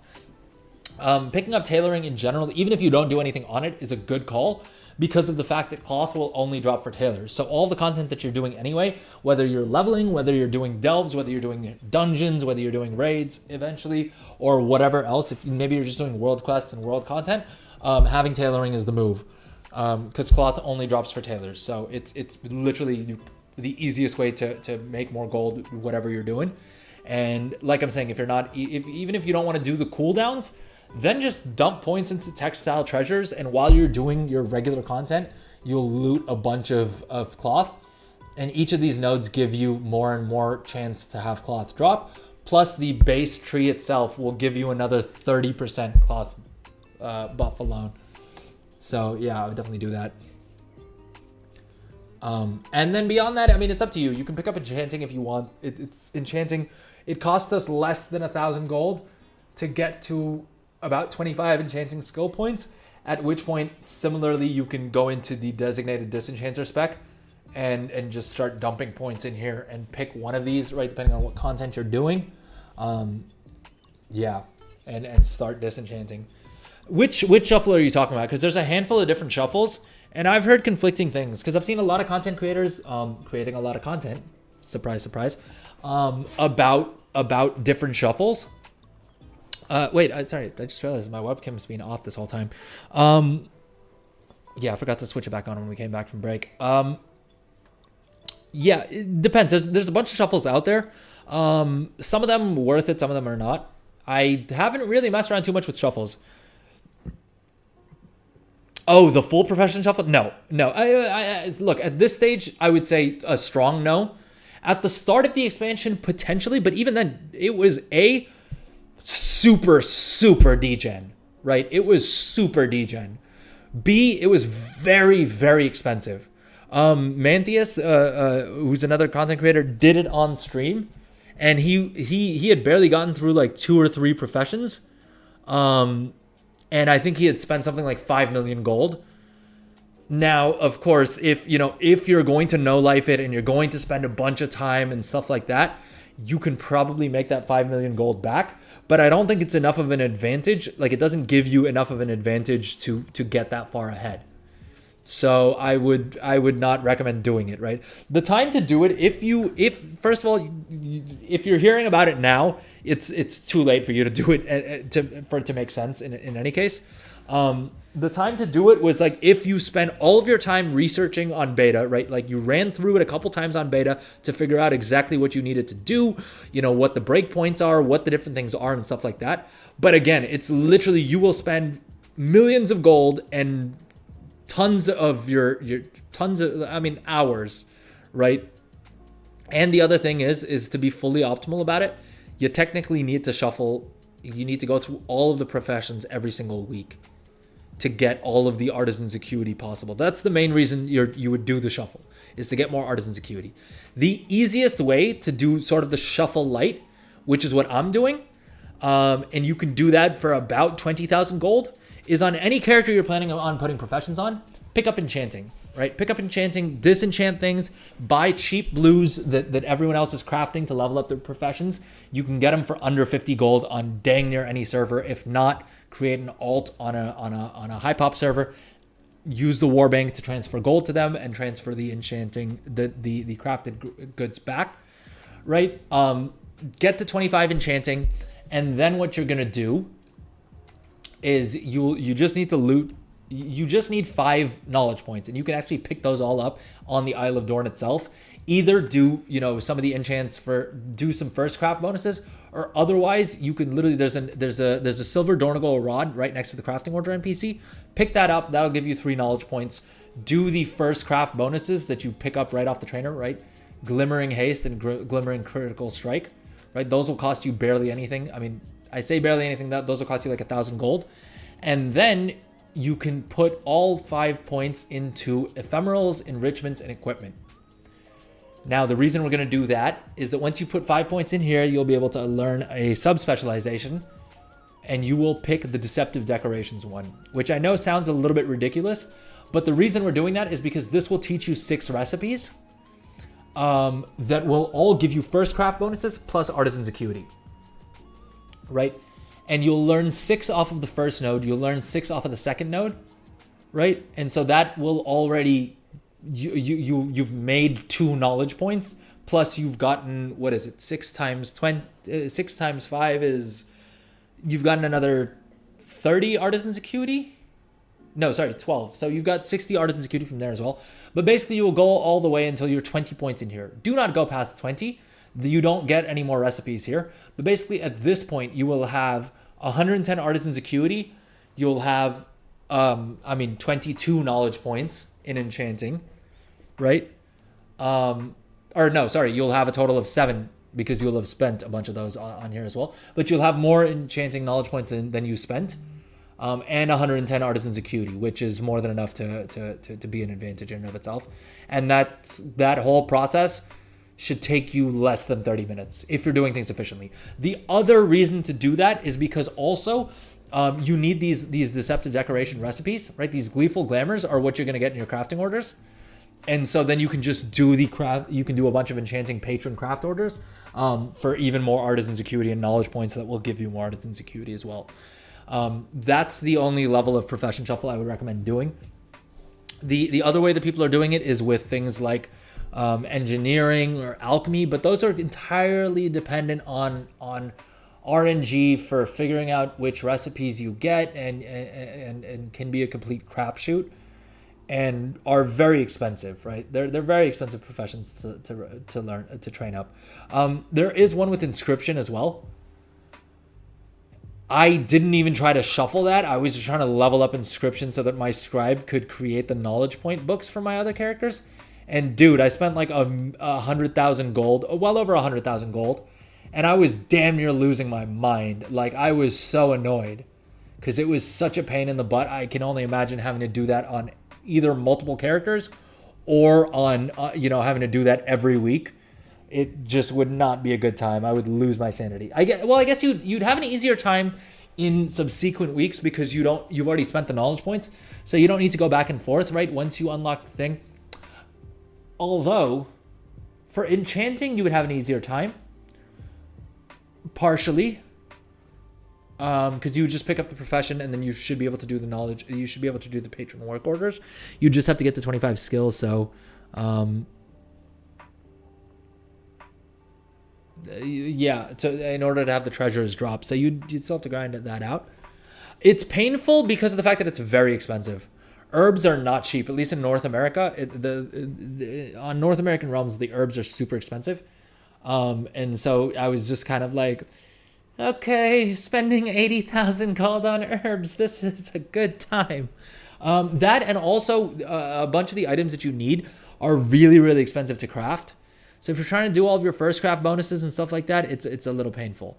But look, I was power leveling it. I was trying to go as fast as possible. I mean, for me, this whole process I was expecting would take me about 2 hours, and we are 4 hours and 20 minutes into the stream. So me going fast is still not is not as fast as anyone who's doing this probably off of stream, and also just not me doing it. But yeah, so I think that's also why. If you do it in bits and pieces, you'll probably have a better time. And also, I was just buying everything off the auction house. If you optimize a little bit, and by that I mean, if you spec into something like milling, I think people are making gold already, a decent bit of gold with milling, right? Okay, perfect. This is a great example. One of the items you need is, wait, is it? Yes, I mean, you can see the inks themselves are selling for a pretty penny. Where's the codified greenwood? All right, this other character. No, codified greenwood isn't the expensive one. I don't remember what the item is called, but there's one item that you need for every single one of your treatises, right? To craft any treatises, and that thing costs like a couple thousand gold to craft. I think they're 3,500 gold, and so yeah, you need a bunch of those to level up to level up inscription the way I did. There are definitely cheaper ways to do it. I didn't choose those paths, to be fair. I was more so focused on just how many first craft bonuses can I get, how many knowledge points can I push, and so that's also why it cost me probably a lot more than it would if you weren't to do all of that. Well, so the week, honestly, you don't really need to do weekly profession quests at the very least on all of your alts. I would say pick a handful and you know that you actually care about leveling up their professions all the way on.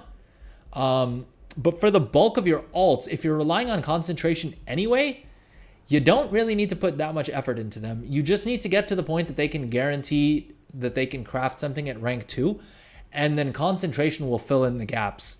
So like with the tailors, you could, after you get your initial knowledge points, I mean, don't get me wrong, there will be some benefits and you'll get a little bit more, like if you spend more time in the following weeks, you'll unlock a bit more resourcefulness and a bit more like multi-craft and things like that. But the bulk of the benefit you're going to get is just by leveling it up the first time. And at most, I would say flying around like we're doing right now and picking up the knowledge point treasures. I seriously doubt that these characters that I'm sticking tailoring and enchanting on right now, I'm going to bother farming up all of the knowledge point items for them weekly. I will probably do the patron quest order system for them, but that's also because of the fact that I genuinely enjoy patron work orders. It's been something that I've actually wanted since vanilla,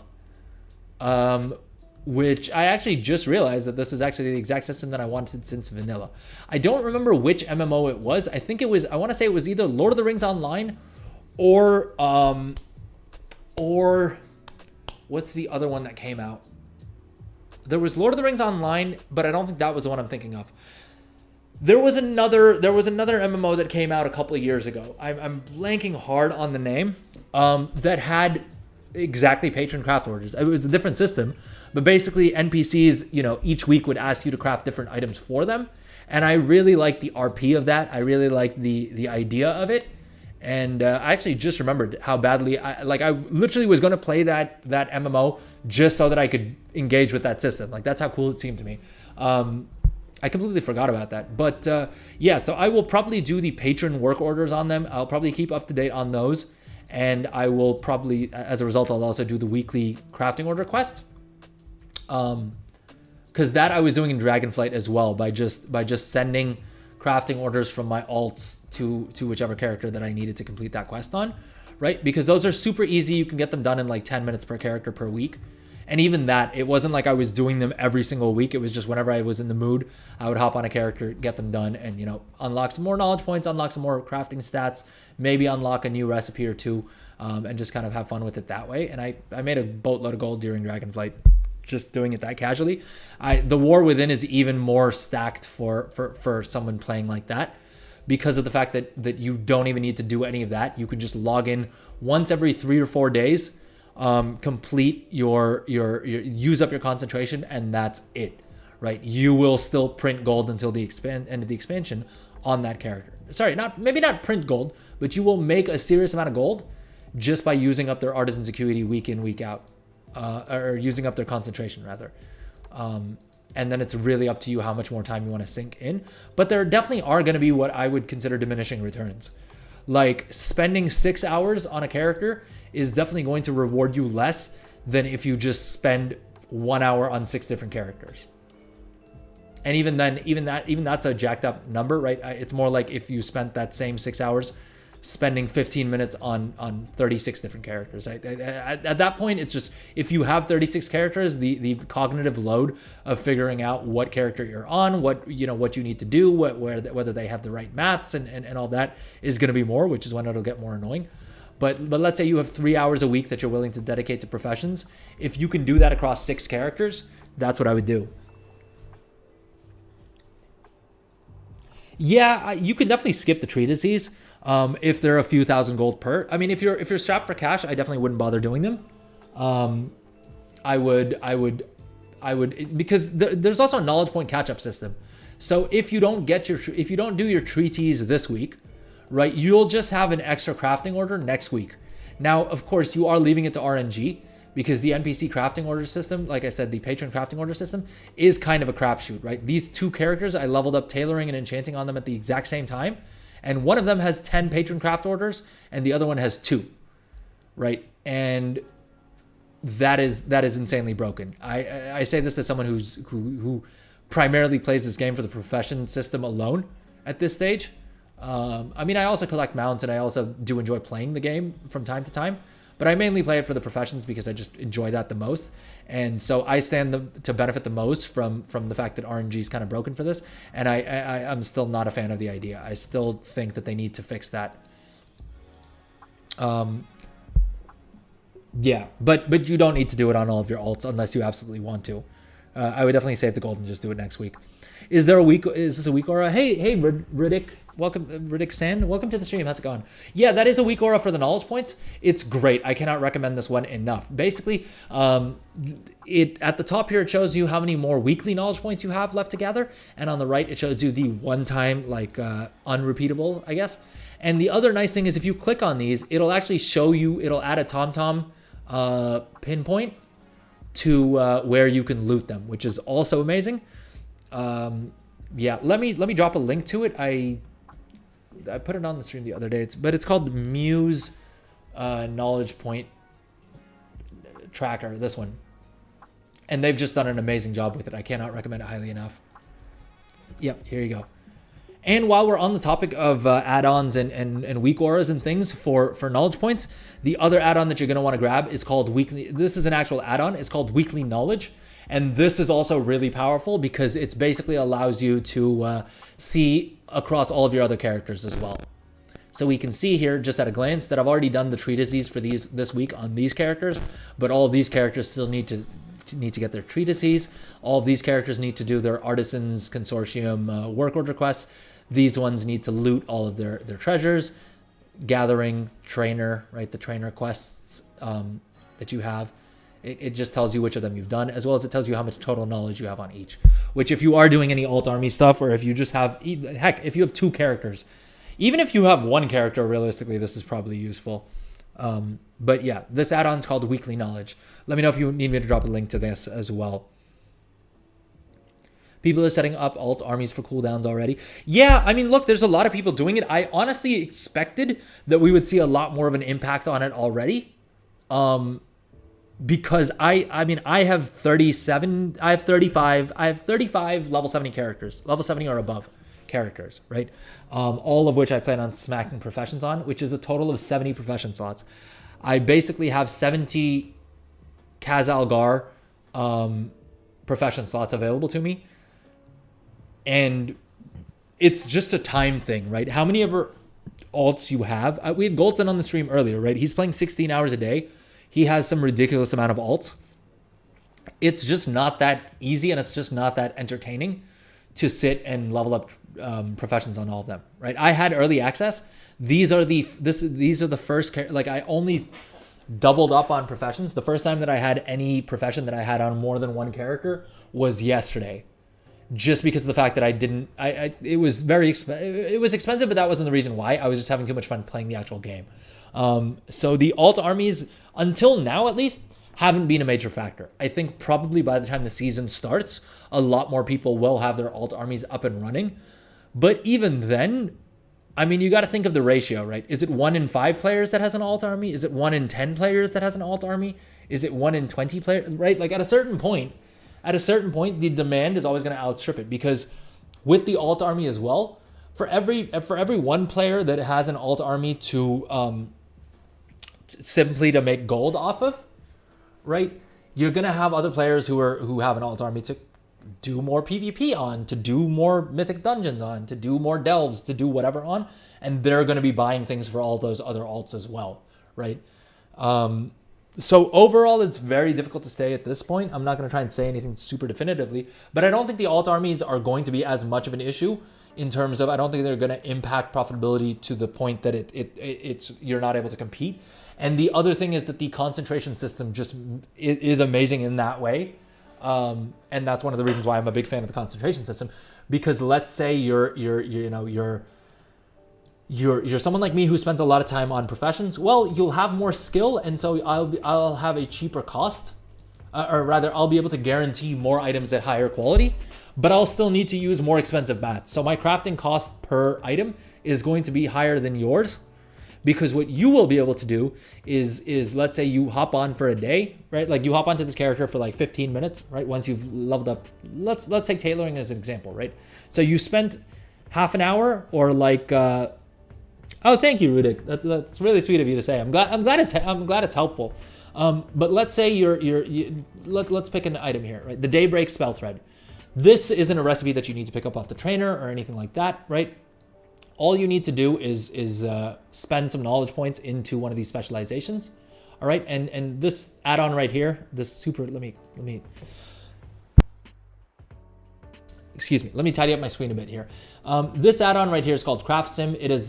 I would say it's almost mandatory to really be optimal with gold making, right? You'll need this add-on called Craft Sim. It's a little bit complicated. If you guys are interested, let me know in the comments or chat, and I will try to put together a video like walking through how exactly this works. It's something that's been on my to-do list, and I've just been having too much fun playing the game, to be fair. I probably will release it at some point or the other. But if you're watching live or you're watching the video later on, let me know in chat or in the comments if you want me to make a video about this. Breaking down exactly how powerful this tool is, good things about it, and the creator Genju. The guy's an absolute beast. He's so good at what he does, like at creating add-ons, because he's super active on his Discord as well. And like literally, I'll post like a feature request in the Discord, and literally like an hour later, he's already patched the add-on, adding that feature. The dude's just amazing. In any case, let's take this as an example, right? The reason the Craft Sim is so powerful is that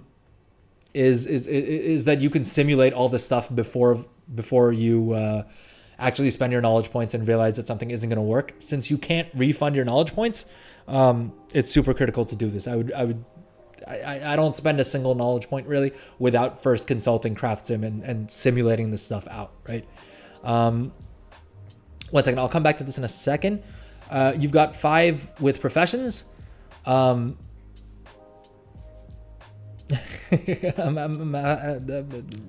kind words, Rudik. But yeah, so let's take this Daybreak spell thread, right? Now, if I spend a bunch of time, right, I really grind out my knowledge points, I'm doing my weekly quests, I'm doing everything I can to get as many knowledge points, right? Let's say I have maxed out this talent tree, all right? Now, and we'll also say that I have, the best profession gear. I have the best profession gear, which will add another 10, 6, 12, another 22 knowledge points, right, from here. And I've maxed out tailoring, so that's another 49. What's 49 plus 22? I'll try and be light on the math, but basically the highest potential skill I can get from other sources is 71, right? So I have 71 more skill than you do, right? I have all 3 blue profession tools, right? I grind, and I have all of my knowledge points, right? I've been doing absolutely everything.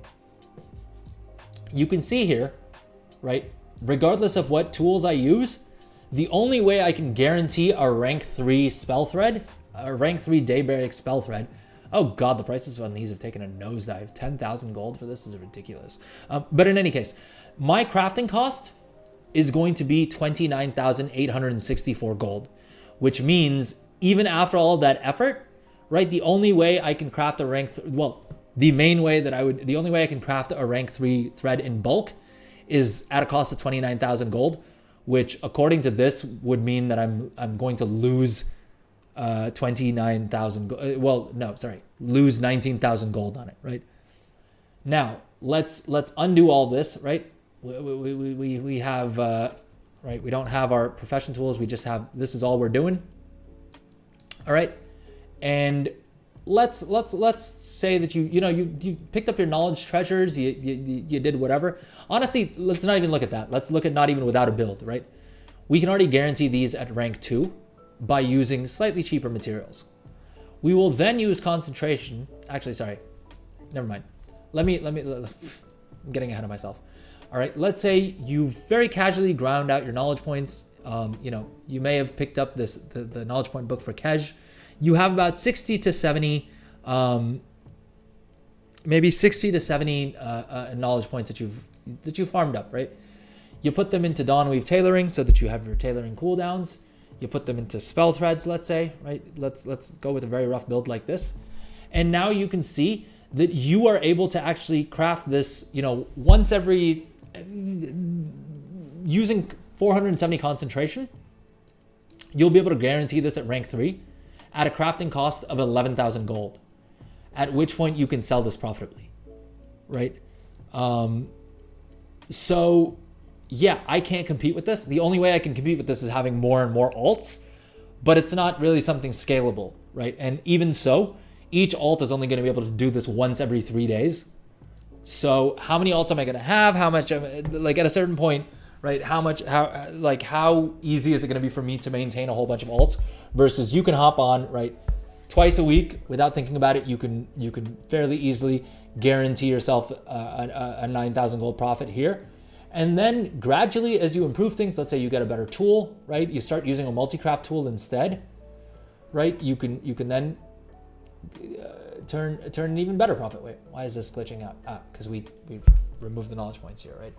I'm not even looking at if this is the optimum build. I'm literally just putting talent points into randomly spending these knowledge points. You could probably optimize this further to have an even better return. But right, a week later, you've picked up a multi-craft tool, and now you're, instead of 8,000 gold per craft, you're making 11,000 gold per craft, right? And so very gradually, you can continue to increase your margins just by having a lower cost base than someone like me who spends. I don't even say like me, because even I'm not as hardcore as the people that I'm talking about. But someone who's entirely singularly focused on tailoring and is just trying to create, like, be the absolute best, who's really min-maxing it, is still always going to have a higher crafting cost than you are if you're just using concentration. So it's a great system because both types of players can make gold at the same time, right? And neither of them is stepping on the other's toes that much. Craft sim, so you can set it up. So basically you'll come into the options here and you can either use Auctionator or Trade Skill Master. It depends on what you're using already. Auctionator, I tend to have it set to Auctionator these days just because Trade Skill Master isn't fully updated for the War Within. And so for certain items, it doesn't, like if I have this set to, let's take this as an example, right? The, oh, geez. This one. Auctionator will show me the actual prices for each of the different quality ranks. If I change this over to Trade Skill Master, and I think we'll have to probably swap. Yeah, you can see Trade Skill Master is showing me the exact same price for all of them, which is just not true. So I would definitely recommend for now using Auctionator. It is kind of annoying because when you log in for the first time, you will need to run a quick little auction house scan, but it's well worth it.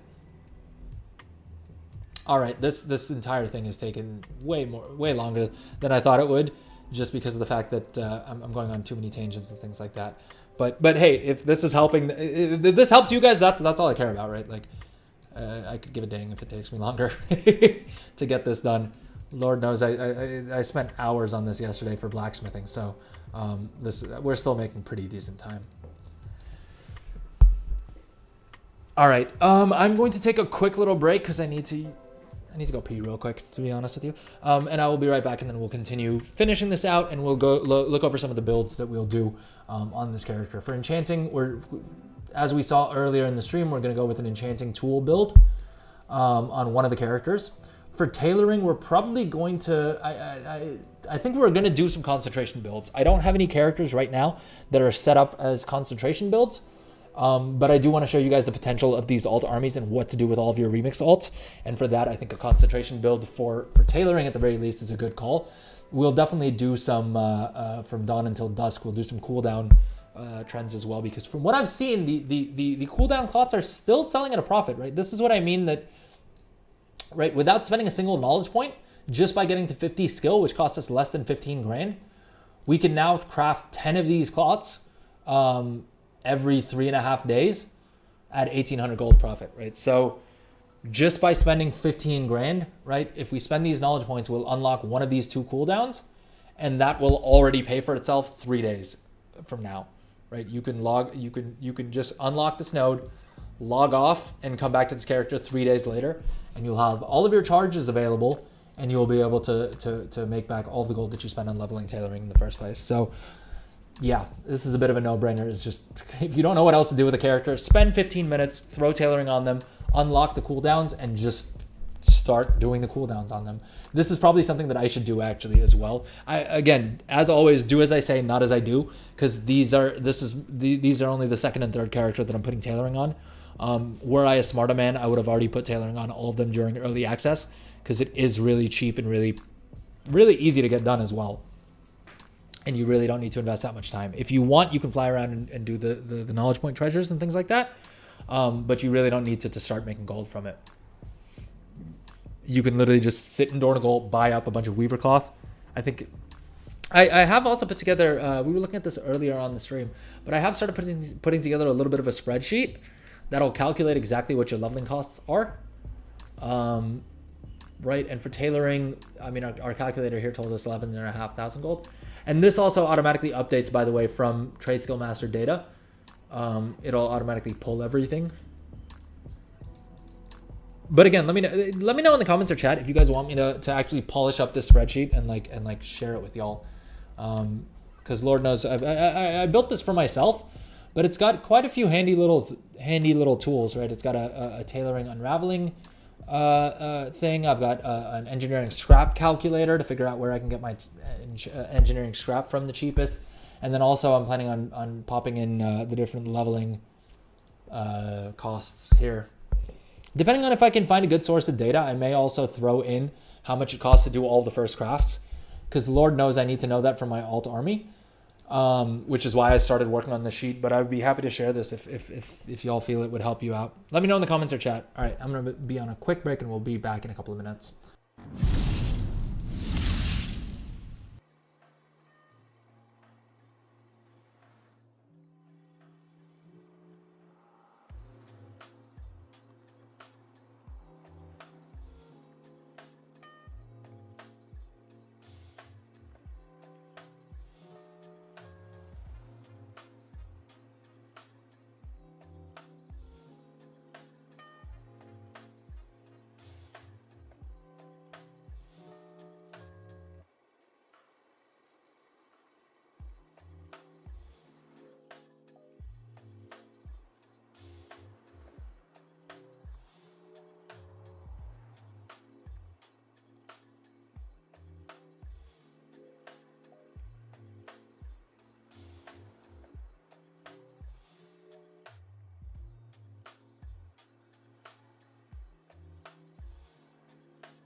Alright, and we are back. Sorry about that. I feel like the stream went down maybe a couple times. Has the stream been up this whole time? Sorry for the extended break. I ended up having to do something that took a little bit longer than I expected it to be fair. How's it going? What's up? Did the stream go down at all? Because I got some notifications from Discord saying that. Oh, okay, perfect. All right, give me 1 second. All right, we're actually gonna move to the standing desk for a bit. Solid stream today. Thank you, man. We're not done yet, though. Is that your polite way of telling me that the stream should be over now? Or are you just saying that the signal quality was strong, and I'm misinterpreting it entirely? What's up? All right, so we've been dilly-dallying way too much. We've got to pick up the last of our knowledge point treasures. Did we pick up all the ones in I think we just have the Ajkahet ones left, right? Yeah, we just have the Ajkahet ones. Yeah, fair enough, Zeke. I should have known. We will. Let's see how we're going. We may end up doing a 24-hour stream at some point, just for you. But like I said, the only way I'm doing a 24-hour stream is if you guarantee that you're going to be online for all 24 hours as well. Hey, I'm not doing this alone.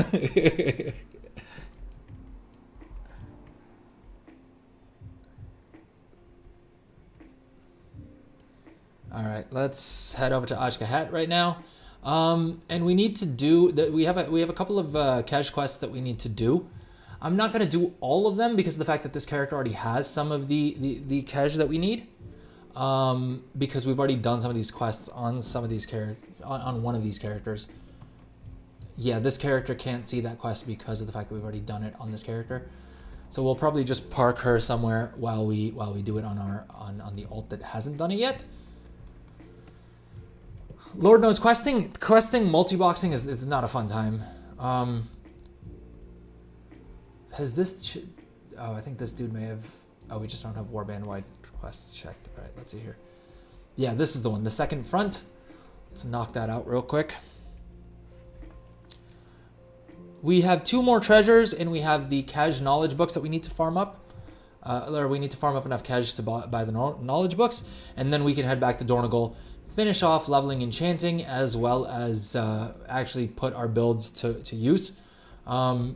This is already a longer stream than we usually do on a Friday, but my wife hasn't yelled at me yet, and I feel like it would be sort of anticlimactic if we did this whole stream and I just ended it here without really getting into exactly how we get the knowledge points. Where the hell is this guy?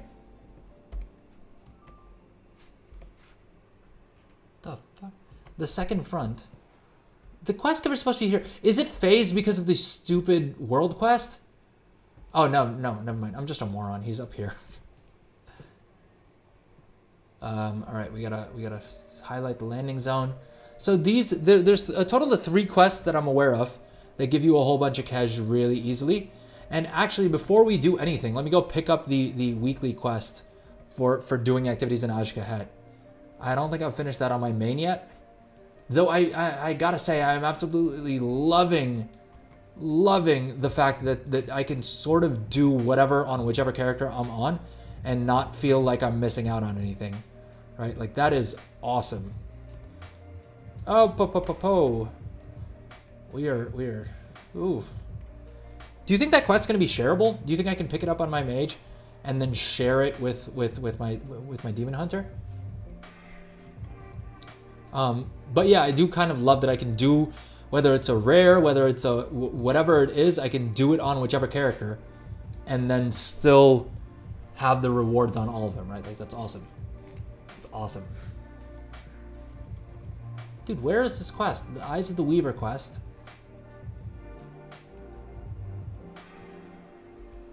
Eyes of the Weaver. It says it's over there. Oh, I think it's from the, like, renowned quartermaster. Yeah, this dude here.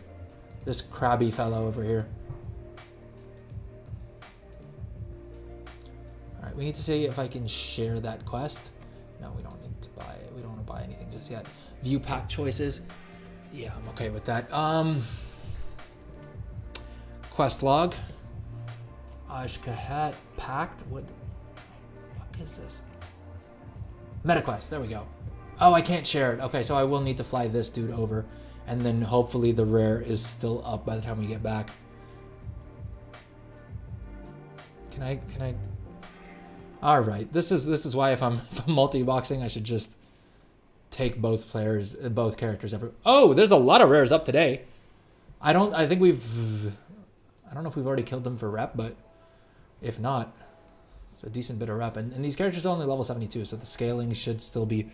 I know they fixed it, but from what I've seen, to be honest, I didn't play much on these characters pre-nerf, so I'm not sure how much more powerful these characters would have been prior to that. But my understanding is from everyone that has been playing the characters, like a lot of people have been asking if the nerf has gone live yet because of the fact that it's such a minor nerf, I guess. What happens to the items I said on the auction if it won't get shown after 30 minutes on auctions? Honestly, if they sell, you'll get the gold. I've been having this issue a bit as well, and I know everyone else and their mother has also been facing the exact same issue, unfortunately. The fuck? Why is it asking me to do the Shadowlands questline? Yes, screw that. We're not doing Shadowlands content. Get out of here. It's launch week for the War Within. We are playing War Within until our eyeballs bleed. But yeah, so for whatever reason, the auction house is just so slammed that it will sometimes not show you all of your items, and that's fine. You will still, like, if the auction sells, you'll get the gold in your mailbox. If it doesn't sell, you'll get the item back at the end of the thing. The only reason that it can be a little bit annoying is, of course, you can't like cancel scan or anything like that. And in general, I usually don't do a lot of cancel scanning on the auction. But what do you call it? I will cancel scan, maybe once a day if I have some downtime, or if I'm doing something on my main account and I'm not doing anything on my banker account. Then I will sometimes cancel scan a little bit, and for that it hasn't been working. We gotta ban someone again in chat. And we are low on health, but we got the rare done. Oh no, did I not tag it on this chick? Did she get experience? Oh, I don't think I tagged it. Oh, she didn't get Kej or the experience. Anyways, there's like 3 more rares up. All right, I need to ban that person. Yeah, but you'll get your auctions eventually anyway. You can't see the undercutter. Yeah, so supposedly I was actually just on one of the breaks. I was checking out. Where is this person? Why is their message not showing up in the mod list? So I can ban them. Hide seeker? Wait, what's hide seeker?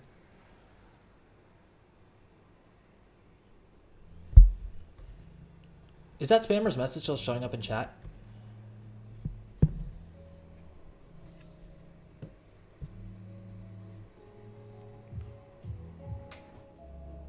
Oh, the hide seeker thing. It's not showing up for 557? Wait, what do you mean for 557? Can you craft it at eye level 557? Because you may only be able to craft it at eye level 551, maybe the highest. For some of the I don't know why, but for most of the profession equipment, it's eye level 564. But for some of the professions, the highest quality, yeah, like this one. See, the tool is eye level 564, but the enchanter's hat, for instance, the highest quality is 551. This is a rank 5 craft, but the highest eye level is 554.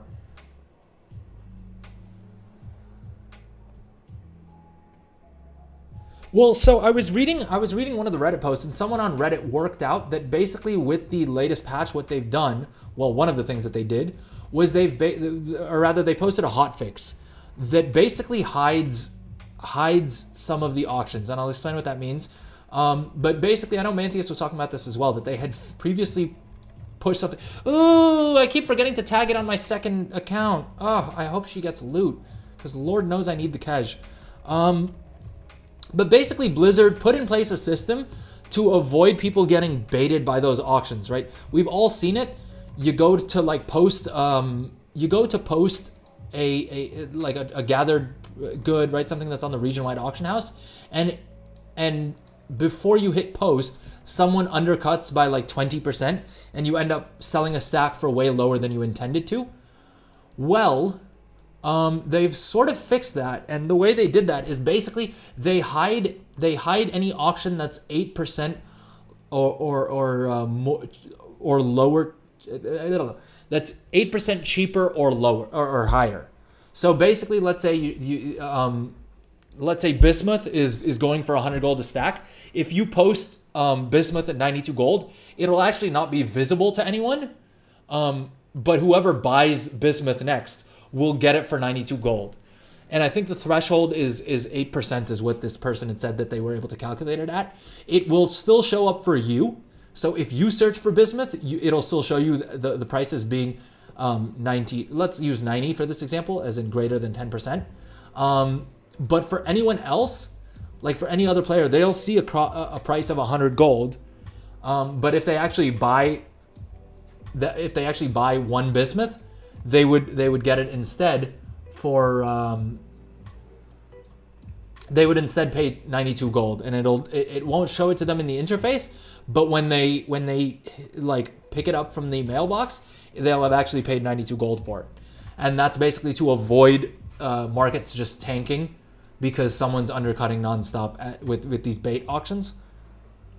Which supposedly was a system that Blizzard figured out years ago and had implemented years ago, and then for whatever reason it kind of broke with the War Within, and so I guess they reinstated that system. And I think that's why the auction house was down, because they were probably doing things like troubleshooting why that system wasn't working the way it was supposed to. But hey, again, I'm basing it off of just what that person on Reddit said, and it seemed like most people were agreeing with them. I love that I went on an entire rant earlier on the stream about how Reddit is so hit or miss for taking advice from, or like for taking info about this kind of stuff for. But hey, I mean, like I said, a lot of times Reddit is the best place to get information for a lot of these things on, right? Like, I'm not knocking Redditors here. A lot of them do know a lot more about everything. It's still, as far as like the internet goes, I feel like Reddit is also the like last bastion of like the old school internet where you could actually find like helpful information, right? Because of the fact that like forums all died out, and the fact that the rest of the like so much other information has now just gotten hidden in Discord.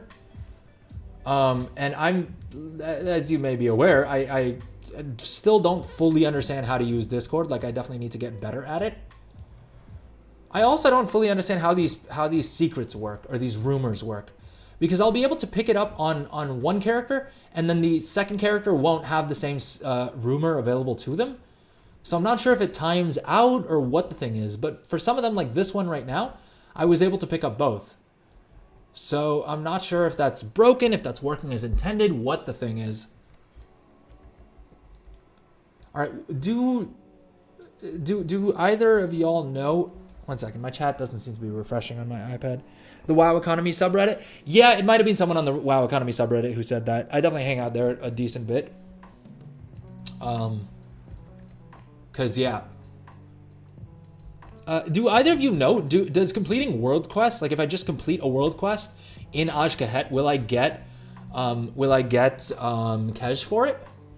Because I don't think it mentions it in the rewards, right? It doesn't show up in the rewards here, but I am curious as to whether or not that'll reward me with cash. See, I need to do this on at least one of my characters, this Ajkahet pack thing, to get the 1500 rep. I think my main is pretty close, but I haven't done any rumors on my main. Kaheti Warblade. All right, well, we can knock out a rumor and a world quest, and since no one's saying anything about whether or not doing world quests in Ajkahet does give cash, or at least if you're saying it, I can't see it. But that may just be an issue on my end.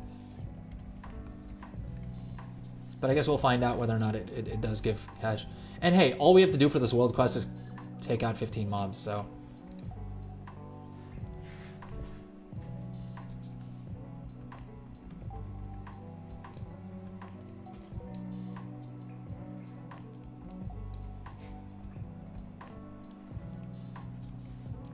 What was hilarious to me about how broken the scaling is that the other day I was running dailies on this mage, right? On this mage with my main, and my main's a monk. So my main was wearing like level 80 leather gear, right? This mage is level 70, right? And was wearing like was just wearing like 480 or 490 gear, right? And I AFK'd for a bit, came back. My monk, who's level 80, was completely dead. My mage was at full health entirely. And I was like, how is that possible? I mean, mages are famously supposed to be glass cannons, right? Like you sneeze on them and they fall over, right? But they can also, if they get that shot off, right, they're gonna do some damage. And despite that, my mage tanked this random mob, and my level 80 monk main like just died in no time. You're far from reaching that part of the have you completed the campaign yet? Honestly, take your time with it. Take your time with it. I definitely took my time. I think my time to level 80 was probably closer to like 24 hours, if we're being realistic, because I did that crazy 12-hour stream, which was fun as heck, but we only got to I think like level 75 or something on that stream. And then the next day I didn't play all day because I had a family member's birthday, and so I was just busy celebrating with him. And then on that Sunday, so I guess last Sunday, is when I actually got to level 80 and completed the campaign. And yeah, that was also another like, or it may have been even longer than that. I may have only hit level 80 on Monday. But either way, I have no regrets about that. About not I technically did get my character level to 80, at least my first level 80 within early access itself, which was not, I would say it was a goal of mine. I initially thought like, oh, I'll try and get as many alts leveled up during the early access as possible, but I'm really glad I didn't do that. I took my time with it, enjoyed the entire campaign. Because again, with patches, we'll get updates to the campaign story, like to the campaign quest lines. But I was supposed to eat between these pulls, but it is insane to me how overpowered level 70s are still. I thought I just conjured some food. Did that not go through? What the heck? Oh, it's right, it conjures a table, and then I have to click on the table instead of just giving it to me in my bags.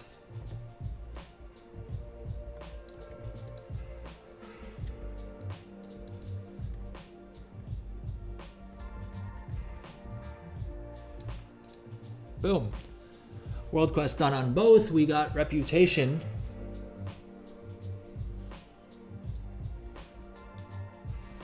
We got reputation, but 17 reputation. Which, I don't know if that's the first time you stopped caring about the lore. Yeah, to be honest with you, I have no idea what's going on in terms of the lore. I more so just meant like, oh, they had this new system for like how to like they have these new vehicles, they have these new like whatever it is, right? And like the cutscenes are kind of cool.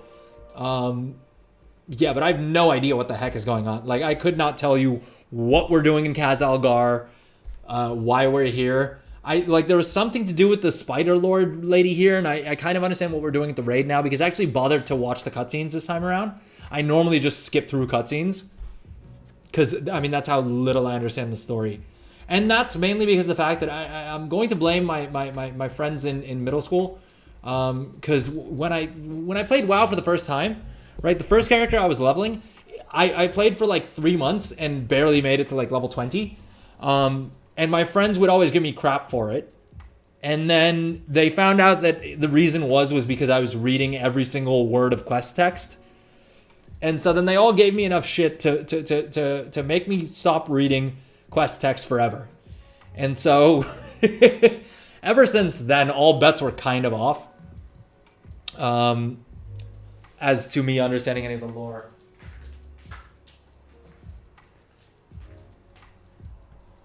The chances of me understanding lore after that were kind of terrible anyway. I mean, that said, the early Elwyn Forest quests weren't exactly filled with lore. At least I don't think so. I don't remember, because again, after that, I didn't really read them ever again. So I have no idea. I suppose I could tangentially try and understand. I keep meaning to watch. I've watched a handful of those videos that explain the lore, right? But my eyes end up glazing over after a certain point, which is why I don't. Which is why I have no idea what's going on, despite reading a handful of those videos.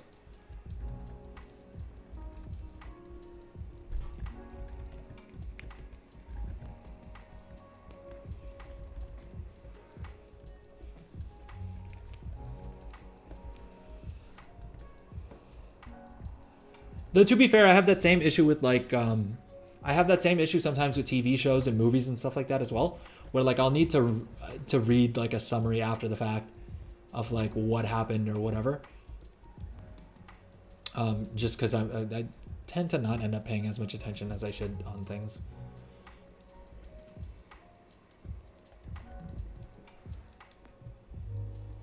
Kaheti Warblades. Why are these so hard to find?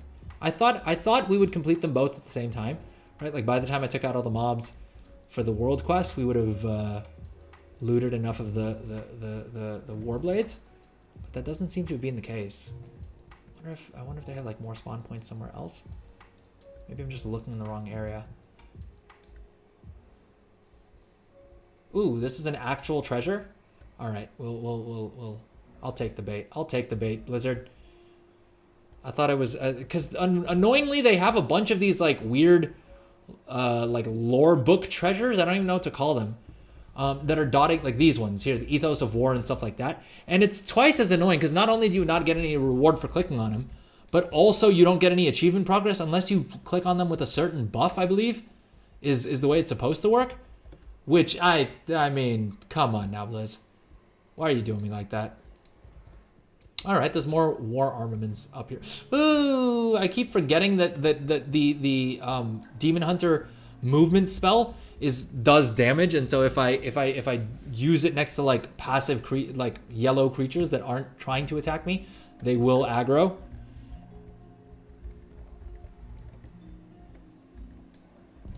Yeah, I've tried that. I've tried that, falling asleep to lore.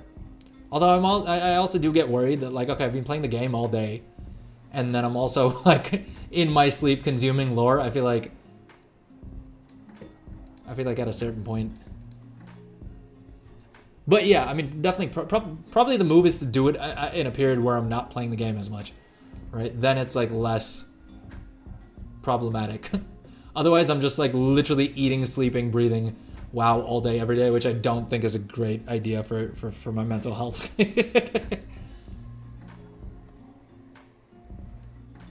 But hey, I worked out day before yesterday, right? Wednesday before the stream, I worked out, and I was supposed to work out today, but I ended up doing what I keep doing, which is really stupid of me. But I keep sleeping at 5 a.m. because I'm up working on profession nonsense or just having fun in the game, and then I regret it in the mornings because I end up waking up super late, which is not great. I mean, to be fair, I've never been a morning person, so it's not it's super different than usual. But I'm trying to be. I'm trying to wake up at a more reasonable time.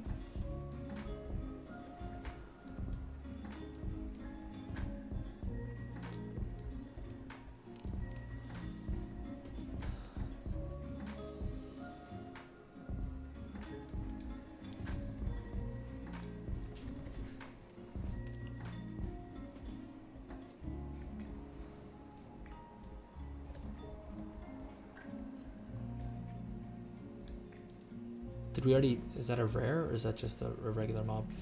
I really don't want to do combat with any of these freaking people just because of the fact that they're not dropping anything I need. Be one thing if they could drop Kej. Admittedly, that would make this whole farm a lot easier. Well, we should complete this rumor because of the fact that it will give us 50 Kej, but this is definitely not the most efficient way for us to be doing Kej. Especially because we know that we have those other quests that we can do that will give us a good amount of Kej. I feel like the rumors, unless I'm able to get them done in like 2 or 3 minutes, the 50 Kej is just not worth it. I mean, presumably they're also giving me some Weaver rep, which I need for the crafting speed buff. But I'm also not entirely certain exactly how exactly the crafting speed buff is supposed to work. Like, is it a case? Seek, I'm guessing you would be the person who would know about this. Do you know how exactly that crafting speed buff works? Because my understanding was that it would take a couple of weeks of grinding out rep with that dude, with the Weaver, in order to unlock it. But then I was watching another streamer, well, Zanzi, who was saying that it's bugged and it should be showing up now, but it's not. To be fair, I also don't know if they actually grinded out all of the rep already. I haven't done any renown farming. Much to my detriment. I need to farm Isle of Dornogal rep. Though there is also a part of me. There is also a part of me that is thinking, or is putting it off because I'm like, well, technically on Sunday we have the Dark Moon Fair starting. And I saw Gingy say that he's basically waiting to do all of his side quests until the Dark Moon Fair buff is up, which is hard to argue with, right? It's hard to argue that isn't the right move. And Lord knows I'm just as efficient with I min-max just as much as Gingy does, right? Cash? Wait, what cash? Oh, Kej. Kej. Oh, sorry. Yeah. Am I pronouncing that wrong, maybe? Kej, this. It's a currency, and you basically get it from just doing different activities in Ajkahet, which is the last zone here. You get some from one-time quests. You actually get more. Weirdly enough, you get more of it on your alts when you complete the same quests. And I think that's because the first time they give you rep as well. But basically it's a currency. You can transfer it between characters, which is super handy. But the main reason that I'm trying to farm it up right now, well, it has a bunch of different uses. You can use it to buy mounts. You can use it to buy some other cosmetics. You can also use it to buy certain recipes. Let's see if we can find one just as an example real quick. I'm not going to spend more than 10 seconds on this because it's not that important. Like, it's not that deep. I think you can take my word for the fact that you can use it to buy recipes. Listen, if I was lying to you about that, I don't think that would be the biggest problem. All right, I cannot figure out which one. But yeah, some of these recipes require Artisan's Acuity as well as Kej. But the reason I'm farming it up right now is because for each of the professions, there's a knowledge point book, this one, which for each profession will give you 10 knowledge points. And you basically just buy it off of a vendor for 565 Kej. Kej? Is it maybe Kej? I feel like people have been calling it Kej, at least the other streamers that I've seen. Though I may be mistaken there. I don't know. Seek Jet in chat usually corrects my pronunciation. So I sound like less of a moron. Okay, do we abandon this rumor? We only need one more Warblade. Dang it. It's the sunken cost fallacy. I've already wasted like 10 to 20 minutes doing this. And so now I'm like, well, I only need to find one more. I wonder if, I mean, it shows this as being the whole area. I'm probably flying past a bunch of them because I'm used to playing the game on high settings. And so everything is super shiny. But when I'm streaming and when I'm dual boxing, I can't, the system just gets a little bit upset if I have my settings set to high, especially if I'm doing things with like craft system and stuff like that. With craft sim, sorry. The system, my system doesn't really like it that much. So that's why I'm playing with low settings on. But I doubt I doubt a rumor is supposed to take this long to do. So I'm either just getting very, very unlucky with these spawn rates, or I'm missing a bunch of them. Oh, here we go. Okay, we have to take out some mobs here. 565. It seems like a lot, but it's honestly not that much. On your main, when you complete the storyline campaign itself, actually no, that's incorrect. At renown 3, you'll get 750. Like the NPC will just give you 750 of them. So on your main, it's not super hard. On your alts, what you'll need to do is you can just come in here and do a bunch of random activities, right? World quests, we will find out in a second whether the world quests give you any cash. We just completed a rumor, which is like these little bonus objectives that gave us 50 of it, right? And then I think world quests give you some. Actually, let's scroll back up and look at the rewards that we got from the flippin'.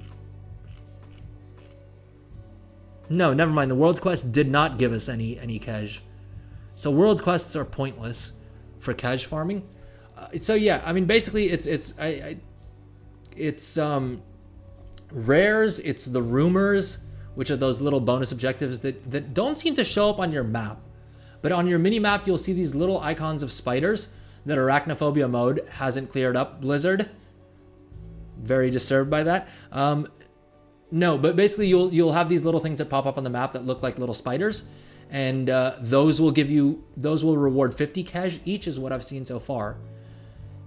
And then you all like these one-time treasures as well will give you some cash, I believe. We'll find out in a second. Let me just take out a bunch of these little crabs that are in a spider web. Arachnophobia mode is sometimes unintentionally hilarious. Oh, okay, I already done on the character. Yeah, so we got 45 cash from that cache, for instance, right? And that was definitely a lot quicker than doing the rumor. So, the knowledge point treasures. Yeah, so handy notes won't show them to you, because the dirt farming as well. Handy notes, maybe there was a plugin that you could download that would show you where they tend to spawn. But handy notes, at least the base handy notes and the war within handy notes, will not show that to you. You just need to keep checking your mini map to see when they pop up. And if you get an app, if you get a rare scanning tool, I don't know if it's Silver Dragon, because I have Silver Dragon and I have Rare Scanner, which will pop up for me a little thing on here.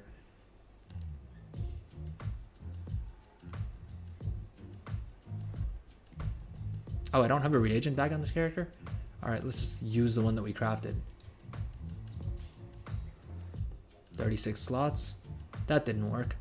I don't know why reagent bags are so annoying. Because getting rid of this message is just a pain in the butt. You've obtained a reagent bag. Open your bag. I did, Blizzard. I did. Let me hide this thing. Handy note used to show dirts? Like dirt and the adventurer sacks? I don't think so. I think it would like cache it maybe. Wait, let's we can test it. We can head over to the Dragon Isles. Oh, like these magic bound chests and stuff. I guess it would show up some of them, right? It would show the magic bound. It would show the magic bound chests, and annoyingly, it shows these. Is this handy notes that's showing this though? It might be, right? But it doesn't show dirt. It does like it's not showing me dirt for Dragonflight unless there's a plugin that I don't have maybe that would show it. I guess here it's showing the Expedition Scouts pack, but it's certainly not showing all of them, right? And I guess here it's showing Disturbed Dirt, unless it's maybe tied to the individual character. Maybe that's what's going on, and I just haven't farmed that many on this tune. So let's check on, this is my main banker chick.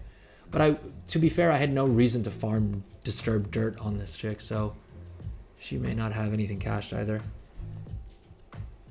Oh. Okay. I see. Does it, and it doesn't give you the option for, no, here. Oh, dang it. I didn't know you could switch that on from there. Oh, dude, this is sick. Yeah, because I keep wondering how I'm going to find disturbed Earths. Because they don't show up on... I thought they didn't show up on the main map. Profession treasures? No, I think these are the one-time profession treasures. It may just be the case that Handy Notes just doesn't have enough data yet. Because I think that is the case for a lot of these add-ons, is there's just not that much data available yet. Do I not have Handy Notes enabled on this tune? What's going on? Why is Handy Notes not showing up here? Dude, I have no idea what's going on, but yeah, because those disturbed Earths are also important to farm up. All right, let's pick up the rest of our knowledge point treasures, and then we'll probably. I'm wondering if I should bring another character in here that we can farm cash on. Because if I'm doing it on one character, I might as well do it on two, right? A lot of the quests share progress. All right, this is our second last knowledge point treasure for tailoring. Yeah, I think they probably just don't have enough data. Is the only thing I can assume. Yeah, because they may or may not have trusted the spawn points on beta. Because I think a lot of the spawn points in beta were pretty bugged. Heck, I mean, some of them still are. The war supply chest in the war supply crate in this zone in Ajka Het seems to more often than not spawn inside of a wall, which is extremely frustrating. Because I leveled with war mode on just so that I could loot some of those, and it was worth it because I got a recipe out of one of those bags that was worth well, I thought would be worth 250,000 gold. It ended up only being worth about 16,000 gold is what Trade Skill Master ended up making me sell it for unintentionally.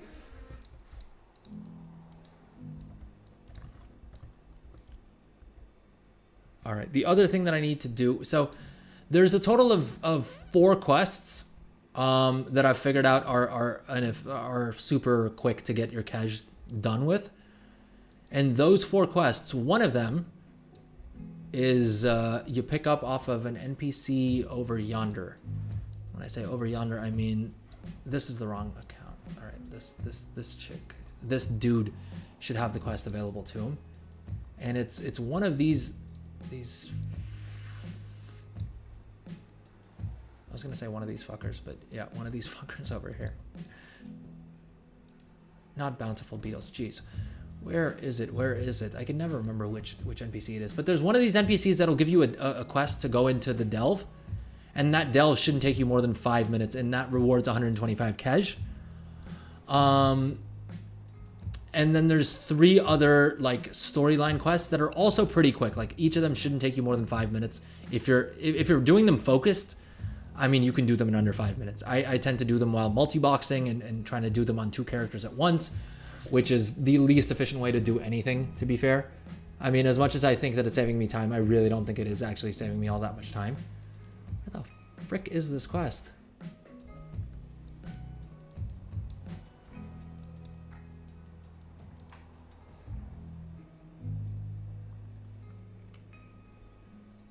Yeah, but you use cash for all sorts of things, right? Like I was saying, you can get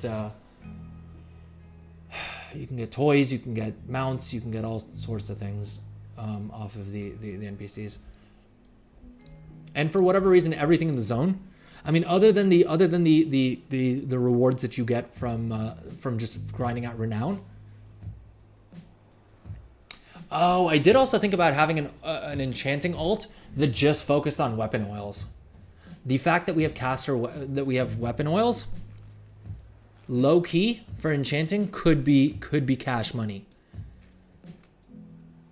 I would have probably only do it on my like 5th enchanter just because I don't believe in it that much, and I have a feeling that there's a good chance. I think there's a good chance that these have been optimized so much by individual other players that it's not going to be super profitable. But hey, look at this. If we use up concentration, I mean, it's not terrible, right? If we spend a handful of knowledge points and we use concentration, we can fairly easily use up a small amount of concentration to guarantee these at max rank, and the overall profitability would be pretty good on those. So depending on how many enchanters I actually bother leveling up, we may stick this onto them. All right, what the frick is that quest called? There's a delve quest. That's someone. No, it's up here. That's why I'm not finding it. Jeebus. All right, let's pick up our mage and let's head over there. And then I'm probably gonna log onto an alt and just complete these one-time quests on that alt instead. Because if I'm gonna do a quest, I want it to be at least twice as efficient. If I paid for 2 frickin' copies of The War Within, then your boy's gotta get his money's worth. But yeah, the knowledge point treasures basically drop from a couple of different sources. I'm not sure if these disturbed earths drop them either. And my understanding is that the disturbed earth are also sort of random. They're not necessarily always up or always available. I don't know why we're flying south. We're supposed to be flying north to pick up infestation. Is that one of the ones? Yeah, we need to do that one. We haven't done that on either of these characters, so we can do that on this chick for sure. Or no, we've done it on. Yeah, we've done it on our mage. We haven't done it on our demon hunter, which means I'm probably going to log onto another character on this account so that we can complete that quest as well. All right. We're in a rested zone, I suppose, so that's good. As good as any. And the nice thing is once you complete the campaign, it's super, super easy to get back and forth between Ajkahet and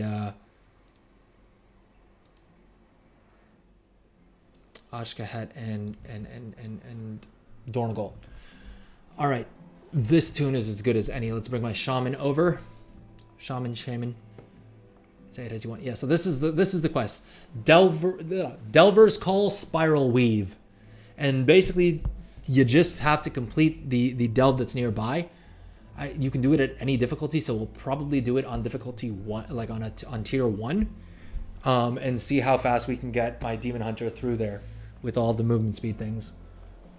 But since you can do delves in a party, I'll do it on 2 characters at once, just so that it's one less thing I need to do later on this entire alt army, because I need a good bit more kedge than I have. Kedge.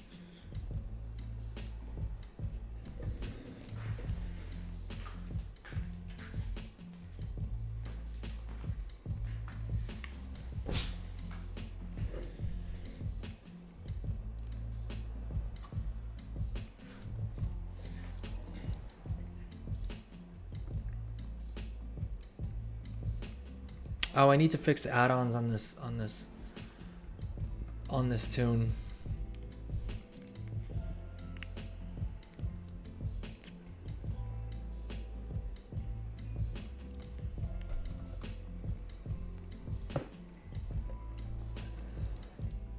Oh, I can share this quest. All right, so that dude can just meet me right there. And then the other quest line that you want to pick up that's also pretty quick to get done, just as you take out a couple of mobs, is from Grand Haxer Ahodo. It's also here, and you'll pick up Infestation and Prisoner Preservation, and you'll complete these 2 quests, and then there's 2 more, and then you finally get the actual cash reward, which is I think 185. Don't quote me on that though. Dude, are you sure the World Quest one is the fastest? I feel like Awakening the Machine may be quicker.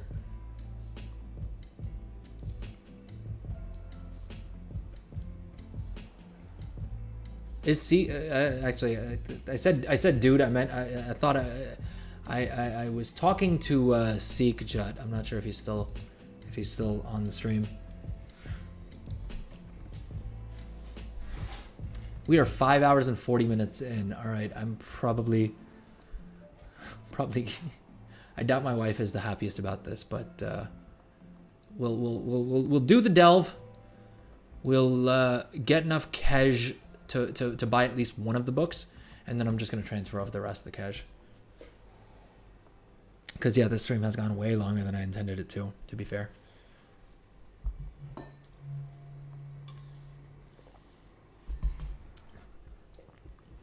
This, if you can believe it, this started off as a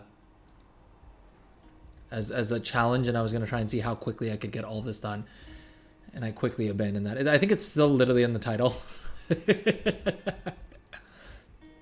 Should probably update that to remove any reference to a challenge, because Lord knows I am dog water at actually completing anything in any sort of fast manner. All right, whereas second wind I need on 4, I need this on 3, and I could care less about flap backwards. Although I have been trying to use it more efficiently. Why are we flying south?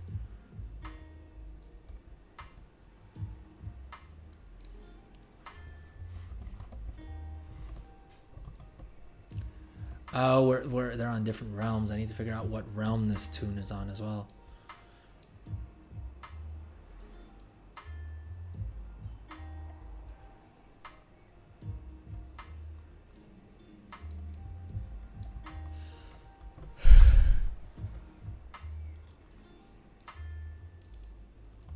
Oh, never mind. This dude's on Illidan as well.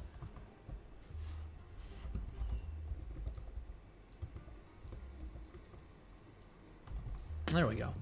All right, we're partied up, and I just need to share quests, and then we can go run the delve real quick.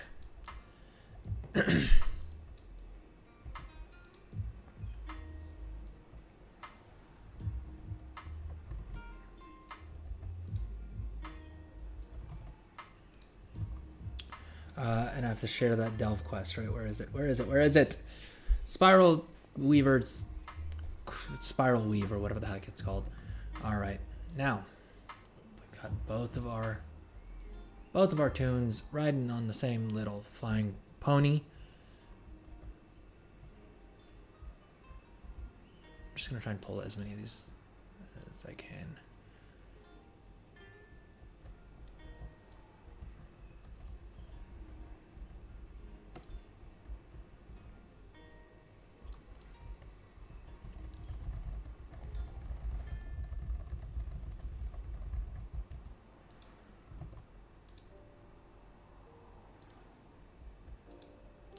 Oh, I don't have auto loot switched on this tune. Gosh dang it. I don't even have my other action bars. What are we doing here? This is how little I played this character. I literally just got them to level 70 in Remix, and then promptly did nothing else on them. And you know how it goes with the Remix alt. It's not like you ever actually learn how to play the class. You literally just create the character and then start queuing up for random dungeons. At least that's how I did it, because that was what was efficient.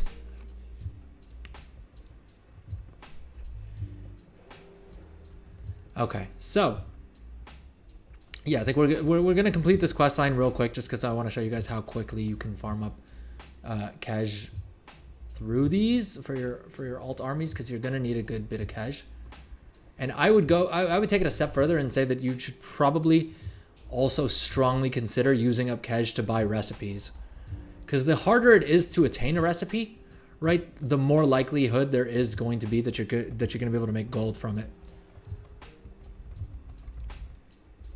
And the less competition you're going to have, just because of the fact that fewer people are going to be willing to do what it takes to get that recipe.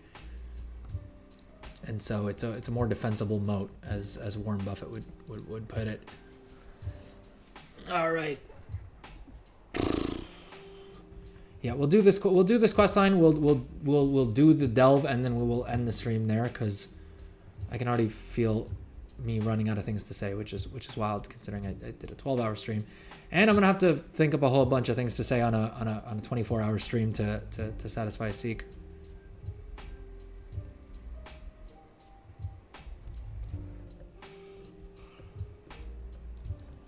Ooh. Hopefully the energy hasn't completely gotten sucked out of the stream just yet. How am I doing? How am I doing, Midro? Tell me, do I sound tired or bored?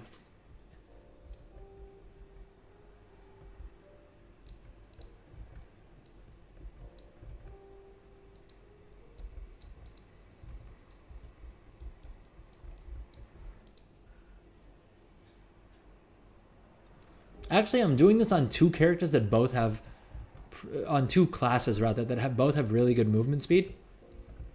A shaman with the spirit wolf thing, and a demon hunter, which just naturally they move pretty quick, right?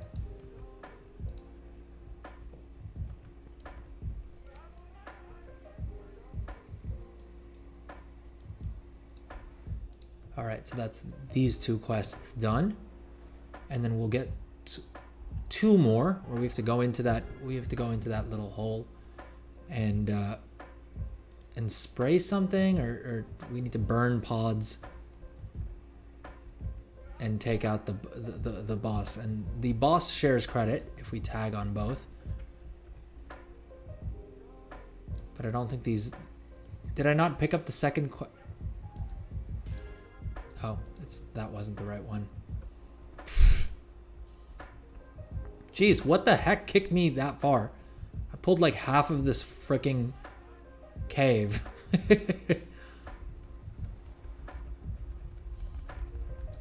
Oh, you know what? I should probably spend my hero talents. I feel like the hero talents are so OP, at least the first one that you unlock, that it's dumb of me to have not already done that. All right. What should we do? What should we do? We have to, I need guidance, folks. If you are watching live, let me know. What hero talents are, which hero talent tree is OP for Havoc? Havoc? Is this a Havoc?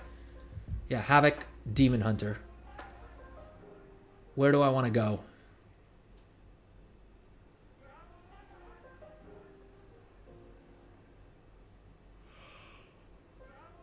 Oh, jeez. I don't know if that's a good talent or not. Should we go Aldrachi Reaver or Fell Scarred?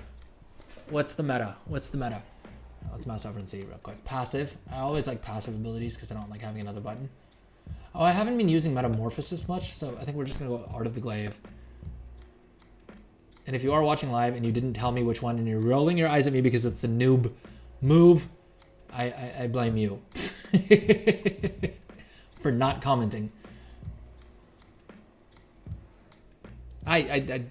It makes no difference. I'm just going to randomly pick one of these and hopefully it increases my DPS on this tune a little bit.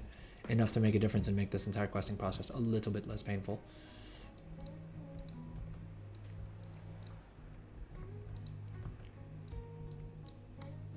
Dude, Spirit Wolf is low-key kind of dope. I never play shamans just because I've never really understood the class. To be fair, I've never given it the time of day. Which I think Seek was saying that I would actually really enjoy it because I main a Windwalker monk, right? And I think probably the closest melee class to a Windwalker monk is probably one of the shaman specs. I don't remember I don't think it was elemental. I think elemental is the caster one, right?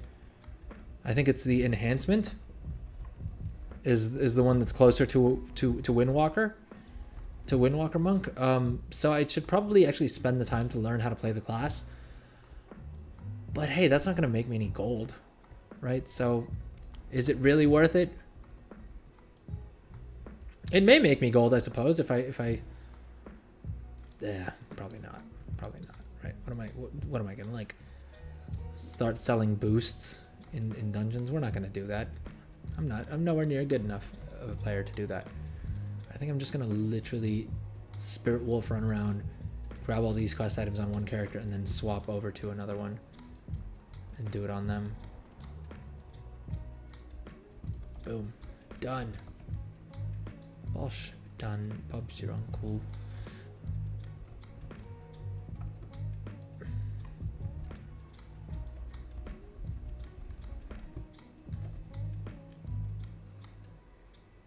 I'm not gonna lie, I playing the Demon Hunter, I'm kind of just waiting for I-Beam to be off cooldown so I can pop that and like AoE down anything that's attacking me. Which is, again, I don't think how you're supposed to play the class, but hey, it's how I'm doing it. The funny part is that I actually have Hekali on screen. Hekali, like this thing that tells you what buttons to press, and I still just completely ignore it. I moved it off center so that it wouldn't be as like distracting on stream. But as a result, I just don't look at it anymore at all anymore. Like I don't look at it anymore at all.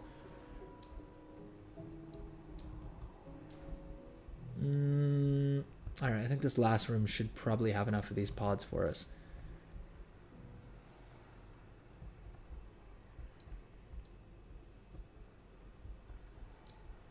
All right, let's tag this boss, and then we'll use our Demon Hunter to DPS it down, I guess. Where what do we even have Metamorphosis bound to?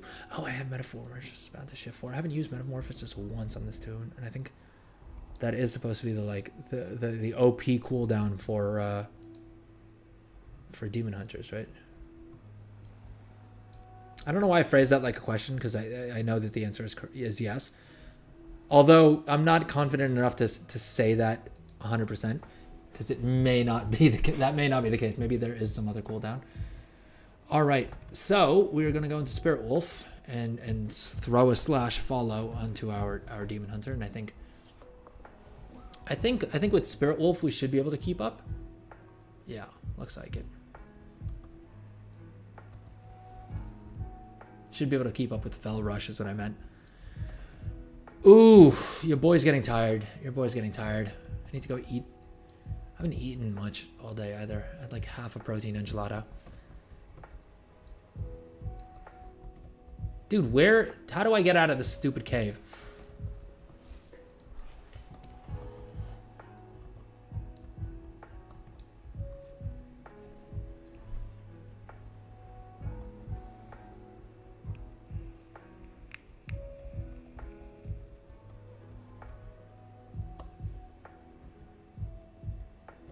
How do I always manage to get lost in caves?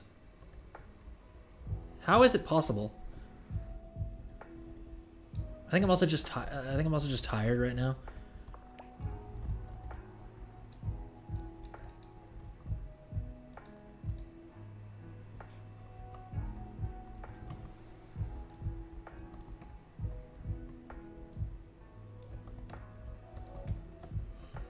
Ugh. Okay, I think this is finally the way out. I think we figured it out, boys.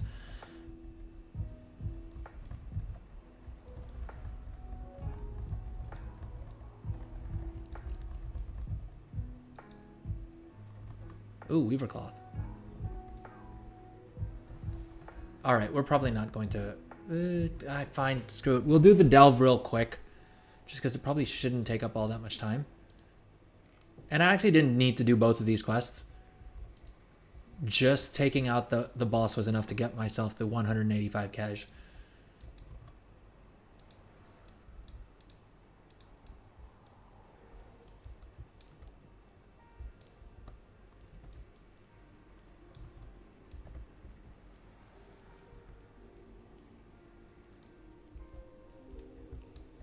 So that's that quest done. I will let you guys know. So the other 3 quests that you want to do on every single character that you're farming cash on is all right. So there's the delve quest that we picked up. There's this one called Infestation, right? There's the second front, which is a quest that's over here. Where is... I think I don't have Warband wide. Yeah, Warband completed quest switched on. There's another quest that's over here called the second front. You want to complete that quest line, and then you want to do this Nothing Ventured quest line, right? As well as the delve quest that we picked up earlier. And those 3 should give you a decent amount of cash. I don't know if it's quite enough to buy both of the books, but hey, just doing world quests and doing the other activities, you should probably end up with enough cash to buy both of the books. All right, so that said, I don't want to leave you guys hanging, so we will now quickly just go through the builds that I'm planning on doing, right? And I'll quickly give some thoughts on specific builds that I think will work really well for these, right? For these alts that that once I gather all the once I gather all the remaining knowledge point books for, this is what I'm going to do on these characters later today. Switch the webcam back on. But basically, one of them I may take into the designated disenchanter space, right? Where we'll max out this tree, and then we'll want to pick one of these 3. The epic escalations, the best way to make use of that is going to be to buy those Dark Moon cards, right? Either buy the individual cards, combine them into a deck, and then disenchant the trinket that you get, or just buy the trinkets and disenchant them. If you have max points in epic escalations, you should be able to make a decent amount of gold off of that. I would strongly recommend, though, if you can afford to, hold on to the rank 3 crystals. Those are selling for 1,000 gold on the auction house. There's no chance that they're still at that price at the start of season 1. I may be mistaken, but I imagine that the demand for those will be high enough that the price should go up. That said, we still have another 2 or 3 weeks, and presumably prices may go even lower in the short term. So you may have the diamond hands on it. And again, none of this is financial advice, right? Talk to your doctor before deciding on whether to follow any of this. Then you have the rare resourcing talent tree, right? This would also be useful. The move here is buy up the crafted blues. The same way that we leveled enchanting to skill level 25, you're basically just going to be doing that, but way more. This build should also pay off. I think these gleaming shards are, I mean, the rank 1s are selling for 11 gold. You'd be guaranteeing rank 2, and you may have some rank 3s, right? Disenchanting is a little bit more of a crapshoot. So yeah, that's what I would recommend doing if you decide to go into this rare resourcing tree, right? Is buy up, just hoover up off of the auction house all of that cheap crafted blue gear that people are crafting to level up their professions and flinging onto the auction house for 40, 50 gold. Buy up all those. The last option you have in the disenchanting build is the uncommon utilitarian, which is the green enchanting build. And this is all about dust, right?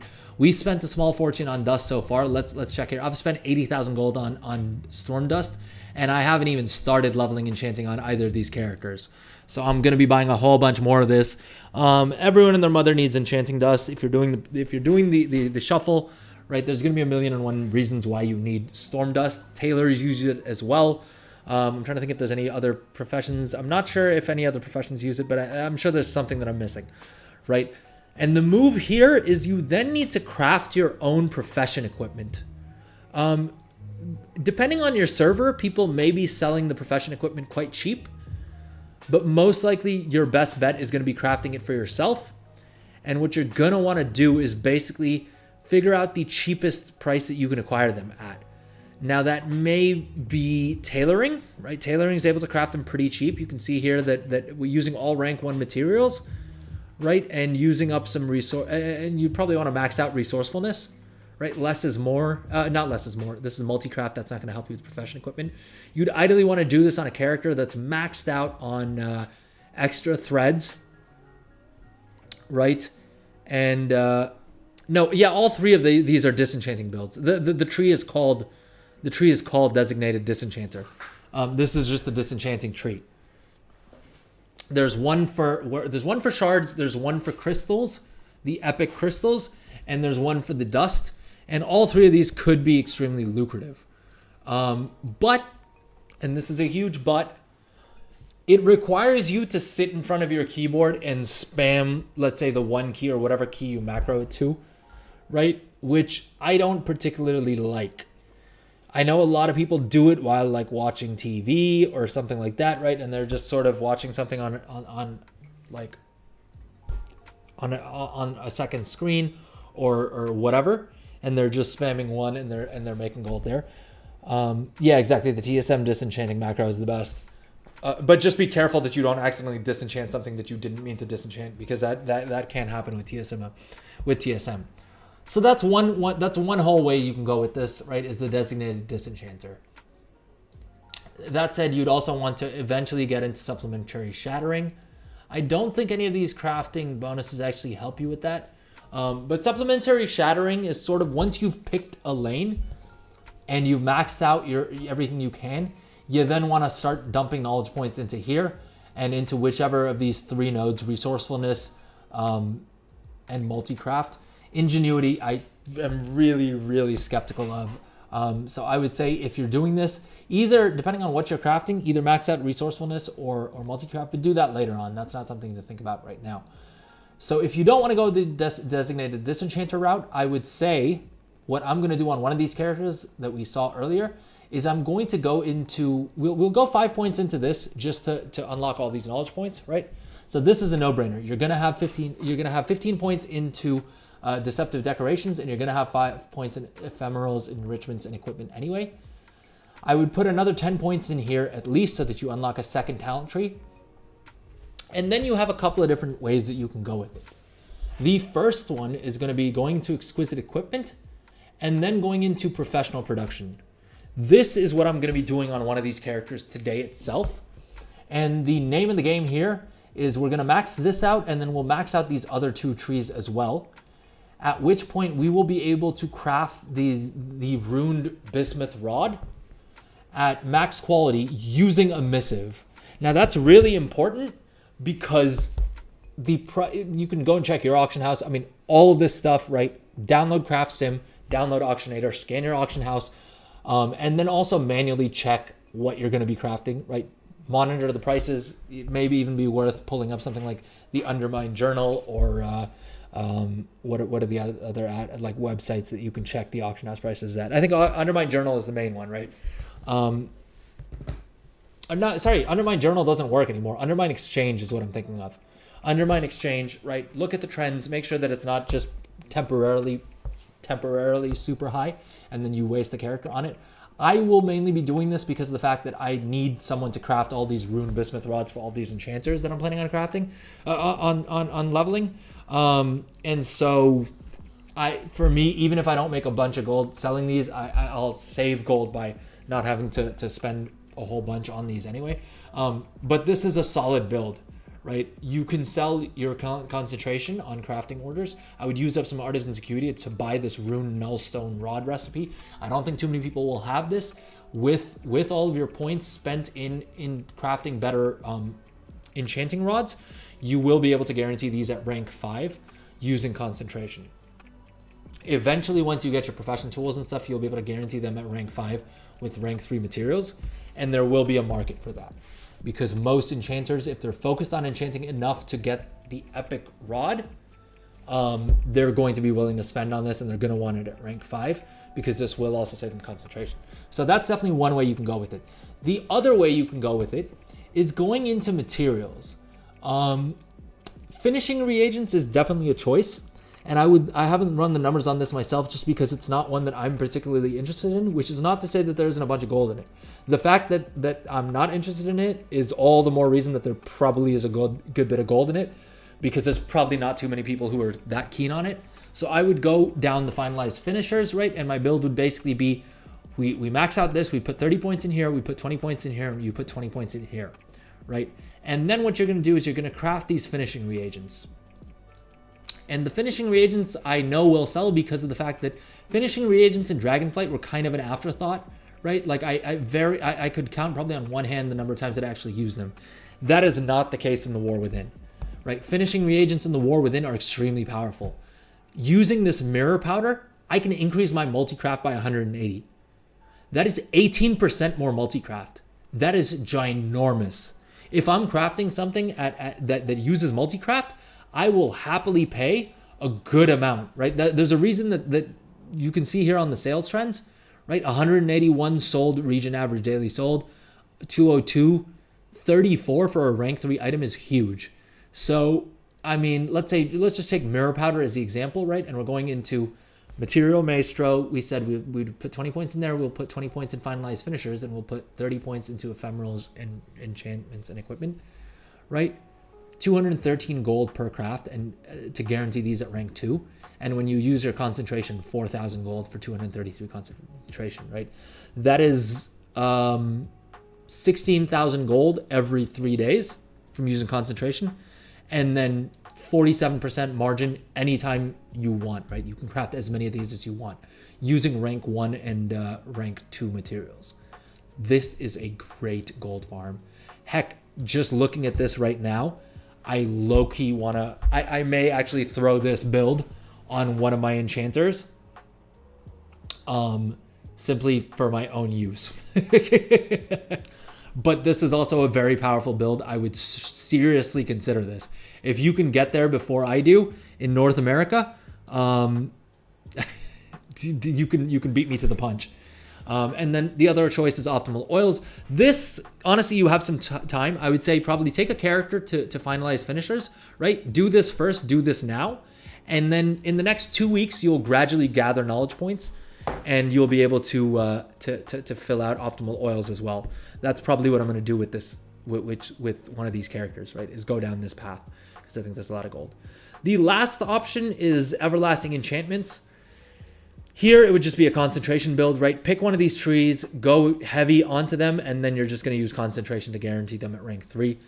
There's not much more you can need to do. You can, if you want, you can, come into supplementary shattering. Like I said, this tree is sort of the last tree you want to go into because this is just giving you more of your secondary stats, but not a priority.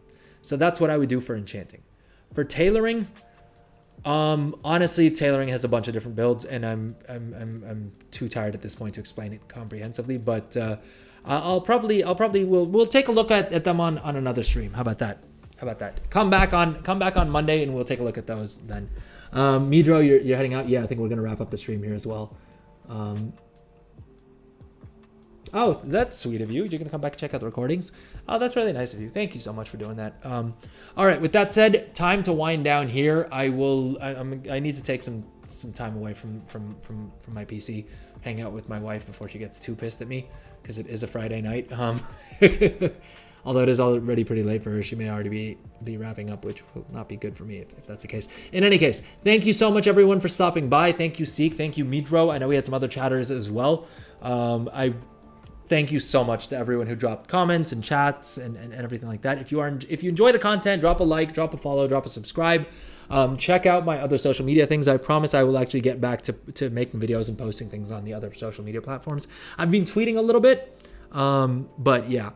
With that said, let's wrap up here. Everyone have a lovely weekend. May RNGesus be with you. May you seek. I hope you get all of the mounts you want and more. If you're watching this for the gold making, which I would assume is the reason that you clicked on this, best of luck to you in making gold. Like I keep saying, honestly, right now at this stage of the expansion, there's very few bad choices. There's very few things that you can do that will not make you gold. So don't stress too much. There's plenty of time to make a whole bunch more gold in this expansion. You're not behind. The alt armies are not are not nearly as terrifying as I feel like everyone thinks they're going to be. And yeah, just do things at a steady pace. Have fun with whatever you're doing. That's the most important thing so that you don't burn out. The most important thing overall, though, is stay hydrated. Oh. All right. If that's not a sign to end the stream, I don't know what is. Thank you, everyone. Take care. Stay safe out there and have a good one. Bye-bye.